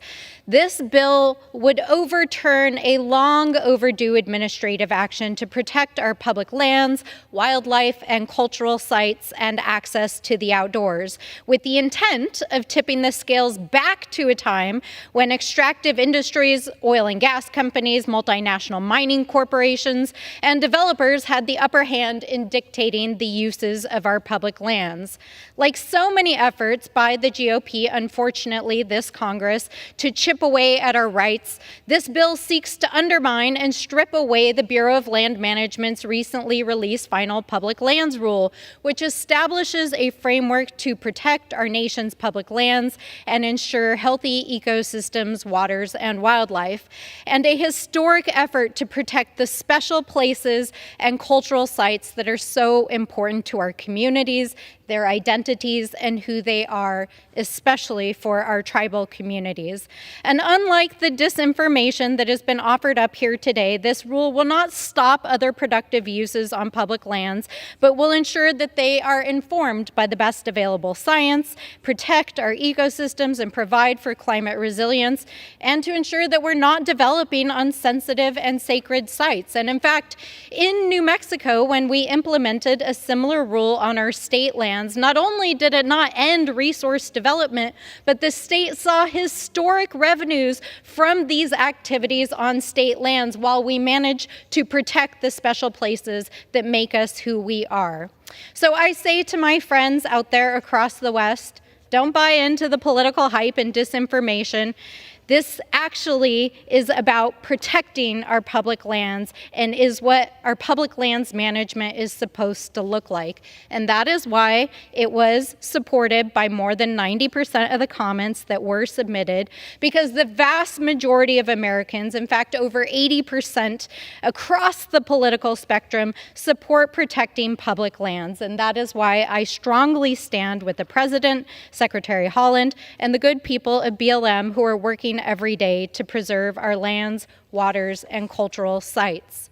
Under the same rubric of protecting our public lands and waters, I also stand to oppose H.R. 3195, which would similarly withdraw a Department of the Interior effort to protect 225,000 acres in the boundary waters from mineral leasing. This bill would rescind DOI's public land order and would put America's most visited wilderness at risk of sulfide or copper mining by a large multinational corporation based out of South America. In spite of over... Speaker, I yield an additional minute and 30 seconds to the gentleman from New Mexico. In spite of over $1 million that this corporation has spent lobbying the U.S. government, the people have spoken and submitted over 675,000 public comments to protect the boundary waters.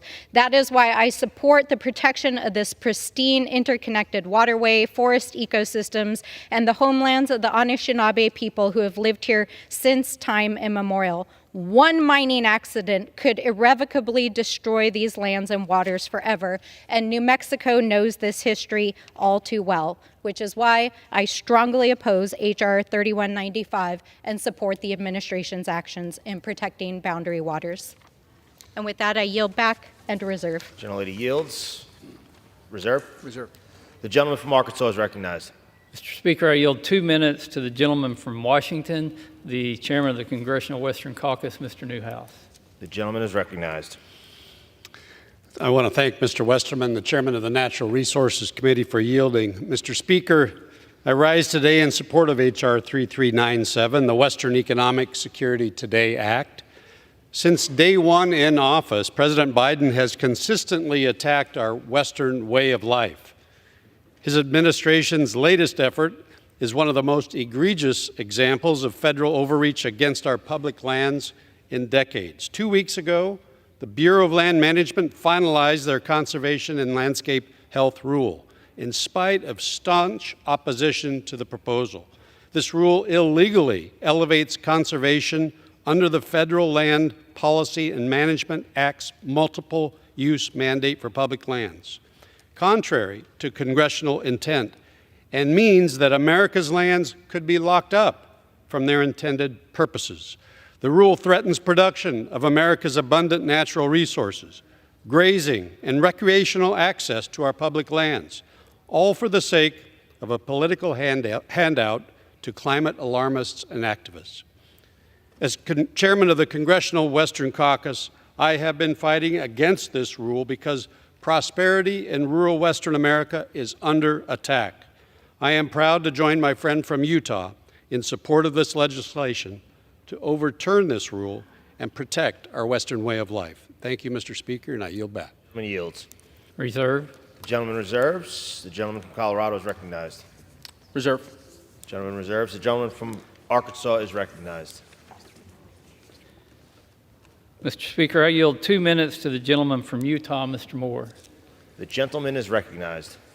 Thank you, Chairman Westerman, for bringing this important bill to the floor today. Mr. Speaker, I rise in strong support of H.R. 3397, the Western Economic Security Today Act, led by my friend and colleague from Utah, Mr. Curtis. So this bill will stop the latest Biden administration's attack on the Western way of life. Last week, I attended a natural resource field hearing in Hurricane, Utah, and heard firsthand how destructive the BLM's conservation and landscape health rule will be to communities. By allowing arbitrary standards and vaguely defined leases to lock up land from grazing, energy production, and recreation, the BLM is leaving rural America behind and costing our economy billions of dollars in the process. We're going to hear the back and forth about this particular bill today. What it comes down to is actually listening to the people doing the job. That's what we do out west. We actually do the job that America needs for our energy, for our food, for everything that we live on in our society primarily comes from out west. And for Washington, D.C. bureaucrats to go tell a bunch of ranchers that have been grazing and farming that land in Utah for generations is the most offensive thing that can exist in this world of politics. And there's a lot there. This does not make sense. Go listen to somebody that's looking and seeing, and they're terrified because there's no trust. There's no trust in the balance that we want to talk about, because there's always government overreach when we talk about the balance of using federal lands. The multi-use is so concerning. They want to be able to graze, keep fire risk low, and be able to grow livestock in a responsible way. And they do not trust that the balance trying to be sold on this particular initiative is sincere. And I believe them when they say this is bad, because I'm representing them. Thank you, and I yield back. The gentleman yields. Reserve. The gentleman reserves. The gentleman from Colorado is recognized. I thank the Speaker. Look, I have, again, great respect for the chairman and the gentleman from Utah who just spoke, but balance is exactly what we are trying to achieve. And as a representative of the West, I can tell you that my constituents support this rule, as do the vast majority of folks out West. Now, there have been these repeated references to Washington. I think the phrase is Washington bureaucrats. I don't know about the gentleman from Utah. Perhaps he doesn't have a relationship with the land management agency in his state. I certainly have a very productive and robust relationship with our BLM partners in Colorado, including the Western headquarters, which is based in Grand Junction, Colorado. One of the reasons, by the way, that one of the comment sessions, forums, hosted by the BLM with respect to the rulemaking on this particular rule was held in Colorado. The agency is listening to the folks on the ground, listening to citizens, to folks in rural America, to folks in the Rocky Mountain West, listening to hunters and anglers who, by the way, also support this rule. There have been multiple references to this notion that somehow now by the BLM promulgating this rule that enables multiple use and does not put one use ahead of another, that would somehow negatively implicate hunters or anglers. Not true. How do we know it's not true? Because the backcountry hunters and anglers sent a letter yesterday to the Speaker of the House. I'll read from it. We strongly urge the House of Representatives to vote no on these bills, and bills that they are referencing include, among others, the West Act. In particular, I'll just, again, read from, this is their letter, not my words. H.R. 3397, that's the West Act, would prohibit the implementation of the recently finalized BLM public lands rule. Hunters and anglers widely supported this forward-looking, comprehensive rule that will have a meaningful impact on fish and wildlife habitat by prioritizing conservation and restoration alongside other types of land use. The hunters and anglers. This is a reasonable rule. It's a prudent rule that unfortunately is being threatened by this extreme bill that I don't think the majority of the American people will support. I reserve. Gentleman reserves. The gentleman from Arkansas is recognized. Mr. Speaker, this isn't just a minor rule. This is a major rule that the BLM is pushing out. And when they held their listening sessions, they were located in places that were inconvenient for communities and stakeholders who were most affected by the rule to actually participate in. Only 3 of the listening sessions held by the BLM were in person, and they were all 3 in major cities. They were in Albuquerque, Denver, and Reno. 2 of the 5 listening sessions were held virtually, affecting rural communities who have limited access to internet. The BLM refused to hold listening sessions in the following western states: Alaska, Arizona, California, Idaho, Montana, North Dakota, Oregon, South Dakota, Utah, Wyoming, and Washington. You would think if they really cared about what the local stakeholders thought, they would have went out to them and had listening sessions where people could have participated. Mr. Speaker, I yield 5 minutes to the gentleman from Oregon, the chairman of the Subcommittee on Water, Wildlife, and Fisheries, Mr. Bentz. The gentleman's recognized.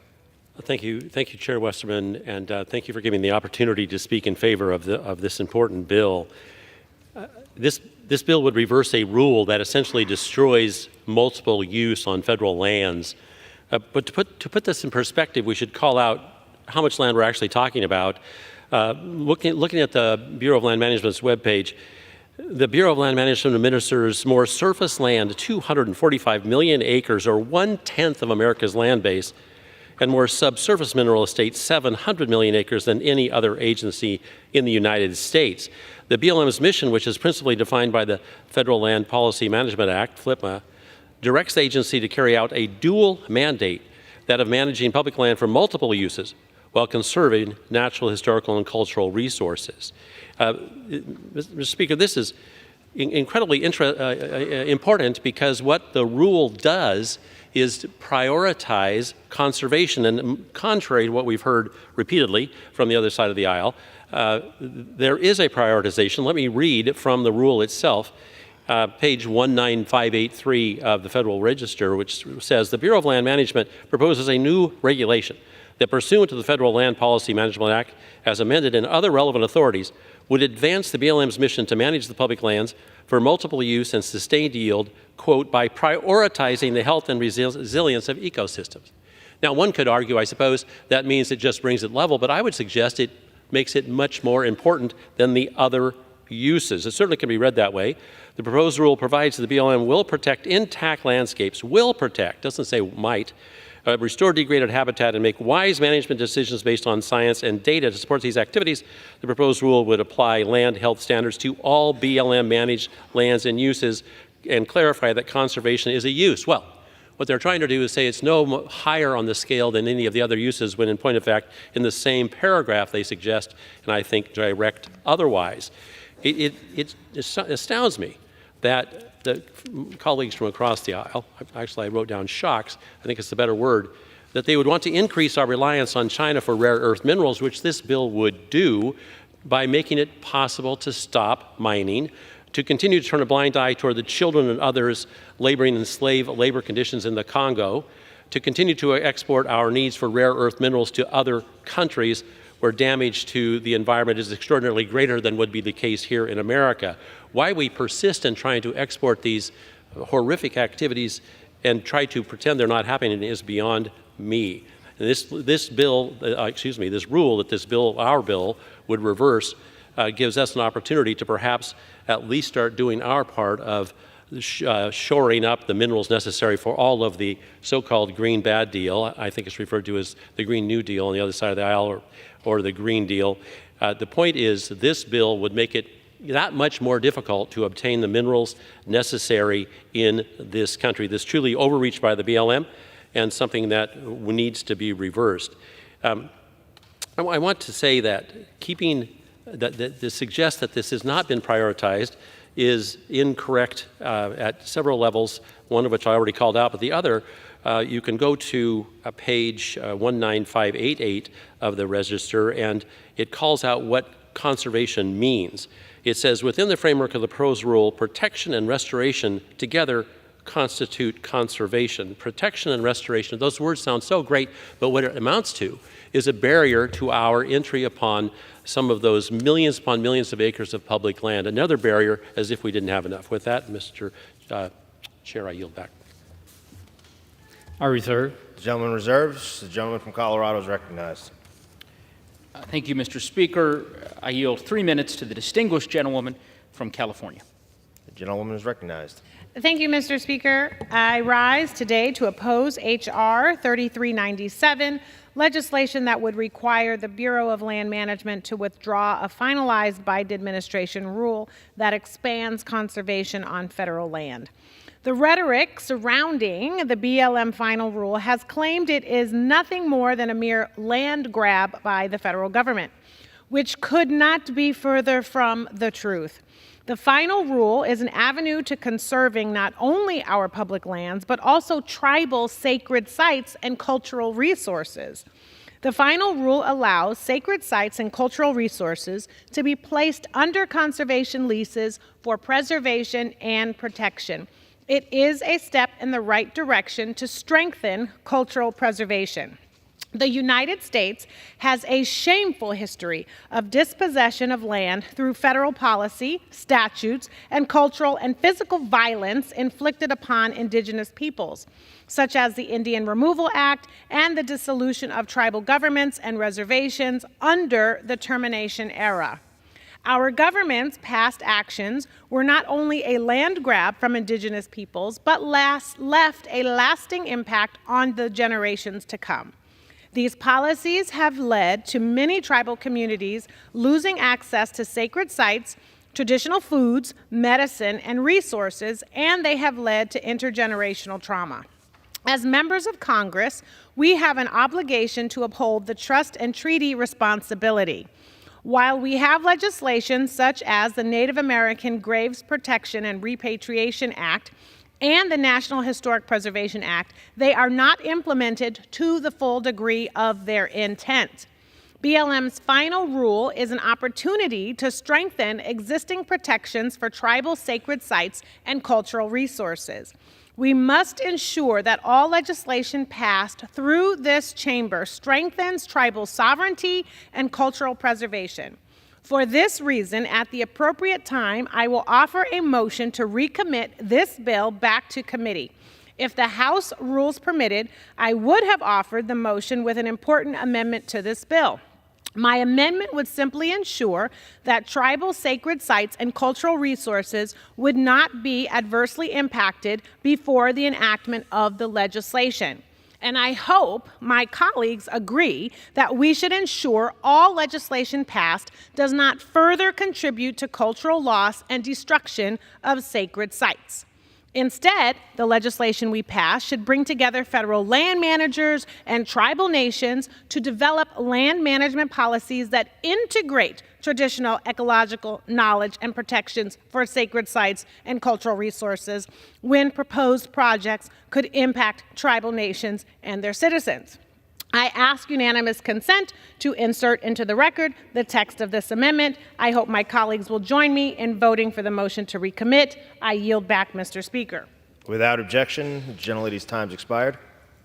Mr. Speaker, I would just simply add, and then I know we'll continue with this debate, but echoing the sentiments of my colleague from California, there have been repeated, in my view, misstatements about the full ambit of the BLM rule. So to be crystal clear, this is from the executive summary of the rule.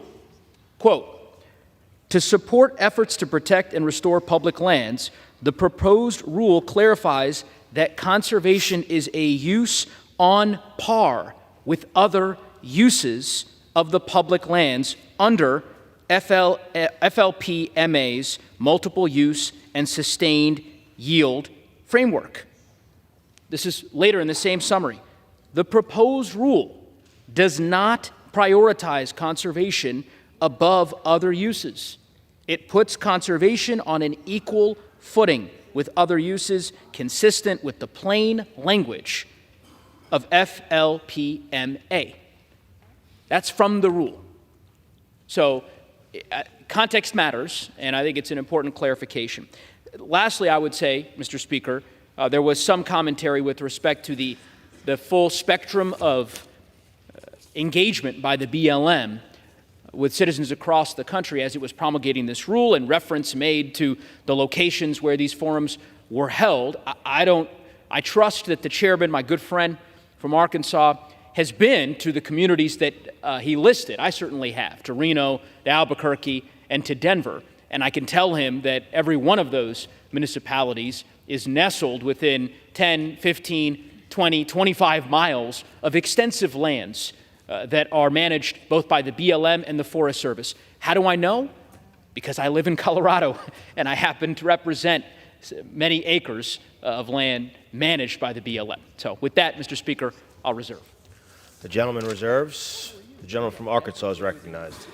Mr. Speaker, as my colleague Mr. Bentz read from the Federal Register, and then my friend from Colorado read from the rule, the summary of the rule, I thought, it would be more intellectually honest if that summary said the proposed law, because this goes way beyond a rule. And I also thought, who wrote this? And the answer is, I don't know. It's some nondescript bureaucrat over at the administration that wrote this law. He's rewriting law. And as Congress, we have to stand up to the administration and say, Congress writes the laws, the administration enforces the law, and we have to put a stop to this administrative state that writes laws and have just as much effect as if Congress had passed a law. If Congress wanted to add conservation, restoration, or mitigation to a multiple use, then Congress should do that. But right now, the law says the multiple use is domestic livestock grazing, fish and wildlife development and utilization, mineral exploration and production, rights of way, outdoor recreation, and timber production. That is the law.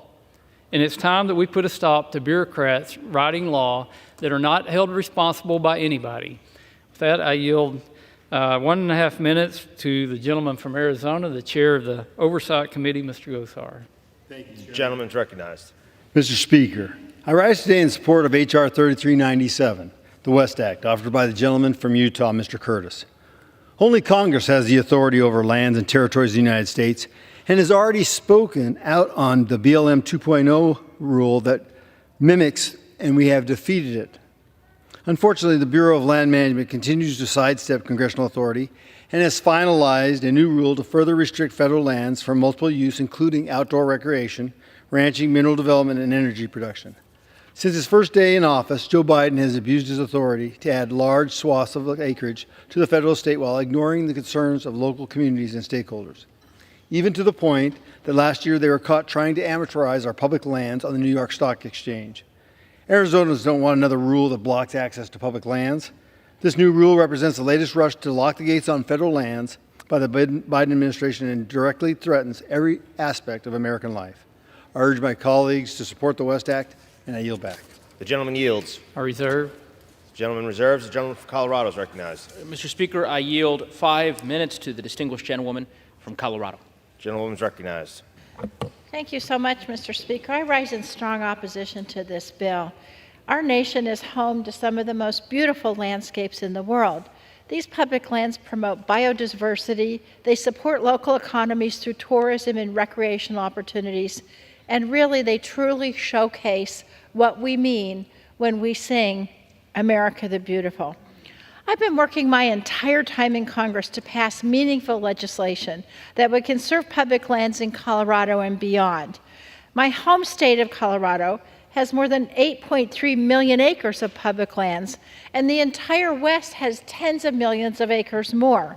Enjoying these public lands is intrinsic to the cultural idea of the American West, and protecting them helps communities who are powered by outdoor recreation tourism. These public lands are also vital in mitigating the impact of climate change and in improving the health of our planet. Restoring and protecting ecosystems throughout the land, supports the biodiversity of plants and animals, and it leads to a healthier balance for all of those who rely on these protections.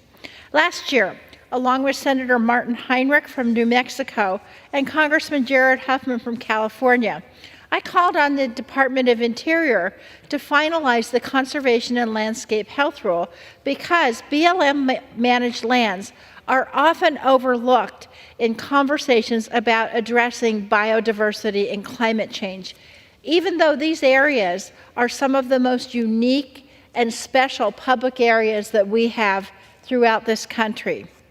I was excited when the Biden administration finally announced the rule earlier this month because I knew it would build on the administration's work to protect states like mine and to support a healthier and cleaner environment for all.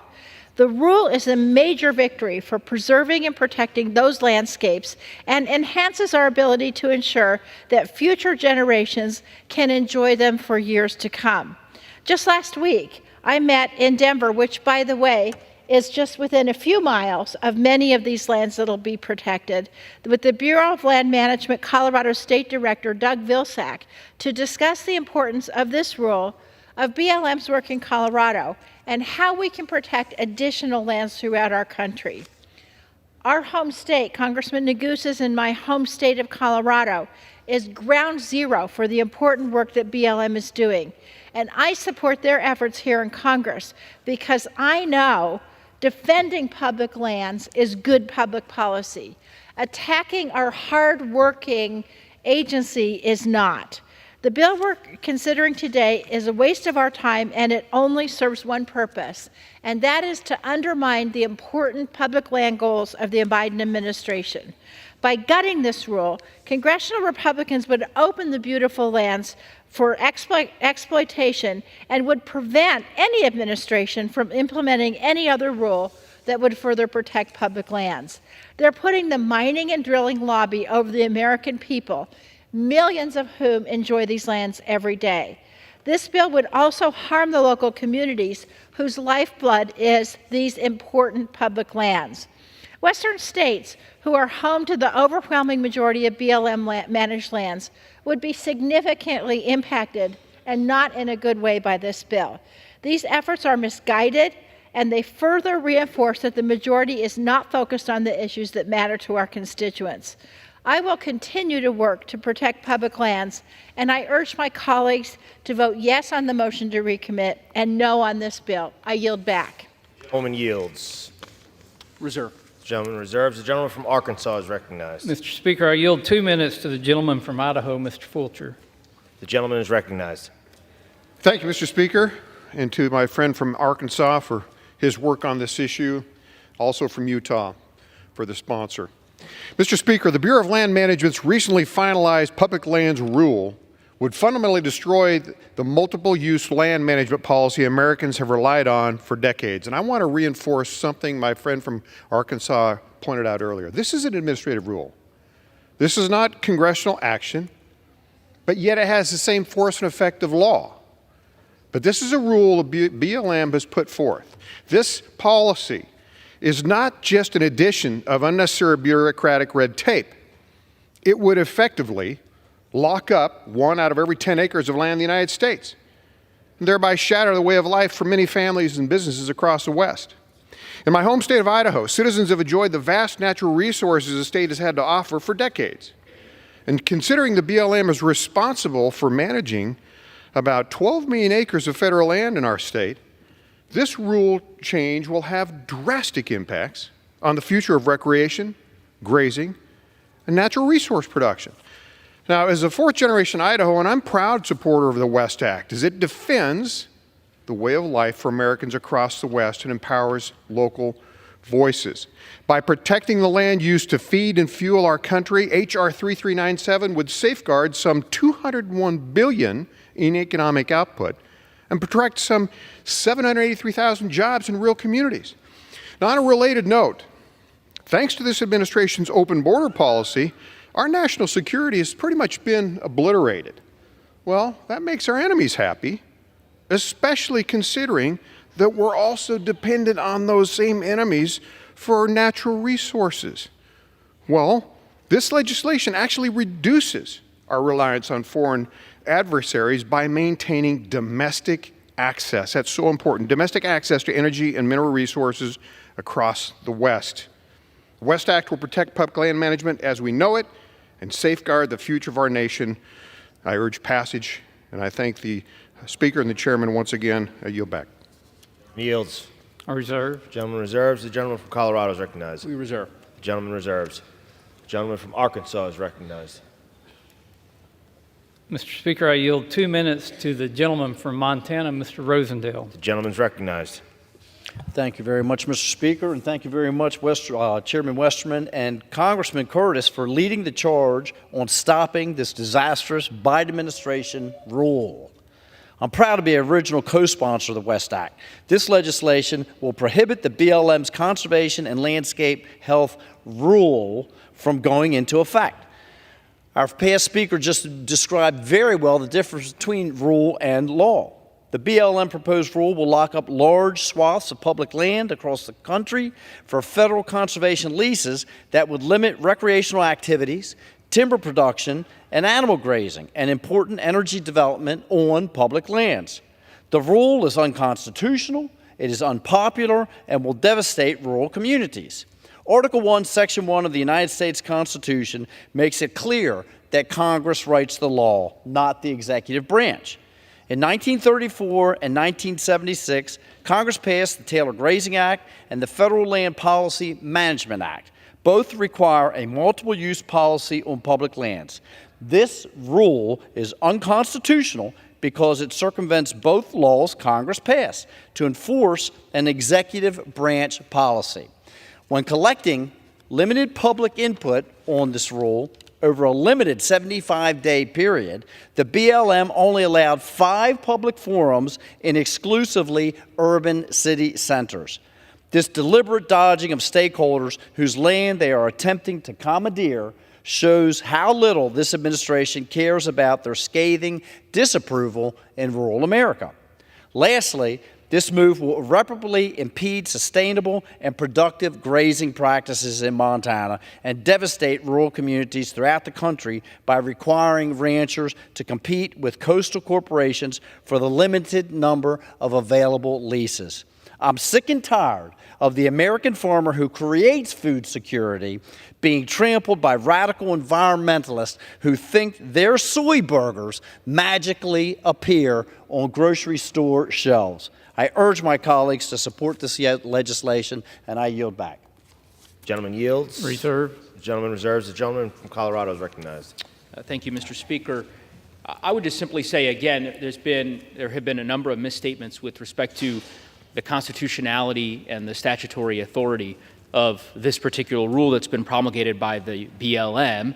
It is clearly constitutional. It is consistent with the statutory authority that Congress has ultimately conveyed to the BLM via FLPMA. And you don't have to take my word for it.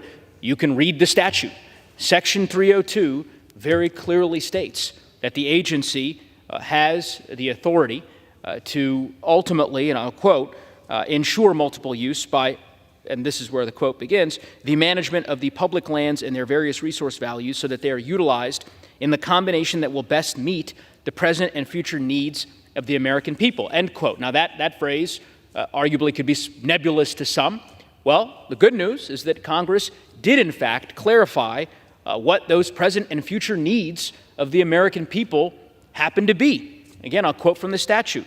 Quote, the use of some land for less than all of the resources, a combination of balanced and diverse resource uses that takes into account the long-term needs of future generations for renewable and non-renewable resources, including, but not limited to, recreation, range, timber, minerals, watershed, wildlife, and fish, and natural, scenic, scientific, and historical values, and harmonious and coordinated management of the productivity of the land and the quality of the environment, with consideration being given to the relative value of the resources and not necessarily not necessarily to the combination of uses that will give the greatest economic return or the greatest unit output, end quote. That's the statute. You have the statutory authority supporting a rule that by its plain language simply puts conservation on par with other uses. This is not complicated. The American people support this rule. Hunters and anglers support this rule. Recreationists support this rule. Constituents in Colorado and states across the West support this rule. So should the Congress. I reserve. Gentleman reserves. The gentleman from Arkansas is recognized. Mr. Speaker, I yield 2 minutes to the gentlewoman from Utah, Ms. Malloy. The gentlewoman is recognized. Thank you. Thank you, Mr. Speaker. I agree with everything my colleagues have said about this rule violating the intent of the Federal Land Policy and Management Act, FLTMA of 1976. I intended to spend most of my time talking about that. It's been pretty well covered. But this is an inappropriate use of an administrative action to change the intent of a legislative action. And as a member of Congress, I rise to support everything they've said about why that's wrong. But I also want to talk about what role BLM lands play in Utah. I represent Utah, so does John Curtis, my colleague who introduced this bill. And the reason this is so important to those of us in Utah is that the federal government manages most of the land in our state. There are counties in my district that are more than 90% managed by the federal government. A lot of that is BLM land. And we have a lot of experience with multiple use, with grazing, logging, ranching, recreation, fishing, all of the things we've just talked about coexisting in the same BLM tracts in Utah. And the reason this rule is deeply, deeply unpopular in my state is that it comes in and makes one use trump all of the other uses on what should be multiple use land managed for sustained yield. The role that BLM lands play in our economy and our culture cannot be overstated. We have, in some of the counties I represent, the majority of the families get at least part of their livelihood from grazing on public land. And if those livelihoods go away, it has a big impact on our economy. It also has a big impact on the lifestyle, our culture. And that's why changes like this should be made by Congress. They should be debated by people who represent the people in Utah or in other Western states who are facing the same drastic cultural livelihood changes from this kind of a rule, instead of this coming from an administration where it's written by bureaucrats who, like the chairman, I can't identify. I don't know who wrote the rule. I don't know what input they took from people in my district, but I know that I hear from people in my district and I represent them. So I ask all of my colleagues to support this rule, or this bill. Thank you. Mr. Speaker, I have no further requests for time, and I'm prepared to close. I reserve the balance of my time. The gentleman reserves. The gentleman from Colorado is recognized. Thank you, Mr. Speaker. I am prepared to close as well. I've participated in a lot of debates during my time in Congress. This has got to be one of the most confounding for me because repeatedly, unfortunately, I have colleagues, friends on the other side of the aisle making statements about what this rule does when the plain language of the rule says the exact opposite. There are folks here in the gallery, I suspect, who are just as confused as I am. One need look no further than the plain language of the rule. The rule says that it's putting conservation on par with these other uses. Grazing is allowed under the rule. Oil and gas development is allowed under the rule. Conservation is allowed under the rule. If my colleagues don't want conservation considered by the BLM with respect to how these lands are managed, which is clearly what they believe, then they should just say so. Just be candid with the American people that they don't think these lands should be managed with conservation in mind at all. I disagree with that view. The American people disagree with that view, but that is an intellectually honest position. But don't mischaracterize the rule that the agency ultimately promulgated, because the American people can see it for themselves. They can read the same plain language that I've read repeatedly on the House floor over the course of the last hour of debate. Mr. Speaker, Congress charged the Bureau of Land Management with seeking balance. Statutorily, That is the word we used in the statute giving BLM its authority, so that they are utilized in a combination that will best meet the present and future needs of the American people. That is what the Biden administration has done with respect to the development of this rule. Now, when we had the hearing on this bill in the Natural Resources Committee, a constituent of mine testified in support of the bill. Eagle County Commissioner Kathy Chandler Henry. She made the trip to Washington to be here to support this particular rule. And I think her testimony said it best, so I will quote her here. Quote, "I support the BLM's proposed public lands rule. It will empower the agency to deliver on its multiple use mandate by placing conservation values on equal footing with other uses on our public lands." That's it.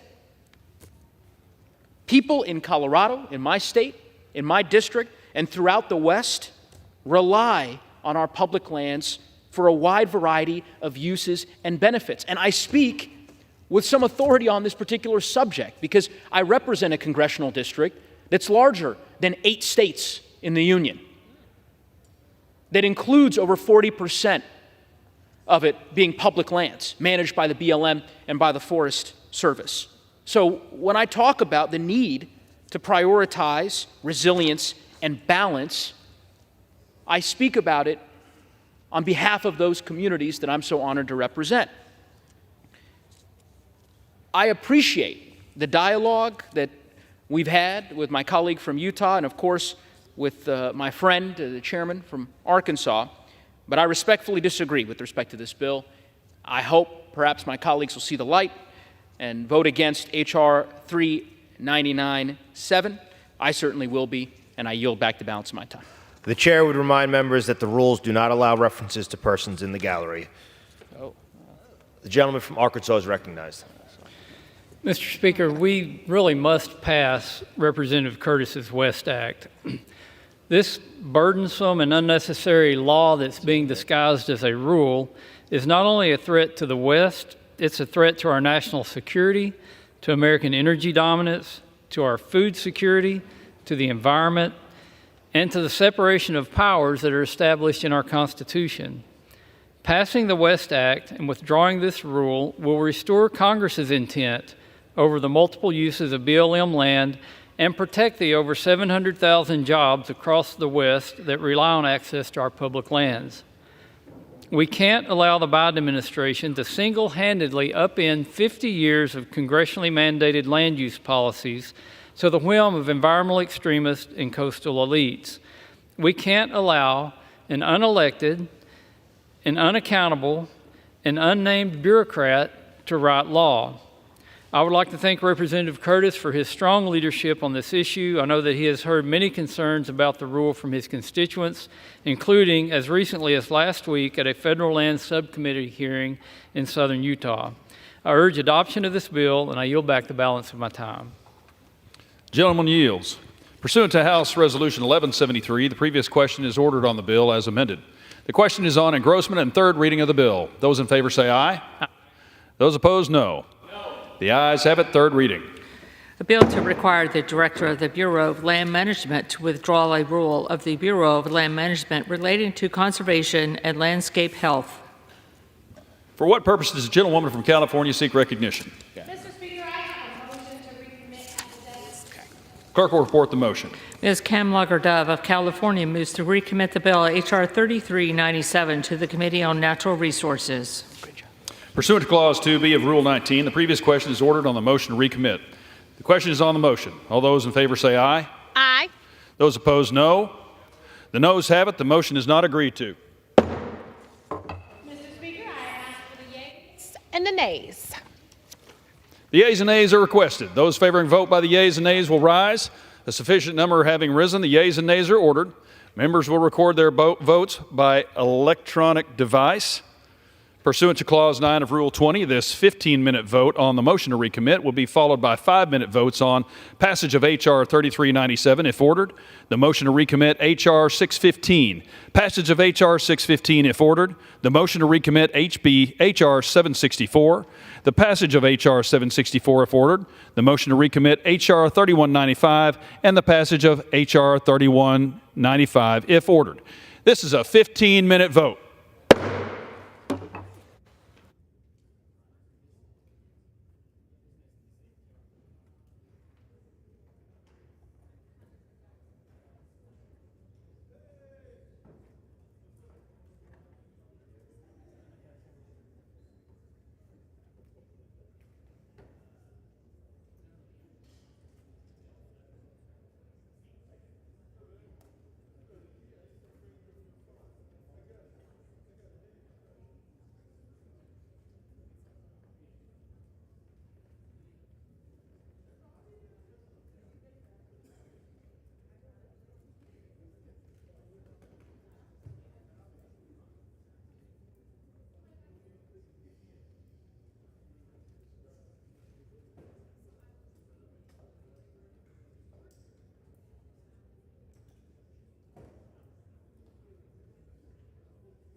On this vote, the yeas are 204, the nays are 210. The motion is not adopted. Question is on passage of the bill. Those in favor say aye. Those opposed, no. The ayes have it. Bill is passed. Mr. Speaker. Without objection. Mr. Speaker. For what purpose? For what purposes, gentlemen from Idaho seek recognition? Get a recorded vote, please. Recorded vote is requested. Those favoring a recorded vote will rise. A sufficient number having risen, a recorded vote is ordered. Members will record their votes by electronic device. This will be a 5-minute vote.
On this vote, the yeas are 212, the nays are 202. The bill is passed. Without objection, the motion to reconsider is laid on the table.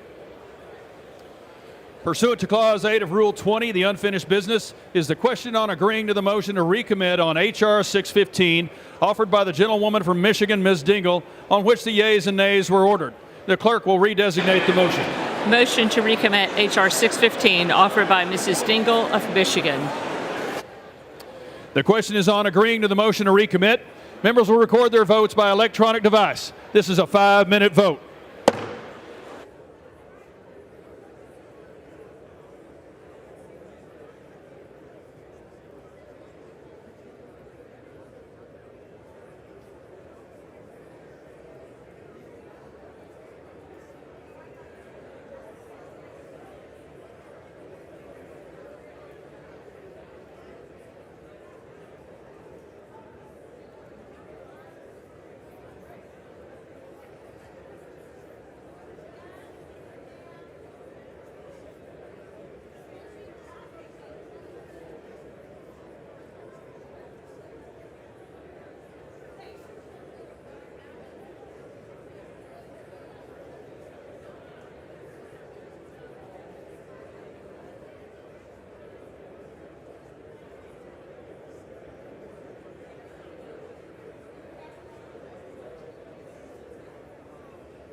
On this vote, the yeas are 204, the nays are 211. The motion is not adopted.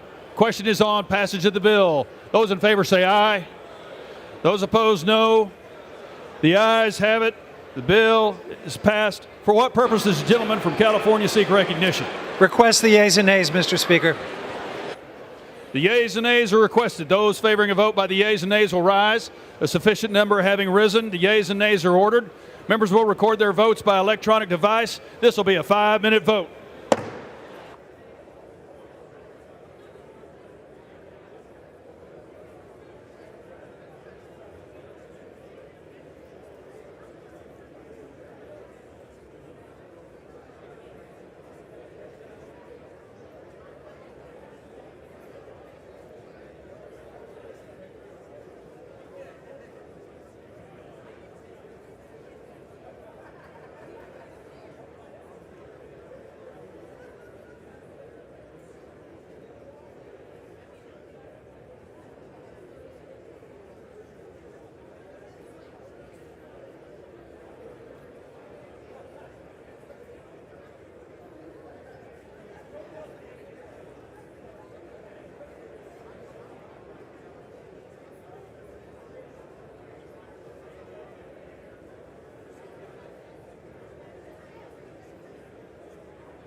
On this vote, the yeas are 214, the nays are 201. The bill is passed without objection. A motion to reconsider is laid on the table. Pursuant to Clause 8 of Rule 20, the unfinished business is the question on agreeing to the motion to recommit on H.R. 764, offered by the gentleman from California, Mr. Huffman, on which the yeas and nays will order. The clerk will redesignate the motion. Motion to recommit H.R. 764, offered by Mr. Huffman of California. The question is on agreeing to the motion to recommit. Members will record their votes by electronic device. This will be a 5-minute vote.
On this vote, the yeas are 205, the nays are 210. The motion is not adopted. Question is on passage of the bill. All those in favor say aye. All those opposed, no. The ayes have it. Request the yeas and nays. For what purpose does the gentleman from California seek recognition? Mr. Speaker, request a recorded vote. A recorded vote is requested. Those favoring a recorded vote will rise. A sufficient number having risen, a recorded vote is ordered. Members will record their votes by electronic device. This will be a 5-minute vote.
On this vote, the yeas are 209, the nays are 205. The bill is passed without objection. A motion to reconsider is laid on the table.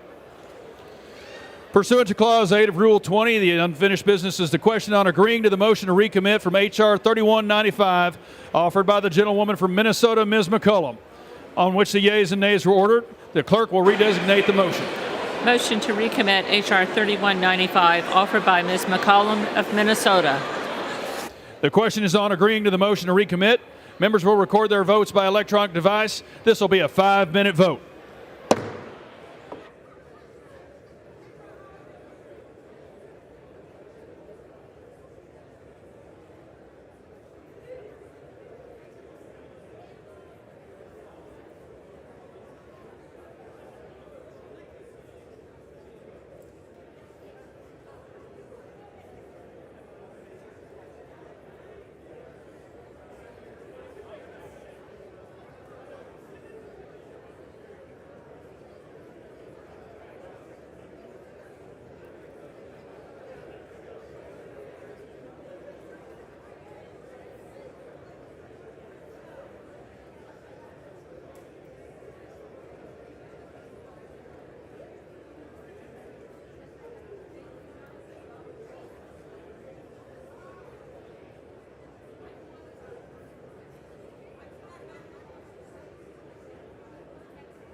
On this vote, the yeas are 205, the nays are 210. The motion is not adopted. The question is on adoption of the bill. Those in favor say aye. Those opposed, no. The ayes have it. For what purpose does the gentlelady from California seek recognition? Mr. Speaker, I request the yeas and nays. The yeas and nays are requested. Those favoring a vote by the yeas and nays will rise. A sufficient number having risen, the yeas and nays are ordered. Members will record their votes by electronic device. This will be a 5-minute vote.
On this vote, the yeas are 212, the nays are 203. The bill is passed. Without objection, a motion to reconsider is laid on the table.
Order.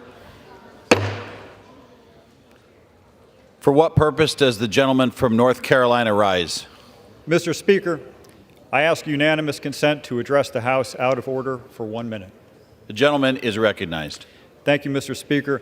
Yesterday, in a horrific act of violence, 4 law enforcement officers were killed in Charlotte, and 4 more were injured as the U.S. Marshal Regional Fugitive Task Force sought to serve a warrant on a very dangerous person. I rise today on behalf of Representative Adams, who is back in her district standing with the community following this tragic event. I ask my colleagues to join us in a moment of silence to honor the 4 law enforcement officers who gave the ultimate sacrifice to keep our community safe, to support the 4 officers who were injured, and to recognize the courage of all the first responders who answered the call on that day.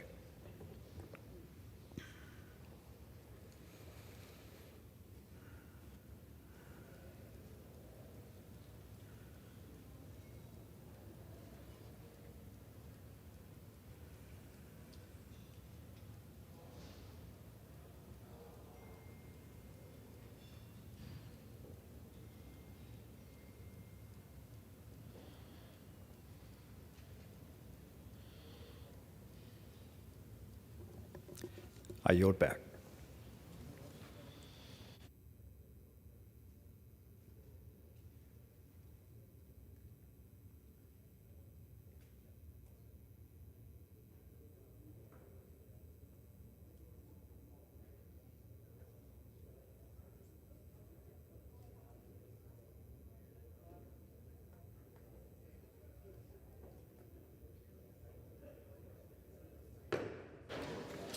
The chair will now entertain requests for 1-minute speeches. For what purpose does the gentleman from Georgia rise? I ask unanimous consent to address the House for 1 minute and to revise and extend my remarks. And the House is not in order. The House will come to order.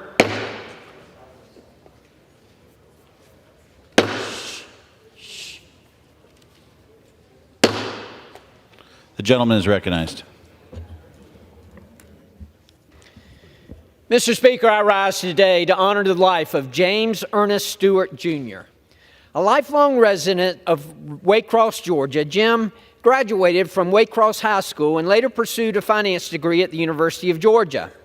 After graduating, Jim served the nation in the Army Intelligence Division in Europe and later took up his father's family business, Stewart Candy Company, where he served as chairman of the board for over 65 years.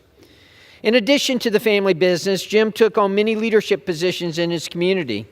He serves as chairman of the Board of Commercial Bank of Waycross. He also was the founding chairman of the Board of Waycross Bank and Trust, WB&T Bank Shares, and Southwood School. For his achievements and community involvement, Jim was selected for the Heron Business and the Community Service Award for the Childers YMCA. He was even granted an award in his honor, the James E. Stewart Jr. Award, for the service he lent to the community. Jim's community involvement will forever be remembered by friends, family, and all. Thank you, Mr. Speaker, and I yield back. For what purpose does the gentleman from North Carolina rise? Speaker, I ask for unanimous consent to address the House for 1 minute. The gentleman is recognized.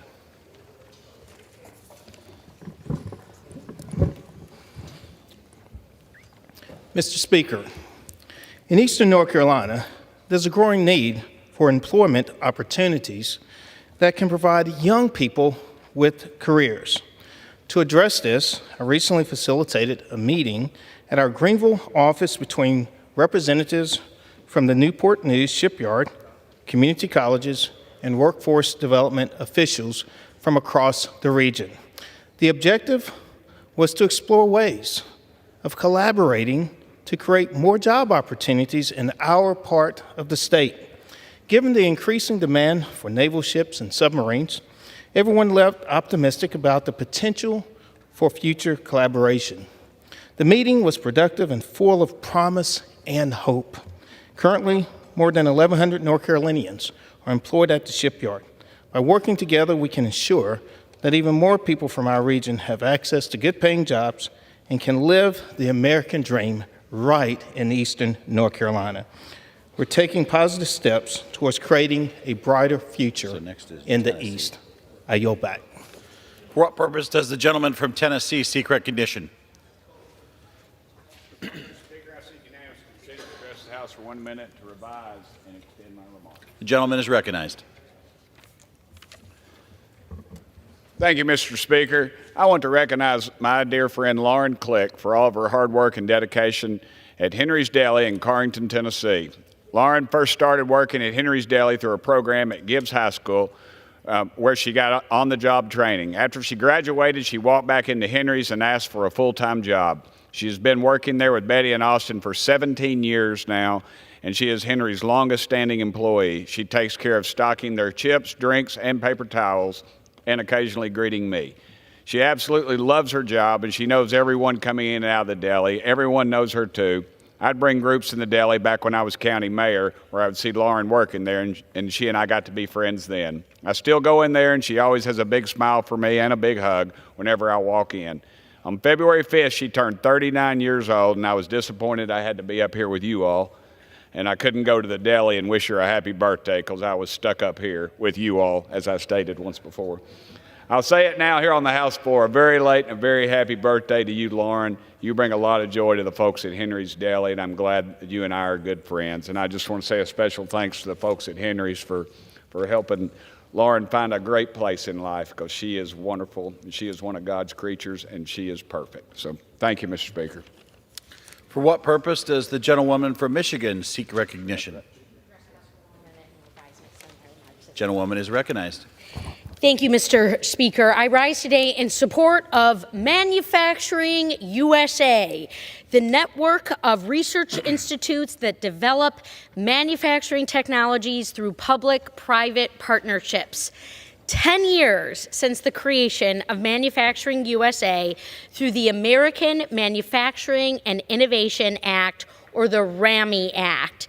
And we are seeing firsthand these institutes and why funding them is so critical to our country. This was an initiative that started under President Obama, has carried forward through 2 presidential administrations since.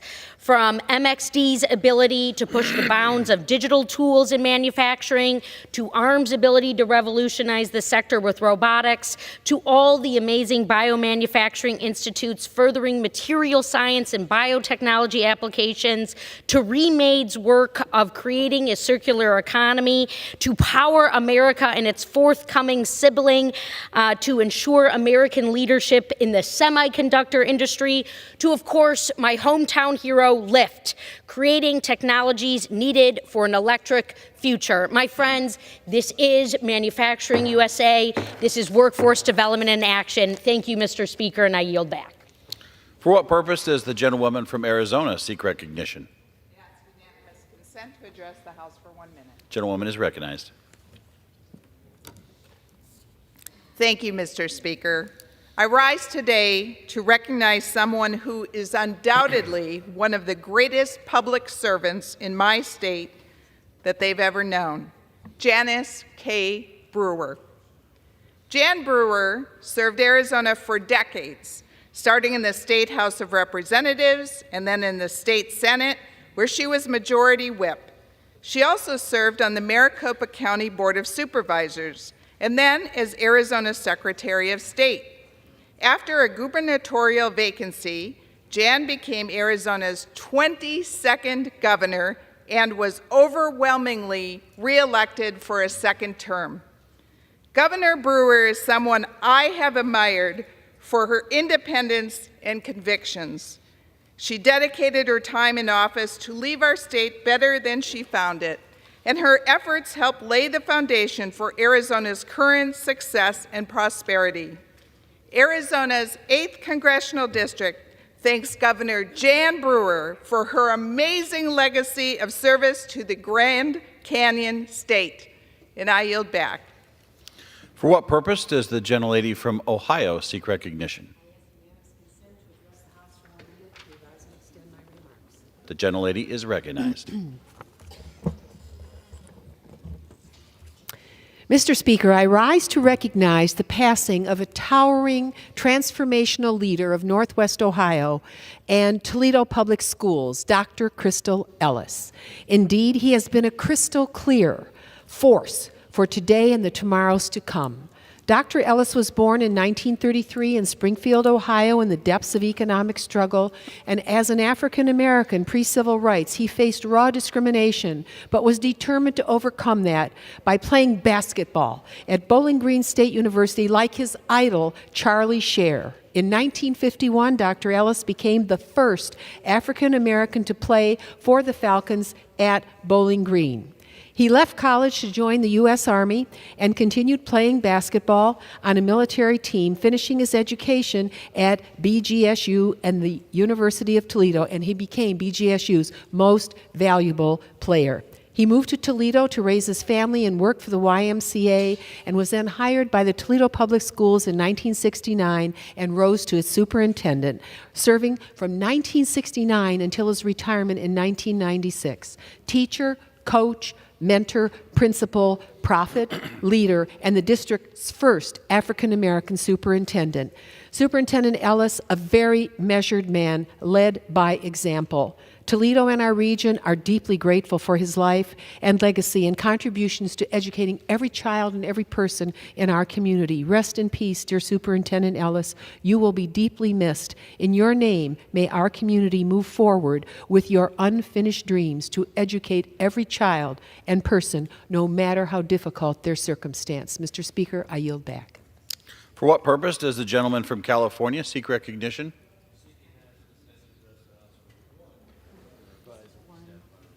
The gentleman is recognized for 1 minute. Thank you, Mr. Speaker.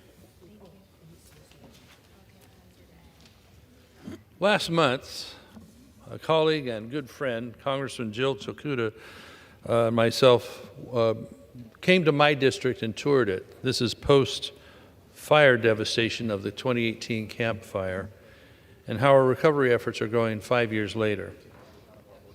It's a solemn connection Representative Tokuda and I share, as last August, her district suffered the catastrophic Lahaina fire. Here we are checking out Lahaina here, and here she is with me in Paradise, California. Which the Lahaina fire replaced the Camp Fire as the deadliest one in the United States since at least 1910. Through the Bipartisan Policy Center, we were also able to visit her district as well, at no expense to the taxpayers. Through bipartisanship, we worked across the aisle together to discuss finding solutions that work in multiple regions of the country for something that's plagued both of our districts so viciously, wildfire. As my colleague Tokuda and the residents of Lahaina go through their own recovery and rebuilding process, it's important to share the lessons that we learned in Northern California on recovering from a major disaster and navigating the FEMA process. So I hope these lessons can be learned for the benefit of her district, mine, and others going forward as necessary. I yield back. For what purpose does the gentlelady from North Carolina seek recognition? I ask unanimous consent to address the House House for 1 minute and to revise and extend my remarks. Gentlelady is recognized for 1 minute. Mr. Speaker, extreme Republican politicians continue to attack women's reproductive freedoms. First, they overturned Roe, demolishing abortion rights for millions of Americans across the country, including in my home state of North Carolina. Now they're attacking fertility treatments like IVF, and they're even coming after birth control. In fact, Supreme Court Justice Clarence Thomas explicitly called for the reconsideration of Griswold versus Connecticut, the case that first established the right to contraception. And just last year, 195 Republicans in the U.S. House of Representatives voted against the right to use birth control. I will not stand by and watch extremist politicians strip away women's rights. That's why I reintroduced the Right to Contraception Act to safeguard the right to access all FDA-approved birth control from political attacks. I encourage my colleagues to join me in supporting my Right to Contraception Act and stand up for women's health and freedom. Gentlelady's time has expired. Thank you. I yield back. For what purpose does the gentleman from Pennsylvania seek recognition? Seeking unanimous consent to address the House for 1 minute to revise and extend my remarks. The gentleman is recognized for 1 minute. Mr. Speaker, I rise today to honor the tragic loss and memory of Brian Kendall. His tragic passing in a farm accident last weekend has left an immense void in our community, touching the hearts of Lebanon County and beyond. Brian was a proud dairy farmer, and he was known as the heart of Villa Dale Farm, a legacy spanning 3 generations. Through his life came to an end far too early, Brian's memory lives on in the hearts of those who knew him. He cherishes his role as a devoted husband to Alyssa and as a father of 2 sons. Farmers like Brian are essential to keeping food on every American's table. It is important to recognize the risks farmers face in their profession, and we should all be thankful for the hard work of the men and women who feed our nation. In echoing the sentiments of countless others, Brian will surely be very well missed. I yield back. For what purpose does the gentlelady from Pennsylvania seek recognition? Mr. Speaker, I ask for unanimous consent to address the House for 1 minute and to revise and extend my remarks. The gentlelady is recognized for 1 minute. Thank you. Earlier this month, our community lost a giant with the passing of Anthony Corey, longtime deacon of Our Lady of Lebanon Maronite Catholic Church in Easton, Pennsylvania. For more than 60 years, he served Our Lady of Lebanon as an altar server, lector, bingo worker, cantor, volunteer, and deacon. He also spent more than 40 years at Notre Dame High School in Bethlehem, working as a teacher, coach, and athletic director. Deacon Corey lived a life of total service to his family, to his church, and to his surrounding community. He will be greatly missed, and I am so thankful for his work as a champion of our Lebanese community. May he rest in peace. Thank you, Mr. Speaker. I yield back. For what purpose does the gentleman from Pennsylvania seek recognition? Mr. Speaker, request unanimous consent to address the House for 1 minute and to revise and extend my remarks. The gentleman is recognized for 1 minute. Thank you, Mr. Speaker. Mr. Speaker, I rise today to recognize April as National Welding Month. Welding careers are fundamental to safety and advancing the quality of life worldwide. In this month, we raise awareness about the welding industry and its career paths.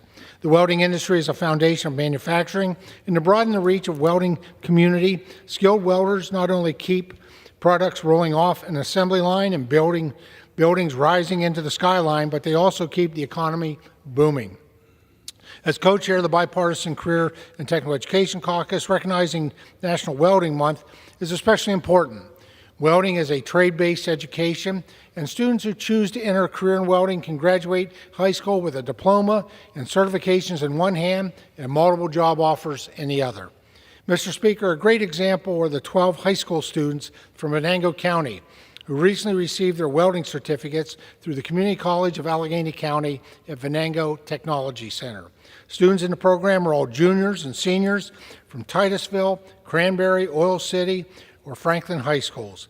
Upon graduating from high school, the students will also have earned 18 full credits through CCAC for their work. Mr. Speaker, this is what a career in technical education provides.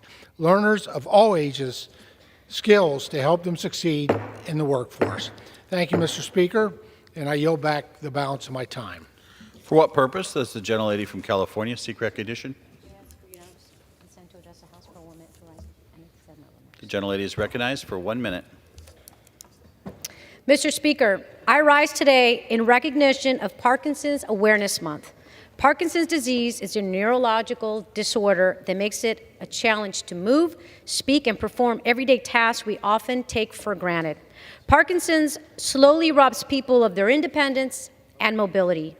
Nearly 1 million people in the U.S. live with this heartbreaking disease, and my father was one of them. I watched him battle Parkinson's for the last 10 years of his life. I also want to recognize our colleague Jennifer Wexton, who shared last year that she was diagnosed with the form of atypical Parkinsonian, PSP. She has shared her story and been a strong advocate of the National Plan to End Parkinson's Act, which passed the House as the first ever legislation solely dedicated to ending Parkinson's. The House has done its job. I call on the Senate to pass this bipartisan bill. Together, let's honor our caregivers, advocate for research and better treatments, and create a future where Parkinson's is overcome. Thank you, and I yield back. For what purpose does the gentleman from Ohio seek recognition? Mr. Speaker, I ask unanimous consent to address the House for 1 minute and to revise and extend my remarks. Gentleman is recognized for 1 minute. Thank you, Mr. Speaker. I rise to recognize a patriot and true American hero, Mike Zadarecki of Parma, Ohio, who just celebrated his 106th birthday. A 1937 graduate of the now-closed Slavic Village South High School, Mike attended Kent State University before being drafted into the Army. As a private first class in the 8th Infantry Division, 45th Field Artillery Battalion, Mike served in World War II's European theater, patrolling the beaches at Normandy, shortly after the landings. In 1945, Mike returned home to Ohio. Mike continued to selflessly serve his community as a Parma City Councilman and as a city heating inspector. After retiring, Mike couldn't help but continue his service, working another 28 years as a bailiff. Known as Uncle Mikey in the court, he ran a tight ship, keeping both unruly lawyers and equally unruly youngsters in check. At a time when membership in veterans organizations is in decline, Mike is a faithful member of American Legion Post 572, a true inspiration for young service members returning to civilian life. I want to thank Mr. Zadarecki for his selfless service and wish him a very happy birthday. Thank you, and I yield back. For what purpose does the gentleman from New York seek recognition? I ask unanimous consent to address the House for 1 minute, extend my remarks. Gentleman from New York is recognized for 1 minute. Mr. Speaker, I represent the district with Columbia University's Houston, and as protests have continued to escalate, I've had the opportunity to meet with many Jewish students at the Columbia campus. I strongly believe that the ability to peaceful protest is a fundamental American value, and I support a student's ability to free expression. However, instances of anti-Semitic hate speech have left these students feeling scared and alone. I want to tell them tonight, you're not alone. However, vandalism, breaking the law, and anti-Semitism aren't part of peaceful protesting. And as the recent escalation has disrupted campus life and placed students in harm's way, the university must immediately prioritize providing safety and order for all students on campus. And as members of Congress, we have a duty to pass meaningful legislation to protect students and all Americans against anti-Semitism and other forms of hate. And we will do that. I yield back, Mr. Speaker. For what purpose does the gentleman from Florida seek recognition? Extend my remarks. Gentleman is recognized for 1 minute. Thank you, Mr. Speaker. I rise to acknowledge the remarkable contributions of Dr. Devin Stevenson to Northwest Florida. He currently serves as president of Northwest Florida State College, but will be leaving our community to take a post as the head of Florida Polytechnic. But during his time at Northwest Florida State, Dr. Stevenson began an aviation institute that's become a center of excellence. He has revolutionized the way our state colleges administer nursing education with some of the best technology in that field in the world. And the dual enrollment charter school at Northwest Florida State has maintained its position as #1 in Florida. He has done so many things for so many thousands of people. We will miss him greatly as he heads on to his pursuits, and we wish him well at Florida Polytechnic. Thank you, Mr. Speaker. I yield back. Under the Speaker's announced policy of January 9, 2023, the gentlewoman from Florida, Ms. Phyllis McCormick, is recognized for 60 minutes as the designee of the Minority Leader. Mr. Speaker, I ask for unanimous consent that all members have 5 legislative days to revise and extend their remarks and include any extraneous material on the subject of the special order hour today. Without objection. It is with great honor that I rise today to anchor this joint CBC Special Order Hour along with my distinguished colleague, Assistant Leader Joe Neguse. For the next 60 minutes, members of the CBC have an opportunity to honor the life of our late Congressman, Donald Payne, a leader of great importance to the Congressional Black Caucus, Congress, the constituents we represent, and all of America. Now I would like to yield to Assistant Leader Joe Neguse. I want to thank my colleague from Florida, Ms. Phyllis McCormick, for her leadership, and also want to thank the chairman of the Congressional Black Caucus, Chairman Horsford, and all my colleagues today gathered to honor a great man, a kind man, a good man, our beloved colleague, Congressman Donald Payne, Jr. With incredible style and a bone-deep optimism that was truly contagious, Don was a kind, gentle giant in the people's house. And his dedication to the people of New Jersey was inspiring.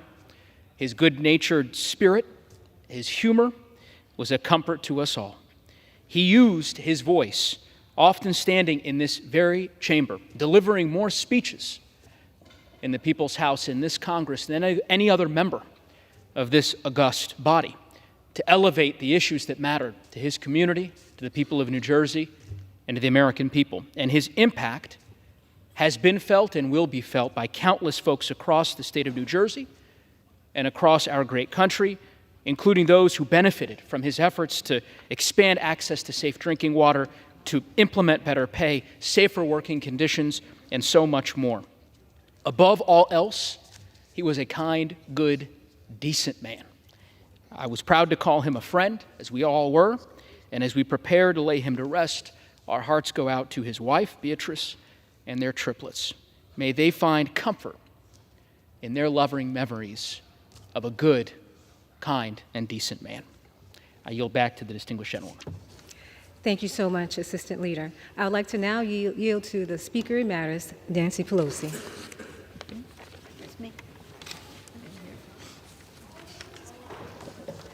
Thank you very much, Congressman Phyllis McCormick, for bringing us together to honor this great person. Anyone who ever watches the House of Representatives knew that Mr. Payne was first row, first seat. Any president or head of state who came into this body had to pass him by and pay their respects as he paid his respects in return. And every day, practically every day, he did a special order on a priority.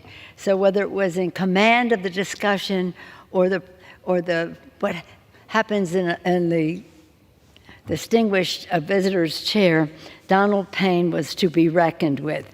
It's with immense sadness that I rise today to honor our dear colleague. As you see the flowers and the black crepe, we're all mourning him deeply. Donald Payne came from a tradition of leadership and patriotism and effectiveness and excellence. The public service was in his DNA. Many of us served with his father, Donald Payne Sr., who was globally recognized as a great leader.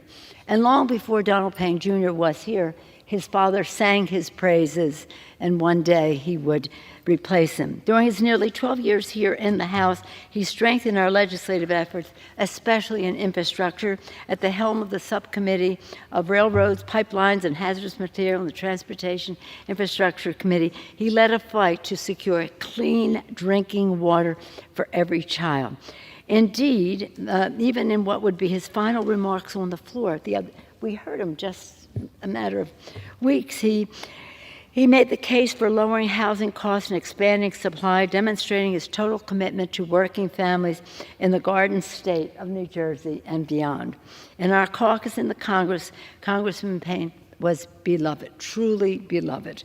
Indeed, all of us who served with him have been blessed by his personal kindness, his sense of humor, his devotion to finding common ground.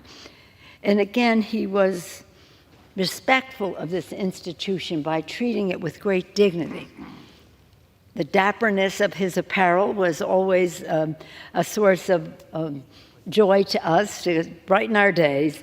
And again, I hope it is a comfort to his wife Beatrice and their triplets, Donald III, Jack, and Yvonne, and the entire Payne family, that so many people mourn their loss and are praying for them at this sad time. With special thank you to them for sharing Donald Payne with us in the Congress, honored to call him colleague, and with the American people who benefit from his leadership and service. With that, I yield back with gratitude to the gentlelady from Florida. Thank you, Speaker Emeritus. I would like to now yield to the chairman of the CBC, Stephen Horsford.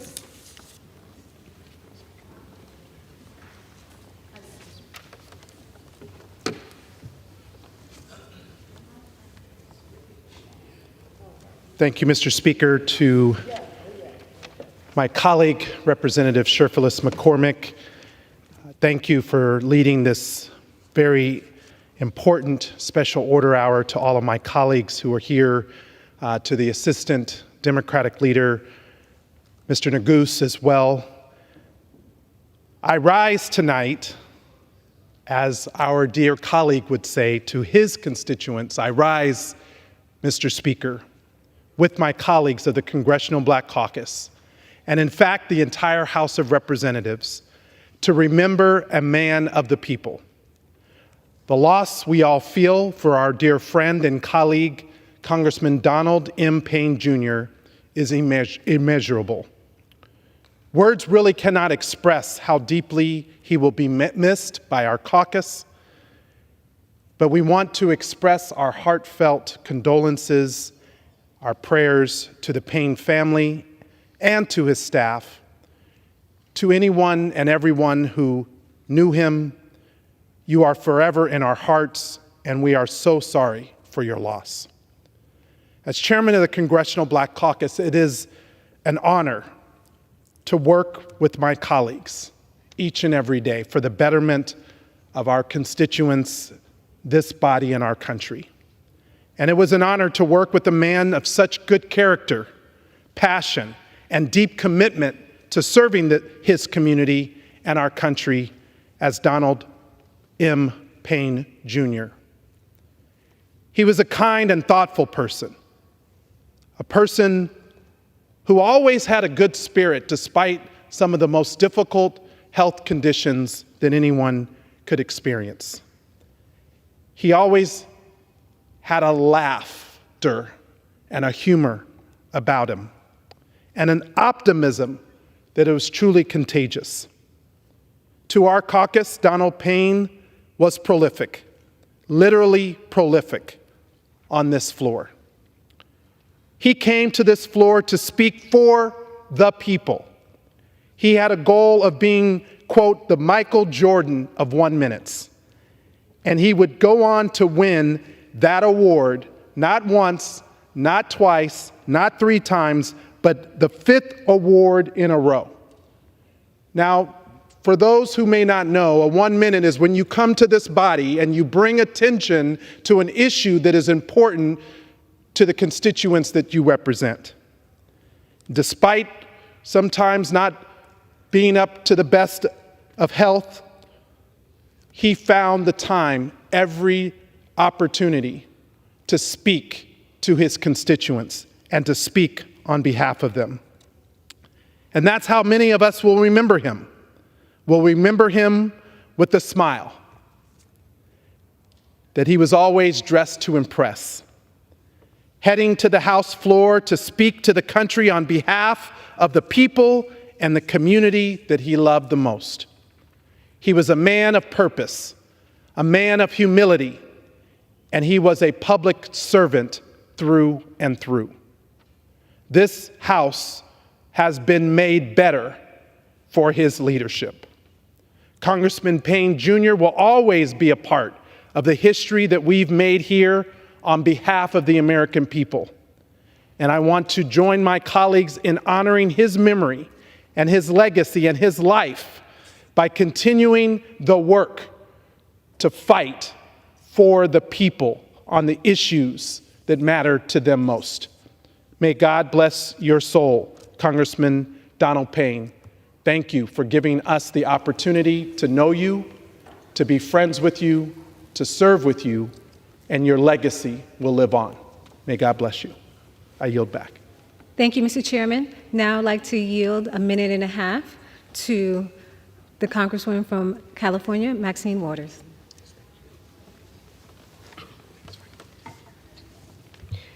Mr. Speaker and members, it is difficult for me to stand here this evening as I mourn the loss of my dear friend Donald Payne Jr. And in my own way, I adopted Donald Jr., and he accepted me as his other mother. I loved him because he was a fighter, experiencing his own health problems, but he worked hard to address the health problems in our society and to educate and legislate to get health care and support for others. He was a gentleman who all of the members loved, supported, and respected him. All of the members of Congress loved him because of his spirit. I loved his support for all others when he was having his own problems. I also enjoyed loving his dress. You know, he had those beautiful bow ties, and he wore those fabulous suits and shoes and all of his colors that he coordinated.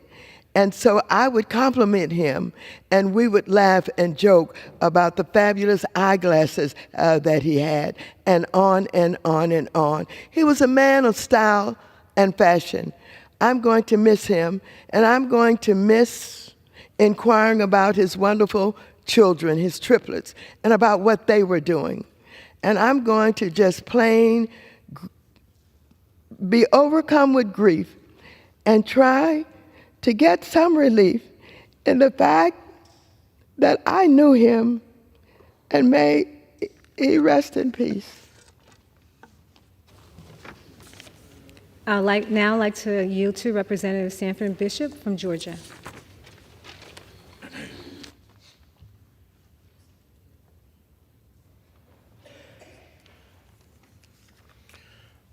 I thank you for this time. Mr. Speaker, I rise today to honor the life of a remarkable man, my colleague and dear friend, Donald Payne Jr. Donald was a kind-hearted public servant who dutifully served New Jersey's 10th Congressional District. For Donald, like his father, whom he succeeded, representing his district was heartfelt and personal. From the district of that district, he provided invaluable insight to the most profound issues facing our country, from our national security and the major infrastructure needs that keep the American people and commerce flowing, to the more personal challenges that we face, like the unique challenges of men's health care and overall health policy, and the path our country could chart to address injustice and create equitable opportunities for the country's underserved communities. He was a vibrant voice in this chamber every day, a sharply dressed messenger helping to educate us all, communicating the everyday lived experiences of Americans to help craft more compassionate policy, improve the quality of life for all, and help create a more perfect union. He was beloved on both sides of the aisle, and of course by his family and the people he served. Though he has transitioned from this life, it is my hope that his spirit remains alive in all of us, in all that we do. To God be the glory for the life and the legacy of Congressman Donald Payne Jr. With that, I yield back. I'll now like to yield to Representative Benny Thompson from Mississippi. Thank you very much. I appreciate that young lady from Florida giving me the time. Mr. Speaker, today we mourn the loss of Congressman Donald Payne Jr., a thoughtful leader, a dear friend, a son of Newark, who never forgot where he came from or who he served. a legislator whose kindness brought us together, even during the most divisive political times. I had the privilege of serving alongside both Donald Paynes. But Donald Payne Jr.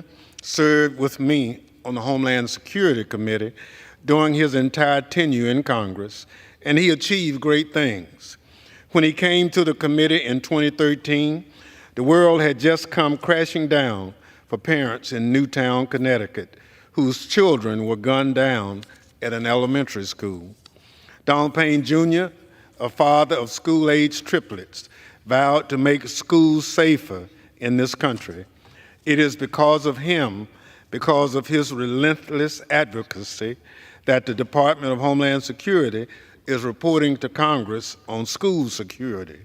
And it's because of Donald Payne Jr., who wrote the Homeland Security for Children's Act, that the Department of Homeland Security now must plan for children's unique needs during disasters. Donald Payne Jr.'s legacy is making children safer. As we mourn together, let us celebrate together. Every goal, every accomplishment, every move Donald Payne Jr. made here in the halls of Congress was in the service to his wife, Bee, his children, Donald, Jack, and Yvonne, the city of Newark, and the people of New Jersey's 10th Congressional District. And Donald Payne Jr. leaves a legacy that we all can be proud of. We know how Congressman Payne was a snazzy dresser. I couldn't touch him, but in his memory, I'm putting on some of his favorite shades for this evening. Thank you, and I yield back. Thank you so much. Now I'd like to yield to Frank Pallone from New Jersey.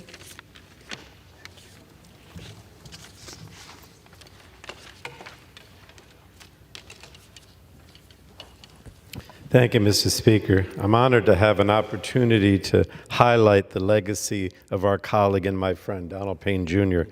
Last week, New Jersey lost a great public servant far too soon. Many knew Don for his trademark bow tie, big smile, and friendly demeanor. So let me tell you a bit more about his life and journey. Don's mother died when he was just 5 years old, and after his mother's passing, Don and his siblings were raised by his father. I think many know his father, Donald Sr., also my colleague, was the first black member of Congress from New Jersey. He was also a Congressional Black Caucus chairman. But Don Jr. tended to the trail blazed by his father by fighting for health care for all, delivering federal funding to the largest and most important transportation project in American history, and replacing lead drinking water pipes that made kids in his district sick. In honor of his father, he led bipartisan efforts to research, prevent, and treat colorectal cancer. Don was a powerful politician in New Jersey as both a county commissioner and Newark City councilman. New Jersey allowed you to hold both offices at the same time. And many felt it was a step down for him to come to Congress, but he felt it was an obligation and duty to follow his father's footsteps and was determined to make the best of it. Now, Don was always struggling with health issues from the very first day that he came here, but it didn't stop him from his work, from voting, from doing more special orders than any other member, as was mentioned by my colleagues tonight. And in a town known for sharp elbows, Don always showed kindness. He always took the time to ask how you were doing. He made sure you knew that you had a friend who had your back no matter what. And Don Payne can serve as an example for all of us. He didn't care if you were black or white, Christian or Jewish, rich or poor. We were all in this effort together to get things done that would make a difference in our quality of life. Don didn't worry about himself. He was funny and self-deprecating. If there was anything he didn't like, it was conceit or thinking that you were better than other people. And Don's goal was always to help others. And that's what he would ask of us. Work every day to make a better life for your community, your state, and your country. So this week, the American flag flies at half-mast at the Capitol in his honor. We join his wife Beatrice and his children, the triplets, Donald III, Jack, and Yvonne, in mourning his passing, but Donald Payne Jr. made his family and constituents proud. His work is done, but it won't be forgotten. I yield back. I'd like to yield to the gentle lady from California, Rep. Barbara Lee, for 1.5 minutes. Thank you. I want to thank the gentlelady for yielding and for bringing us together tonight. Boy, it's hard to stand here and look over here. Where's Don? Every night, here he was, speaking truth to power. And so tonight I rise with my colleagues in remembrance of our beloved friend and colleague, Congressman Donald Payne Jr.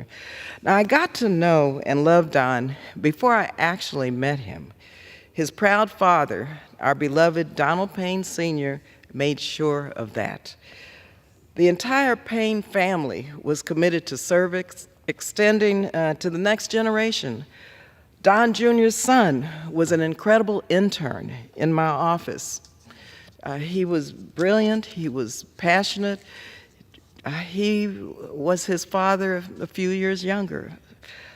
His son, I tell you, made a major contribution to my office, and we became a better office because of Don Jr. Don Sr. and Don Jr. both. But Don Jr. was passionate. He was kind, he was gentle, and a brilliant man who was determined to not let his health challenges stop him from his visionary and his bold work. I remember traveling abroad with him. He would always take time, yes, for his medical treatments, and be right back in our meetings, providing his insight on global affairs.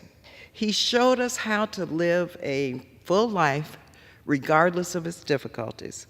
His loss will be immensely felt in New Jersey's 10th Congressional District, where he worked tirelessly to rebuild our nation's infrastructure, provide clean drinking water for disadvantaged communities, invest in minority-owned businesses, and bring awareness to colorectal cancer in the Black community. And we talked a lot about a variety of treatments for diabetes. As a member of the Appropriations Committee, which funds NIH, he was very instrumental and insightful in helping me with my work with regard to diabetes and cancer. My condolences go to his family and his loved one, including his wife, Beatrice, and their 3 children. I hope that they find strength in their memories and love for this great man who fought the good fight, and he fought a good fight until the end. May he rest in eternal peace and power. I yield back, and thank you again for giving us a chance to speak this evening on behalf of our beloved Congressman Donald Payne Jr. Thank you. I would like to yield to our Democratic leader, Hakeem Jeffries. Thank the distinguished gentlelady for yielding, and it's with great sadness that we gather here today to honor the life and the leadership and legacy of Don Payne Jr., but also celebrate that life, that leadership, and that legacy of our dear brother, who was a gentle giant, a kind, compassionate man, powerhouse in terms of his legislative capacity, though he didn't spend a lot of time promoting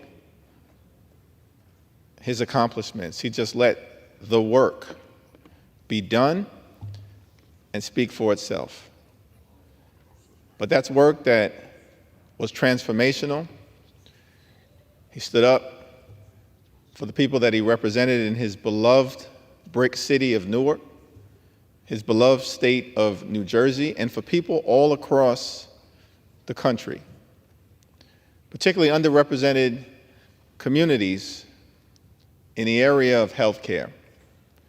He was a champion in providing access and information and affordability to Black men and to other historically underrepresented communities suffering from disproportionate high rates of ailments. And that's a legacy that will be with us in this Congress, in this country, and indeed throughout the world for years and decades to come. It was my honor along with Joyce Beatty and Robin Kelly and Stephen Horsford and Mark Vesey, to come in to Congress together with Donald Payne Jr. He often made reference to the fact that he arrived a few months before us in a special election, so we affectionately called him the dean of the class of 2012. And what a great dean he was. What a great man he was, what a great colleague and friend he was, and may he forever rest in power. Thank you, Mr. Leader. I would like to now inquire on how much time is remaining.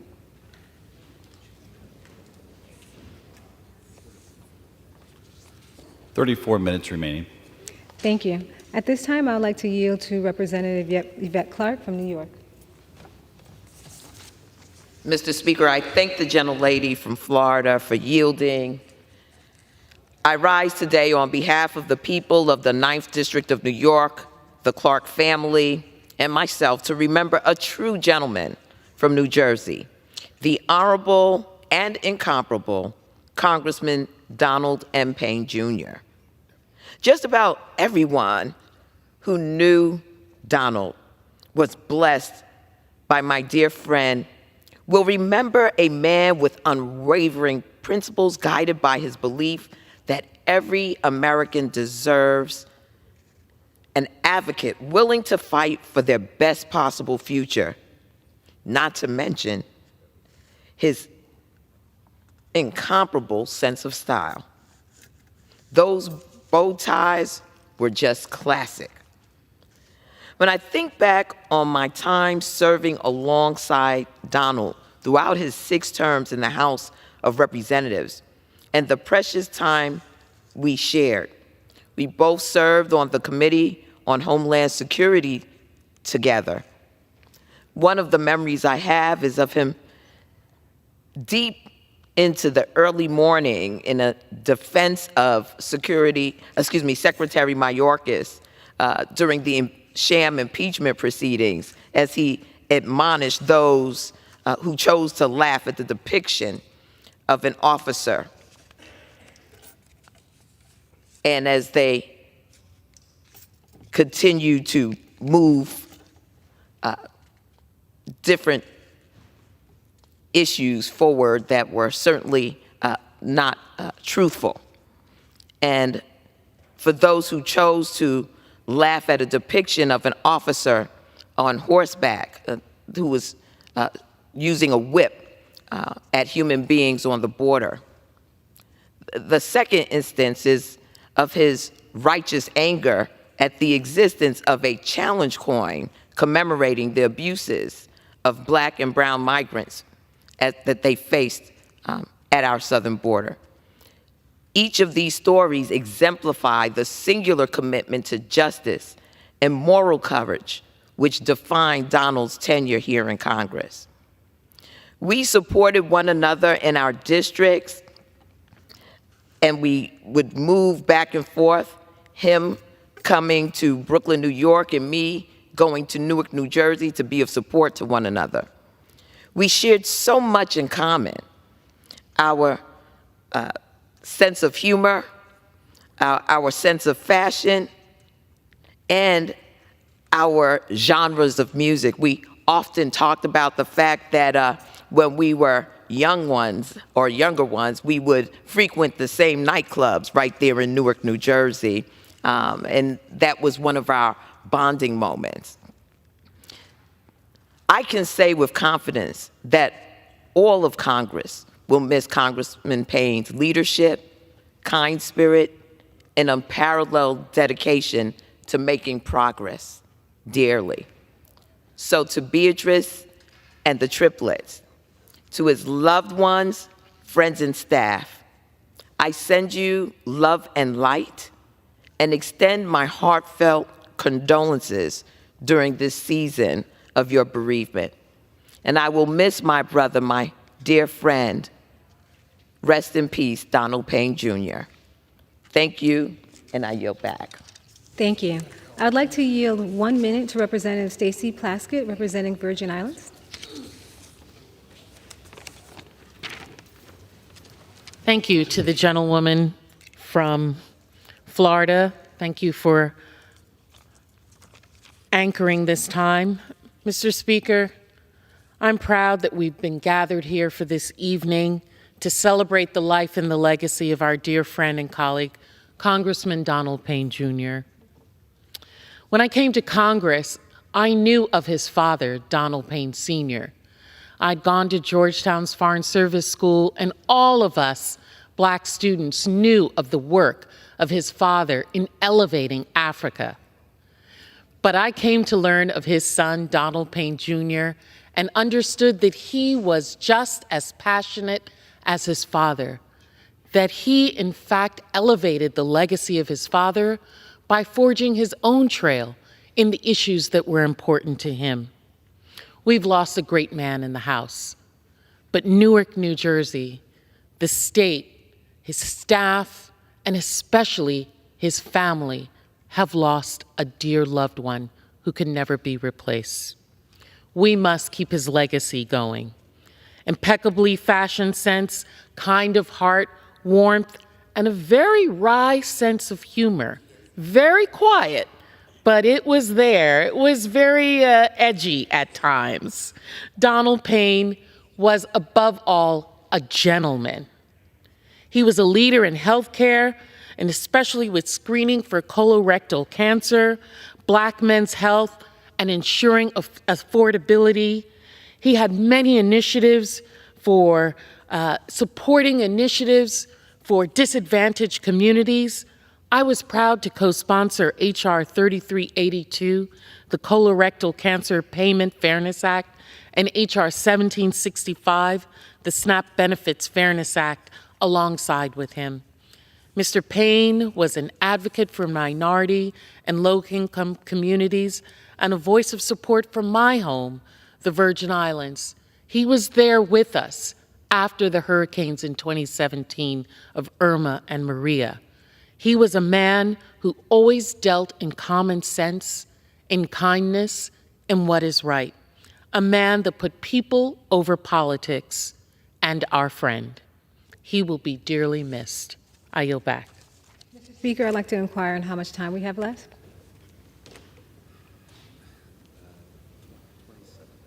27 minutes remaining. Thank you. I would like to now yield to Representative Bonnie Watson Coleman from New Jersey.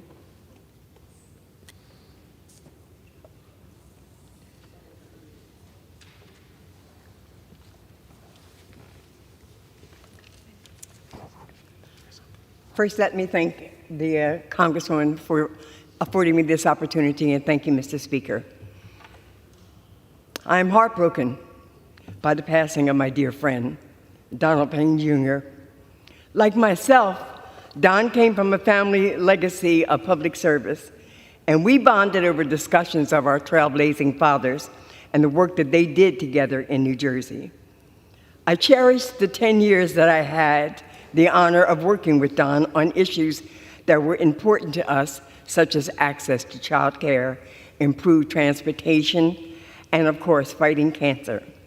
I will especially remember our time on the Homeland Security Committee, where we both chaired subcommittees dedicated to protecting vital infrastructure. I loved him like a brother, and he would often call me his sister mother, depending upon whether or not I was giving him a hard time about his health or some other issue. Donald was a dapper dresser, always with matching glasses, matching bow tie, and matching suit.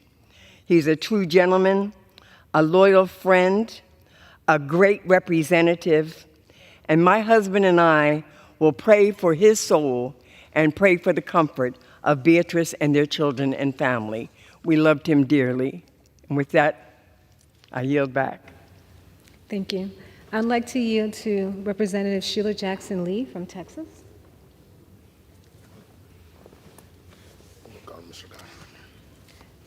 I'll yield to Representative Gottheimer from New Jersey.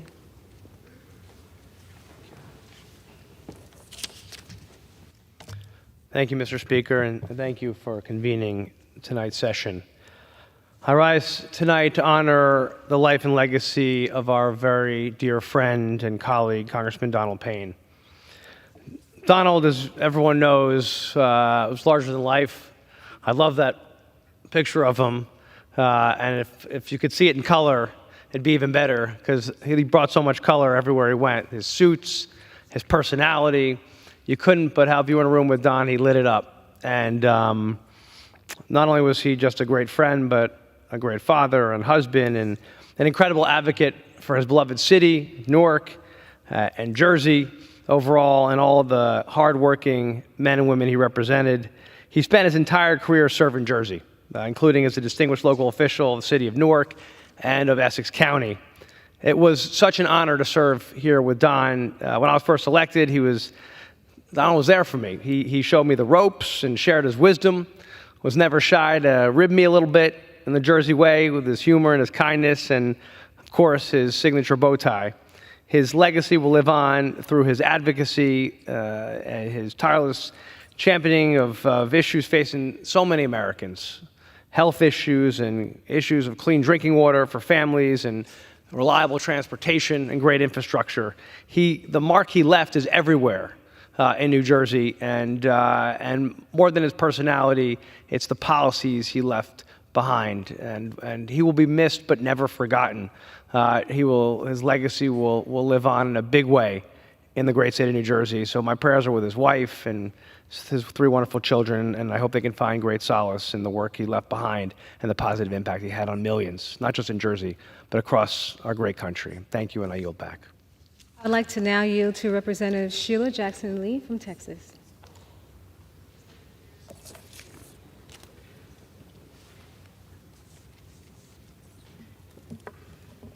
I thank the gentlelady from Florida for yielding to me what I hope would be 25 minutes. I thought I heard that correctly. But what a privilege to know Donald Payne Sr.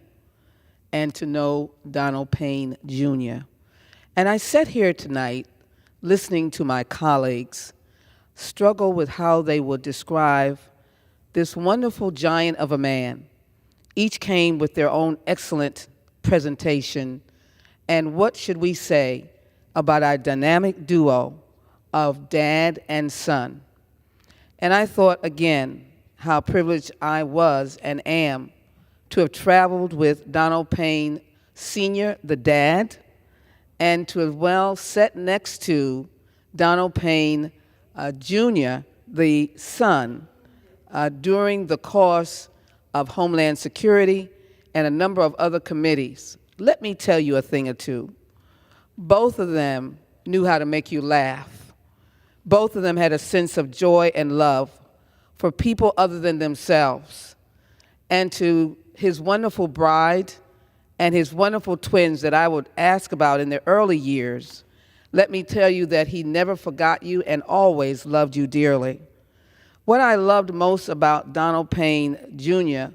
was that he took life's journey and he turned it into making life better for others. He was not so much worried about himself, but in Newark's journey, he wanted to turn the disease that black men would always be impacted by into the corner that would help black men have better health. He would confront this idea of cancer that was so devastating to black men, to be able to encourage them to learn about their own lives and to say, we're going to fight this thing and we're going to beat it. That was the way Donald Payne led his life, that the cancer that he had to fight was going to be a cancer that he was going to win. He believed in encouraging black men to look at their own health, look at yourself in the mirror, black men, and stand up and be a man and live long a life and live the life that we can live together. Let's not shirk away from the challenges that confront our community. Let us talk about that life and let you have the best life you can possibly have. So, for the life dealing with health care and cancer and black men, he wanted them to be able to confront it head on, and we did that. Isn't it interesting that I remember him garnering $900 million for a transportation project, the same $900 million that I got for a transportation project? We're excited that we could take our love of transportation and bring those dollars home to Houston and to New Jersey. So I just want to say there is much and more that one can say, but I wanted to bring home the bacon, if you will, and no, it will not be that. It will simply be the love we have for our fellow human being, our neighbors. That's what we both hope that we taught to each other and to our neighbors. And I hope that in spirit, he will rest in power and rest in peace. But let me remind you, Newark, New Jersey, and to his family, whatever he had in life, he was willing to give to others. That's what he will leave us. Whatever he had, he wanted to give to someone else. Let us shout and celebrate his life and his legacy. I see you. Rest in power and rest in peace. God bless. Thank you. Now I'd like to yield 1 minute to Representative Ilhan Omar from Minnesota. Thank you so much. It is an honor to join my colleagues to honor the life and legacy of the late Congressman Donald Payne Jr. Donald was one of the first people to say hello to me. I recognized his name as soon as he introduced himself. I had met his father as a young girl in a refugee camp in Kenya. We talked a lot about his father's love and wishing the best for those of us who were born on the continent and how much he desired to carry on some of that work. I got to see him almost every single day getting ready to do his 1 minute and would get an opportunity to check in with him. He not only showed up for every 1 minute, every time it was scheduled, but he showed up and fought for his beloved community every day he was in office. His dedication to following his father's legacy by serving others, his deep human decency, his commitment to the people of New Jersey will have a lasting impact for generations to come. I will miss our chit-chats. I will miss seeing his beautiful smile. And I will miss knowing that he was here to cheer me up. I am sending love and light to his family, to his staff, and to all the people who loved him. May he rest in power. Thank you. I'd like to now yield to Representative Ayanna Pressley from Massachusetts.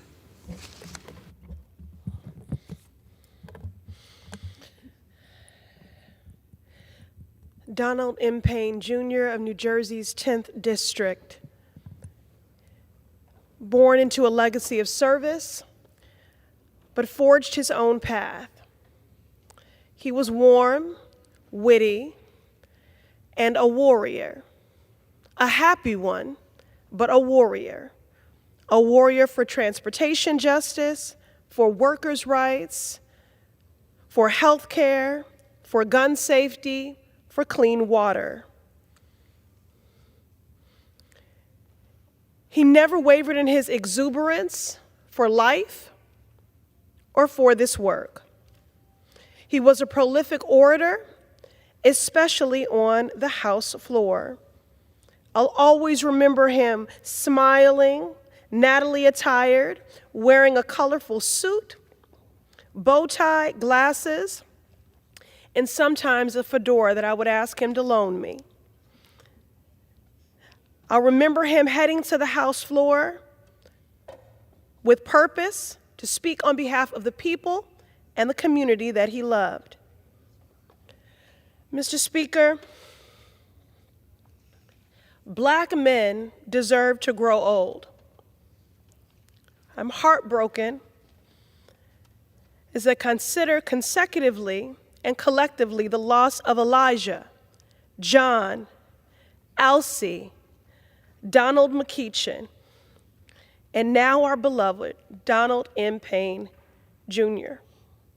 It breaks my heart that we are losing yet another member of our historic Congressional Black Caucus. He was an exemplary member of Congress and an even better man. Job well done, Congressman Payne. Rest in peace and power. Your legacy will live on. Our deepest condolences to Beatrice, to Donald, to Jack, Yvonne, all of your family by blood and by bond, including your staff. Minute to Representative Mickey Sherrill from New Jersey.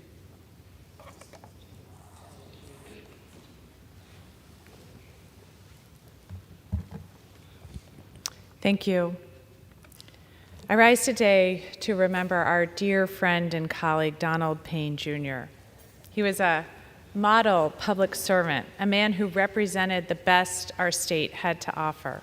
From a very young age, he strove to make New Jersey a better place for everyone.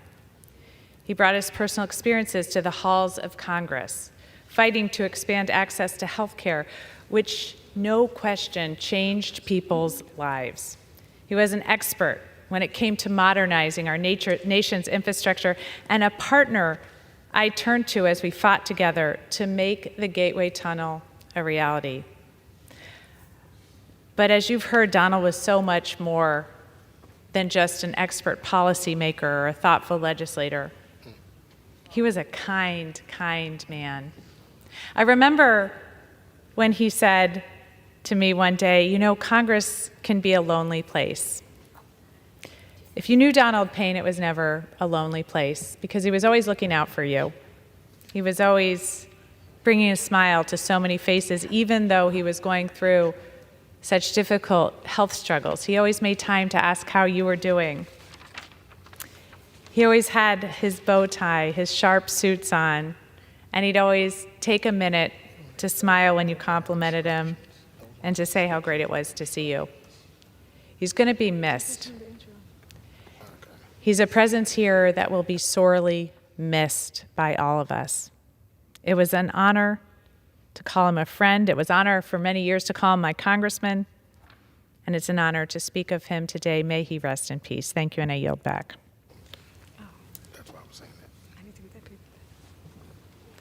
I would like to yield to Rep. Andy Kim from New Jersey. Mr. Speaker, I rise today to honor the memory of my colleague and my friend, Congressman Donald Payne, Jr. It's difficult standing in this chamber knowing that we'll never see Donald walk in here and sit with us again. I remember the first time that I sat with him here in these chairs. I was a brand new member of Congress, and he was willing to share a quiet moment with me as I was unsure of myself in this extraordinary yet overwhelming place. When I sought his advice, he told me there's no single way to be a member of Congress, but he suggested I focus on, well, all of us focus on being ourselves and delivering for our state and our constituents. In some ways, with so much going on, it helped give some clarity and elegant simplicity to this intimidating yet complicated work that we do. I will remember Donald for his kindness, as many have talked about today. I will remember Donald for the pride he took in his community and his state. And I will remember Donald for his incredible dedication. These are the things we would all be proud to be remembered by. The things we carry with us as we pick up his work to move it forward. He loved his job. It was an honor he never took for granted, and you could see it in everything he did. My thoughts are with his family and his community.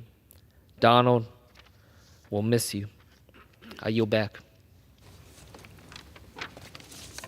I'd like to yield now to Representative Troy Carter from Louisiana. Thank you, Mr. Speaker, and thank you to my dear friend and colleague, Congresswoman Shirley McCormick. We're here to honor the memory of a dear friend and colleague, Congressman Donald Payne Jr., a remarkable public servant and a true champion of justice, equality, and progress. I was honored to serve alongside him on the Committee of Homeland Security and Transportation and Infrastructure Committees. Donald Payne was not just a public servant. He was a force for change, a voice for the voiceless, a beacon of hope for the people of New Jersey and all Americans. He dedicated his career to fighting for racial justice and equal rights. He believed in a future where education was accessible to all, championing free college tuition and sustainable infrastructure that would benefit everyone. In Congress, he demonstrated the exceptional leadership, serving as the ranking member and chairman of the critical subcommittees focused on transportation, infrastructure, and emergency preparedness. His commitment to improving public transportation, expanding voting rights, and addressing the urgent threat of climate change earned him respect and admiration from colleagues on both sides of the aisle. But beyond his legislative achievements, Congressman Payne was known for his unwavering dedication to the well-being of working families and those most vulnerable among us. He understood that progress is measured not only by the laws we pass, but by the lives we touch and uplift. As we honor Congressman Donald Payne Jr.'s legacy today, let's commit ourselves to renewing the values he held dear. The Congressional Black Caucus will continue to fight for justice, equality, and opportunity. May we always remember the unwavering belief that our nation's greatest lies in our ability to lift each other up and build a better future together. Rest in power, Congressman Payne. Your legacy will continue to inspire and guide us in the noble work of serving the American people. You will be sorely missed, my dear friend, but never, ever forgotten. I yield back. I would like to yield now to Representative Rob Mendez from New Jersey. Thank you. Thank you to my colleague for yielding. I rise today to pay tribute to the life and legacy of my friend and colleague, Congressman Donald Payne Jr. Congressman Payne was a fierce advocate and a dedicated public servant who fought tirelessly throughout his distinguished career for the city, county, state, and country that he loved. He wasn't just a member of Congress, he was a pillar of hope and strength for the community he served and the people who he represented and who he loved. He was a mentor and a role model to many, myself included, always willing to lend a helping hand and offer words of encouragement. This institution can be intimidating, but having a big brother here made it home. His passing leaves a profound void in our delegation and in this institution. The halls of Congress will be a little less bright and a lot less stylish without him. And I will miss the looks he'd give me when we were getting into some good trouble in committee or on the House floor. It was a privilege to serve alongside him. As we remember our friend, let's recommit to the ideals he lived by: justice, equality, and the pursuit of a better tomorrow for all. In doing so, we can honor an incredible congressman and a man whose life exemplified the best of what it means to serve others. Thank you for everything, Don, and we'll carry you with us. I yield back. Thank you. I'd like to yield as much time as I may consume. It is an honor to stand before you today and express my deepest appreciation for Congressman Donald Payne Jr.'s outstanding dedication and remarkable achievements. As we gather here tonight, I'm reminded of his immense impact that one individual can have, not just on their district, but on the entire nation. His dedication to addressing critical issues facing our society, from healthcare to gun violence prevention, economic equality to social justice, is a legacy that will endure for generations to come. Furthermore, Congressman Payne Jr.'s leadership on international issues has been nothing short of exemplary. As a member of the Congressional Black Caucus, I've had the privilege of working with him on various issues. Let us continue to support and honor his legacy by working together to build a more inclusive future for all Americans. Thank you, Congressman Donald Payne, for your friendship, dedication, leadership, and service. The 10th Congressional District of New Jersey was truly fortunate to have you as their voice in Congress. May you rest in power. Congressman Donald Payne would always be here for every special order hour. We can all rely on him to be here with his smile, with his encouragement. I remember the first days when I first started in Congress, he was always supportive. He stood with me on issues that affected Haiti and the Caribbean and Black issues. He stood with us when we had to do special order hour and came here. He always had a speech for everyone. He always had a mission to make sure that his district and the communities he served had a place in Congress, but more than that, had a voice in Congress. Donald Payne will be missed as a great friend to the Congress, as a great friend to me, as a great friend to everyone in Congress who we knew. We will think of him every single day, his smile, his laugh, his joy. So as we remember him today, it is a sad time for us, but we find joy in knowing that he's in a better place.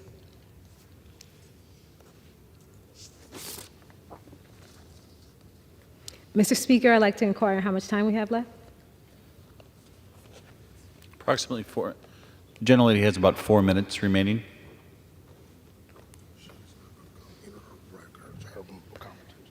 I would like to enter the comments of Representative Joyce Beatty to the record. Without objection. It will also be covered by General Leave. That concludes our joint CBC and Assistant Leader Joe Negus's special order hour. I would like to yield back.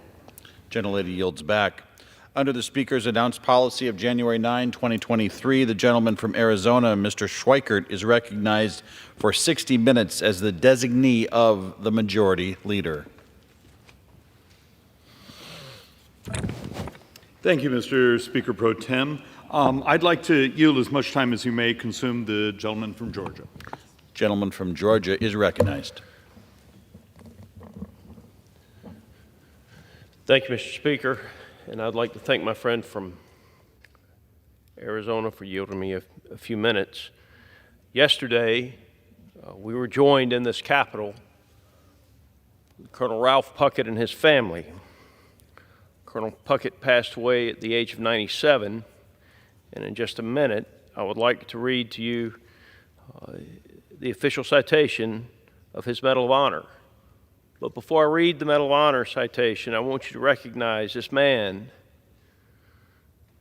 outside of being a warrior's warrior, was one of the most wonderful people that I ever had the privilege to meet. Now, that warrior's warrior, though, had the Distinguished Service Cross, 2 Silver Stars, 2 Bronze Star medals with Combat V, and 5 Purple Hearts, as well as many other awards.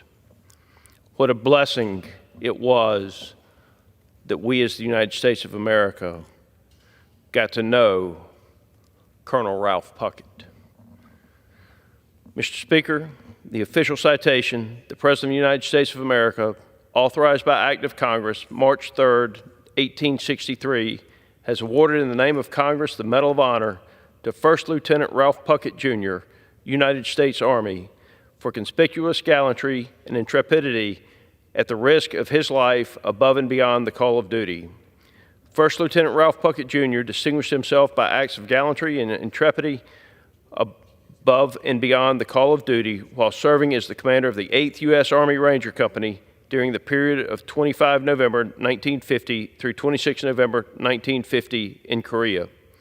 As his unit commenced a daylight attack on Hill 205, the enemy directed mortar, machine gun, and small arms fire against the advancing force. To obtain fire, First Lieutenant Puckett mounted the closest tank, exposing himself to the deadly enemy fire. Leaping from the tank, he shouted words of encouragement to his men and began to lead the Rangers in the attack. Almost immediately, enemy fire threatened the success of the attack by pinning down one platoon, leaving the safety of his position. With full knowledge of the danger, First Lieutenant Puckett intentionally ran across an open area 3 times to draw enemy fire, thereby allowing the Rangers to locate and destroy the enemy positions and to seize the Hill 205. During the night, the enemy launched a counterattack that lasted 4 hours. Over the course of the counterattack, the Rangers were inspired and motivated by the extraordinary leadership and courageous example exhibited by First Lieutenant Puckett. As a result, 5 human wave attacks by battalion-strength enemy element were repulsed. During the first attack, First Lieutenant Puckett was wounded by grenade fragments but refused evacuation, and continually directed artillery support that decimated attacking enemy formations. He repeatedly abandoned positions of relative safety to make his way from foxhole to foxhole to check the company's perimeter and to distribute ammunition among the Rangers. When the enemy launched a 6th attack, it became clear to First Lieutenant Puckett that the position was untenable due to the unavailability of supporting artillery fire. During this attack, 2 enemy mortar rounds landed in his foxhole, inflicting grievous wounds which limited his mobility. Knowing his men were in a precarious situation, First Lieutenant Puckett commanded the Rangers to leave him behind and evacuate the area. Feeling a sense of duty to aid him, the Rangers refused the order and staged an effort to retrieve him from the foxhole while still under fire from the enemy. Ultimately, the Rangers succeeded in retrieving First Lieutenant Puckett, and they moved to the bottom of the hill where First Lieutenant Puckett called for devastating artillery fire on the top of the enemy-controlled hill. First Lieutenant Puckett's extraordinary heroism and selflessness above and beyond the call of duty were in keeping with the highest traditions of military service and reflect great credit upon himself, his unit, and the United States Army. Mr. Speaker, may Ralph Puckett, Jr. lie in peace. And Lord, thank you for allowing us the privilege of this man.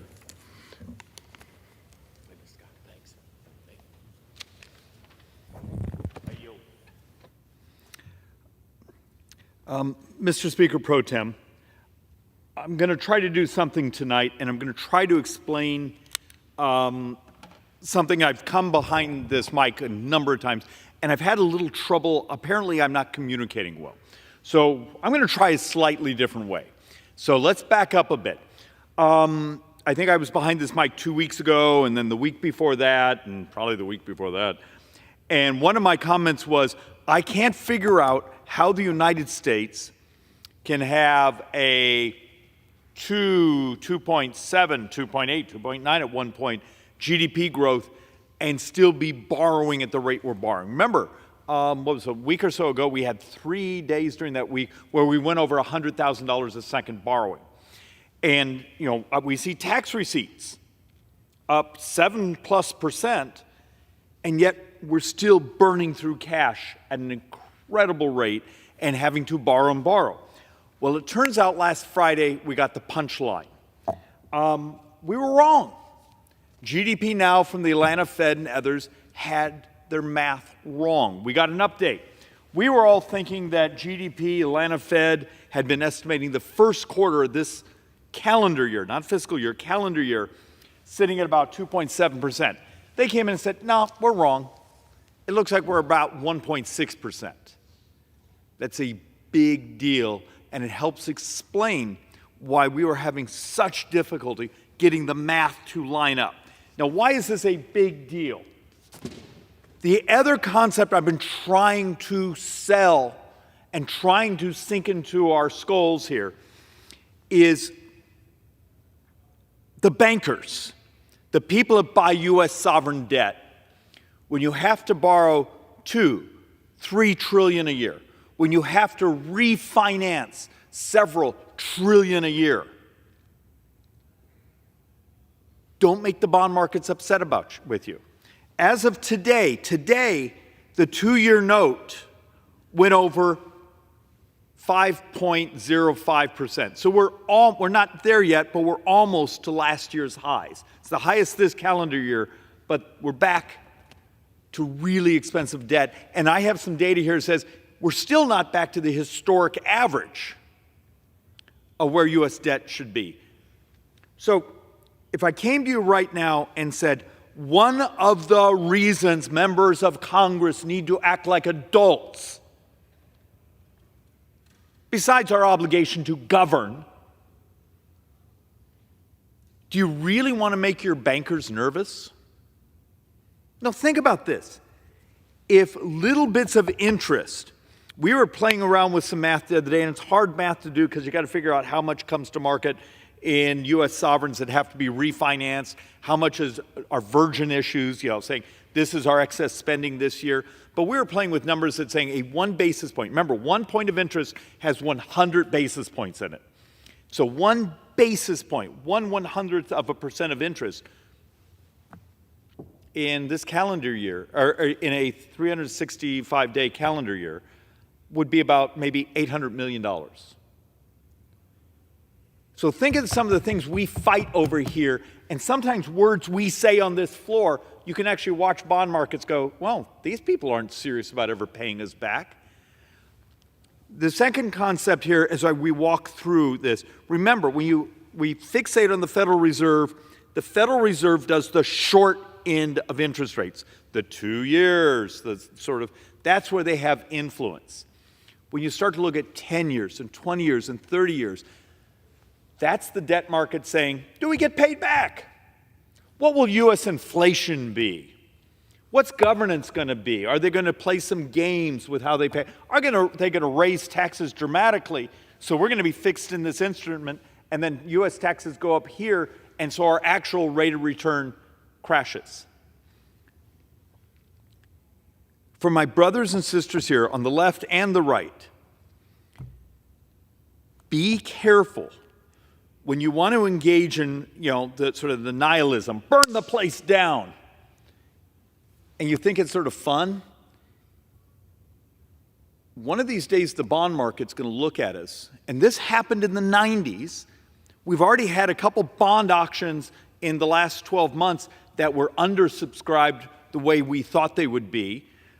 You're actually now seeing articles saying American bonds are getting harder to sell. And I think that's from the Wall Street Journal this last week.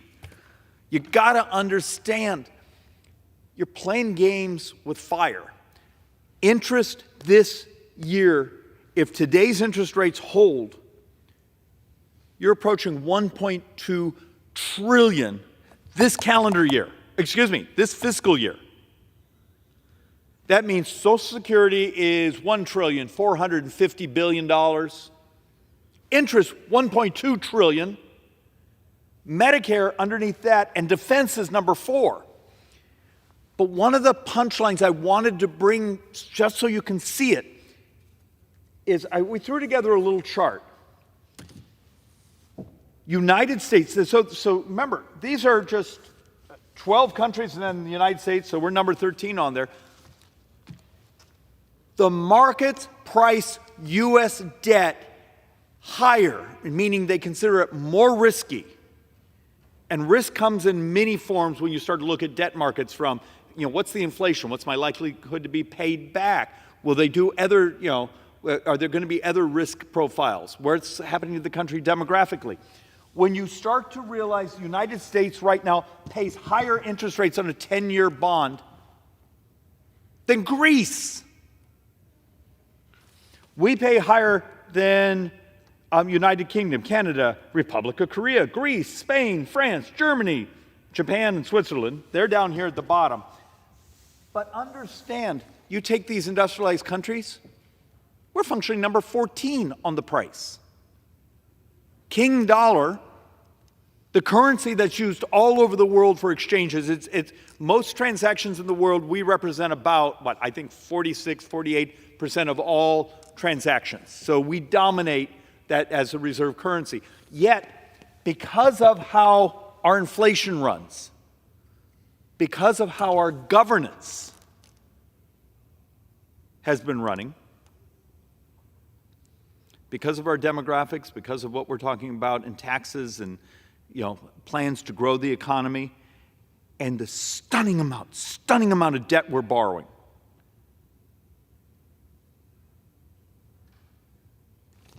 We have 13 countries in the industrialized world that have cheaper 10-year bonds than we do.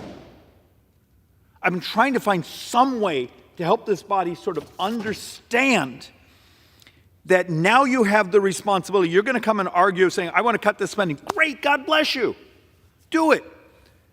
But if you're going to come behind these mics and say you want to burn the place down, you may make markets here and around the world just nervous enough that a few ticks, you just cost billions and billions. Because remember, we're borrowing about $8.5 billion a day. So think of some of the debates we have here. We're knifing each other for fractions of that because we're not willing to tell the truth. And the hardest truth I say over and over, and maybe I'm the idiot for doing it, from today through the next 30 years. And remember, I used to come here with a chart that says 30-year debt from now is 116 trillion. And then I brought one, it's 130 trillion. And then CBO, what was it, about 2 weeks ago, 3 weeks ago, said, nah, Schweiker, you're wrong. It's going to be 141 trillion 30 years from now. 100% of that borrowing, interest, healthcare, almost all Medicare, and then if 8, 9 years from now, when the Social Security Trust Fund has been emptied out and seniors are about to take a 25% cut and we are about to double senior poverty, do we make a political decision to reach into the general fund and make up that difference? If you do those three things, or 100% of that increase in debt over the next 30 years. The rest of the budget is pretty much flat. And that's hard for us to process because we don't want to tell each other the truth. The earned benefits, Medicare, Social Security, and then our obligation to pay the interest on the money we've borrowed is the primary driver of our debt. But we're going to do clown show here and say, we don't tax rich people enough. And then I show up with the reports that basically, when you go over the numbers, and I've done entire floor speeches just on this report, when you did every bit of taxes on the $400,000 and up, you maximize their capital gains tax, maximize their income tax, maximize their estate tax, maximize everything, and then you adjust for its effect in the economy, you get about 1.5%, 1.6% of GDP. Last 366 days, remember it's a leap year, we've borrowed over 9% of GDP. The running average, I think, for this fiscal year, remember fiscal year is different than a calendar year, I think we're in the mid-4s, 4% of GDP. So the entire tax scheme, well, except for unrealized capital gains, which is a bizarre idea that the Democrats have, is, hey, you have a house or you have a piece of real estate, you're over 400, we want a tax gain you haven't recognized yet, though most of that gain is probably inflation. But work with me here. The Democrats' tax scheme of taxing the rich, if you do tax maximization, the concept of I maximize your income tax before the number rolls over. We've maximized your estate tax before you start getting rid of assets or not building them. Or we've maximized your capital gains before you say, we're never selling this. You get about 1.5% of GDP when you do the economic effects. Last 366 days, we were borrowing about 9%. And for those of us who want to cut things, if you start to look at the chart, remember, the blue is what we get to vote on. Everything in the red is, Medicare, Medicaid, Social Security, interest. Well, now interest is much higher. Other mandatory programs. We only get to vote on about 25, 26% of the budget. And if you split out defense, out of that $7 trillion spending of your U.S. government, we get to vote on about $965 billion. So less than 1/7 is non-defense discretionary. And that's where all the cuts, no, I can cut it dramatically. We could get rid of all of it. You get rid of all $965 billion in non-defense discretionary. So there's no Park Service, no FBI, there's none of this, it's all gone. Well, we're heading towards borrowing about $2.8 trillion. You don't get anywhere close to balancing the budget. And that's getting rid of almost everything you think of as government. there seems to be this unwillingness to understand the scale of the borrowing. We may come back to that chart. So once again, I also need to help folks sort of understand the voracious appetite we're bringing to market on debt. And there was a bizarre article I was looking at just before coming to the floor. Some economist who I've never heard of trying to argue, it must have been some left-wing radical, saying, don't worry, debt is fine. The treasury markets aren't that. Of course, he sort of missed the numbers. I've noticed it was one of those classic articles of lots of feelings explaining, but no actual math in it. This may be a little hard to see. You see this spike here? That's the peak of the spending during the pandemic. Here we are today. Don't know if you can see it on this chart because these little bars are really small. Our borrowing is higher during the peak than the peak of the pandemic.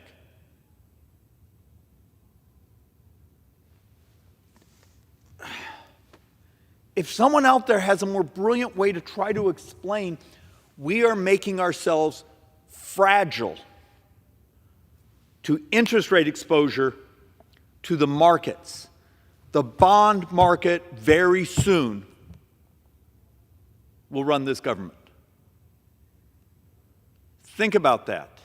And I think it's Carville, which had I think it's in a book, he commented that his next life he wants to come back as the US bond market, because this actually happened in the 90s, where the bond market was a little cranky about something, and he makes the point, the next day he had Speaker Gingrich and President Clinton working it out and making the bond markets calm. And today's debt to GDP is dramatically higher than it was back then. Have you ever thought, does anyone actually think at all, what would happen if we had a failed bond auction in the United States? Now, I actually believe Treasury is doing a fairly competent job of trying to smooth out. They're trying to give lots of visibility. We're going to be borrowing, except how many of you watched what happened yesterday?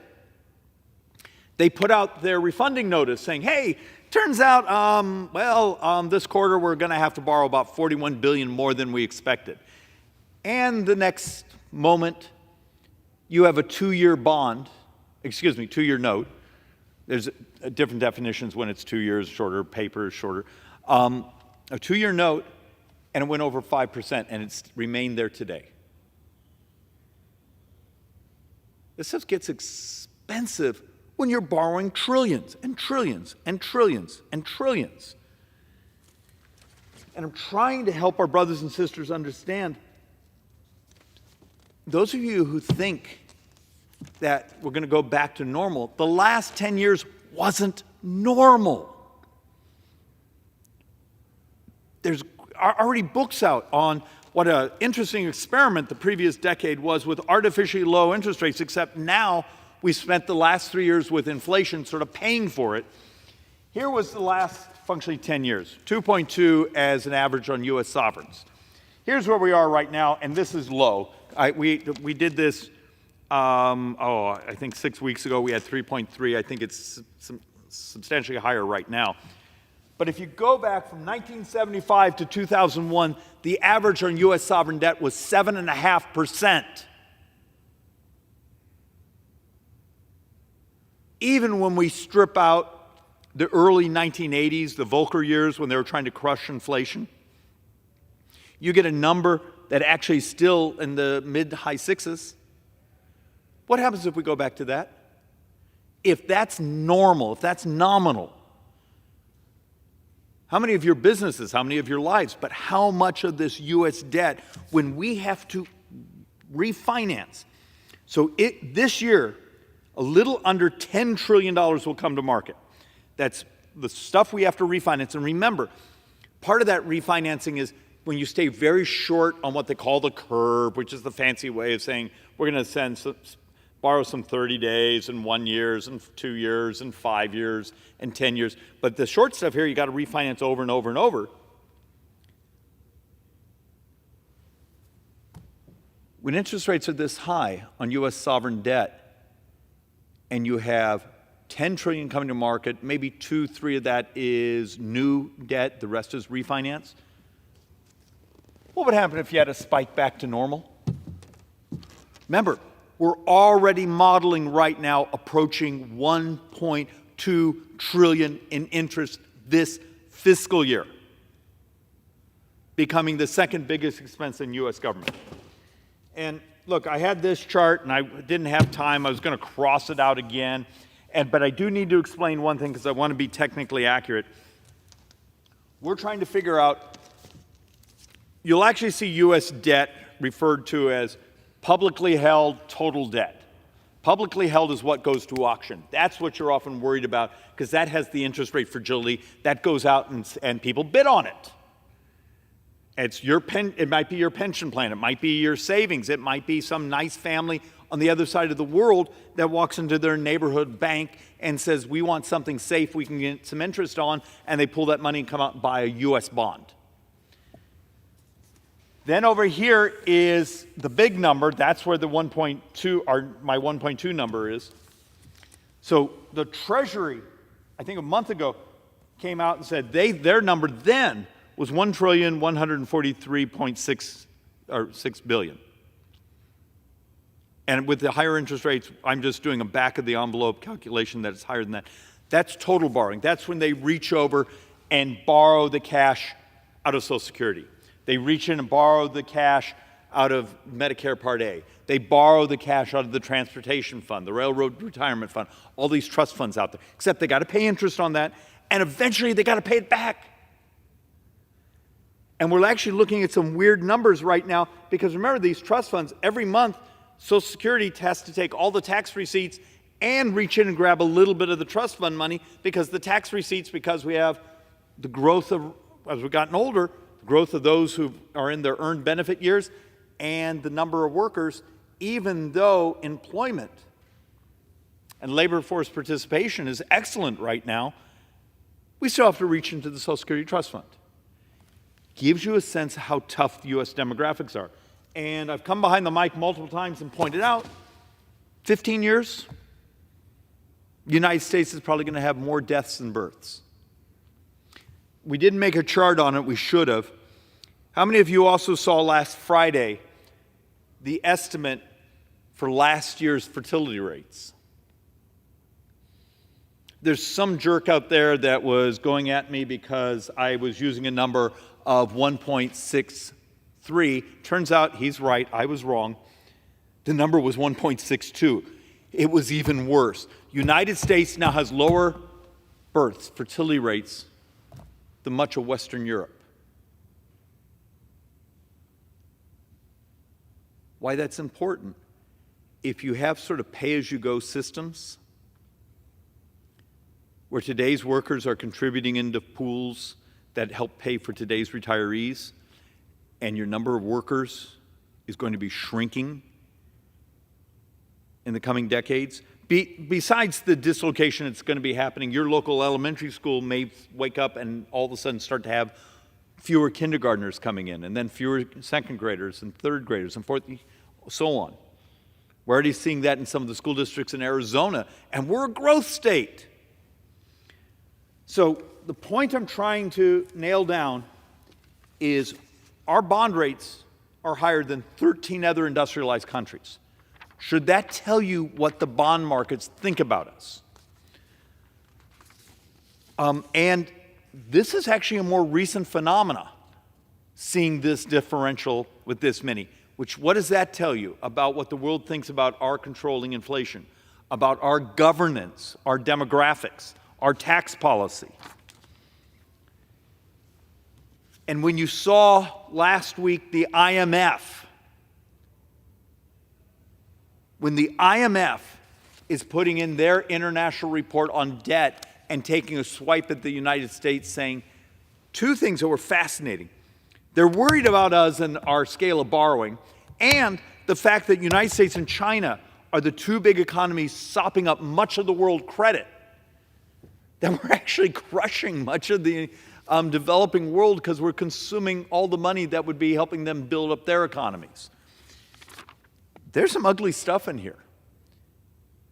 So for all my Democrat colleagues who run around and talk about the morality of helping the developing world, Turns out our voracious appetite to spend and spend and spend and spend and spend and not tell the truth, interest in healthcare are our primary drivers. What are you willing to do to help us change the price of healthcare, not the financing of it? Obamacare was a financing bill. Medicare for All is a financing bill.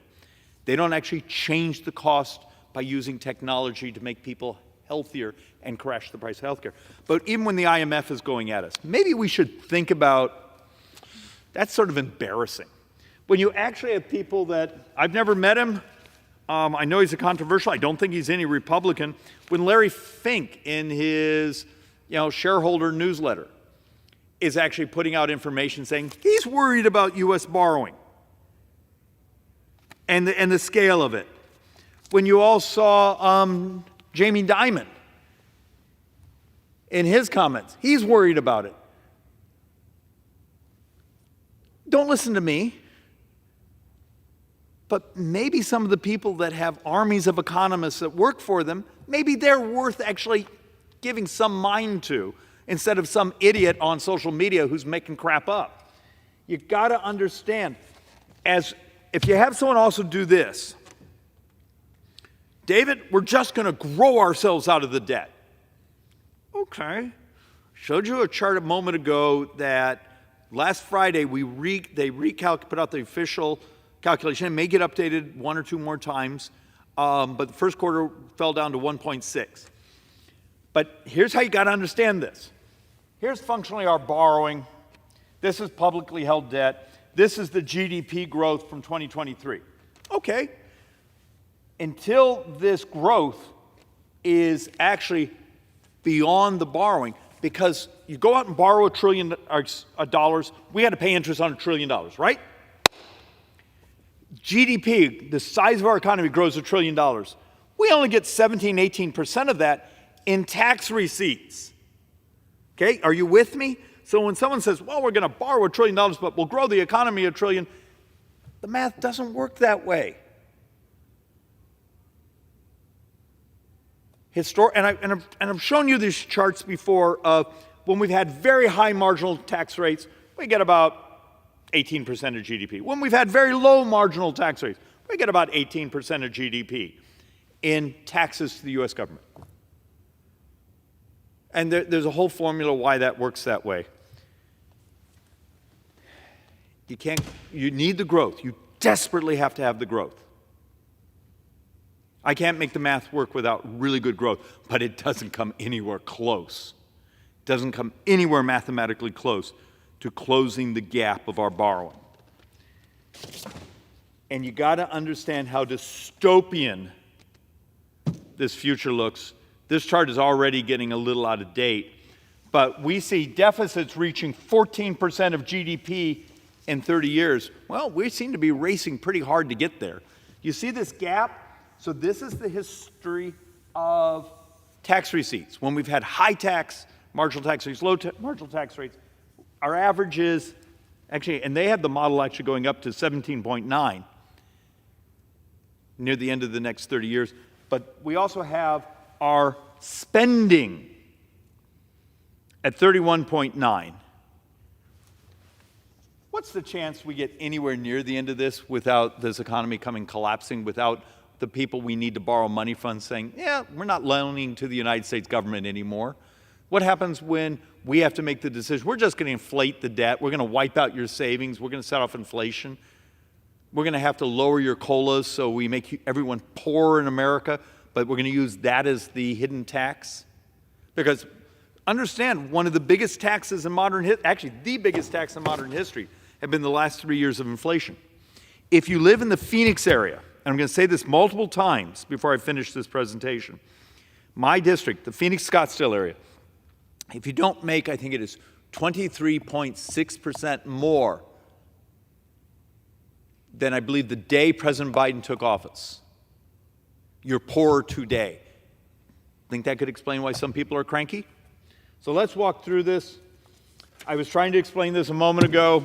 Last 366 days, we're borrowing, and the number is actually slightly over 9% of GDP. If you go from the fiscal year, so October 1st We're already borrowing over 4.2% of the economy. And this is what I was just trying to share. If you go back January 17th, and remember, we didn't do tax reform until December 2017. To January 21st, right about before the pandemic, if you were a production and non-supervisory employee, your income went up 9.8%. Yay! But today, since January 2021, when Biden took office, you're 2.7% poorer. If you want to understand why people feel stress, so much of our society is poor today because of that hidden tax called inflation. And one more time, remember when we tell you we're going to cut our way to prosperity or we're going to tax our way to prosperity? That's just stupid. That's not how the math works. You see this chart next to me? We only get to vote on that blue portion, and half that blue portion is defense. How much of that do you want cut? So this is what you're playing with. And that's why we need to create a revolution of technology to change the cost of the services we provide. Now, let's talk a little bit about hope, something I don't do enough of because there's so much crappy news around here. So let's do, there are some really, really helpful things around in technology. And I have stacks of these things because I sit in an airplane 10 hours a week when I go back and forth from DC here back home to Arizona. There's some amazing things happen. About 3 weeks ago, a month ago, we had the first new drug that was developed completely by artificial intelligence. We now have some papers coming out of cervical cancer screening that's done with AI that has remarkable accuracy. AI for skin cancer detection, where it's able just to look and it's do remarkable high quality detection. Another way to a stethoscope that uses AI in the background to identify whether there's going to be heart failure. Remarkable. There's these amazing things happening. We now know how to cure sickle cell anemia, which is the first genetic altering drug, and now we know how to do it. You're going to see all sorts of other things. If you're a geek watching this, look up inverse vaccine and read about the hope of the things that might do. But there's also other crazy things that are outside healthcare. Here's one where it's a robot that goes out and fixes potholes, and it dramatically cuts the cost of road maintenance. Here's actually one that's fascinating. They actually sort of came up with this crazy idea of how to get hydrogen to businesses. We've been talking about how we want to have hydrogen as one of our additional energy sources. And hydrogen is fairly efficiently made with natural gas and electrolysis. Well, instead of building a big electrolysis center, their model is you already have a gas line to your business. We'll just build a piece of equipment right there where you can convert it right there and burn the hydrogen in your facility. There's brilliant disruptions coming that will grow this economy, that will actually help us make government smaller. So we have a piece of legislation, and I don't know if I'll ever get a hearing on it around here, but we should. The Pentagon the GAO just announced, a month and a half ago, 2 months ago, 8th year in a row, the Pentagon is unauditable. Okay. They can't audit it. They have no idea what the inventories are, all the things we should know in an audit. Why do we tolerate that? Why isn't this body losing its mind over something like that? Just from a national security standpoint, how do you know maybe they need more, maybe they need less, maybe you have too much of something? We don't know. But you walk around campus here, and there's all sorts of people in uniforms and all sorts of people from defense contractors saying, we need more of this. How do we know? We can't audit you. Turns out that a couple of the biggest and a couple small ones, audit companies, CPA companies, compliance companies, have come up with audit AI, artificial intelligence that crawls through the books, crawls through the inventories, crawls through the asset lists, you could use AI to audit the Pentagon. And if that works, you could use AI to look for fraud in Medicare, Medicaid, and other programs. How about durable equipment fraud that you read about so often? You could use AI for that. Right now, there's been an experiment, and I haven't gotten the final report how well it worked, but when you called the IRS during this tax season, there's a very good chance the individual you were talking to was a chat GPT, a chat computer. And my understanding is the satisfaction was higher with talking to the AI because it stayed on the phone with you longer and would work through helping you fill out your form. Those are ways to use technology to make this government smaller. I've already done whole presentations on the morality of this government using its resources to cure diseases because it turns out it's really good economics. It's moral. The knockoff effects, what they call the second degree, third degree, fourth degree, there's a whole series of these things you calculate. Family formation. Less people dying. Remember, we're about to have, I believe we're having the 5th year in a row where prime-age males' life expectancy is shorter. But this body will knife each other when we're just trying to add technology to telehealth, because it will force someone out there to change their business model and maybe also find a better, faster, cheaper way to do it because they have to compete against technology. I will argue disruption and adopting the technology is the only path I can mathematically come up to crash this debt or stabilize it. Because we just need to stabilize it so the debt doesn't grow faster than the economy. But to do that, you're going to disrupt bureaucracies, you're going to disrupt incumbent business models, and that's the way America's supposed to work. There's a reason you didn't go to Blockbuster Video last weekend. The technology changed. You don't stand in line for your little silver disc anymore. You go home and hit a button, and now you have how many streaming services? If they had hired enough lobbyists, if Blockbuster Video hired enough lobbyists, this place probably would have slowed down the internet for them. And that's mean, but I'm trying to get people to think, we got to get ourselves to push. We got to be willing to disrupt, because I will argue we're Americans. We're supposed to do things better every day. And the cures, the changing the way government works,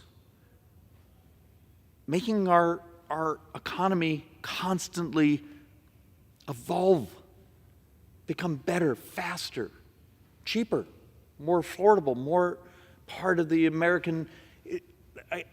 It basically comes down to a single line. Prosperity is moral. And if you looked at the inflation data, the new GDP data that came out on Friday, we're on the cusp of going back to something horrible from almost 40 years ago called stagflation. That's immoral. This body can make that not happen, and we can make this a prosperous future. I believe we only have 3 to 5 years to embrace the disruption, but if we don't do it, we've engaged in a really immoral act here. And with that, Mr. Speaker Pro Tem, I yield back. Gentleman yields back. Does the gentleman have a motion? Mr. Speaker, I move that the House stand adjourned. The question is on the motion to adjourn. Those in favor say aye. Aye. Those opposed, no. The ayes have it. The motion is adopted. Accordingly, the House stands adjourned until 10 a.m. tomorrow for morning hour debate.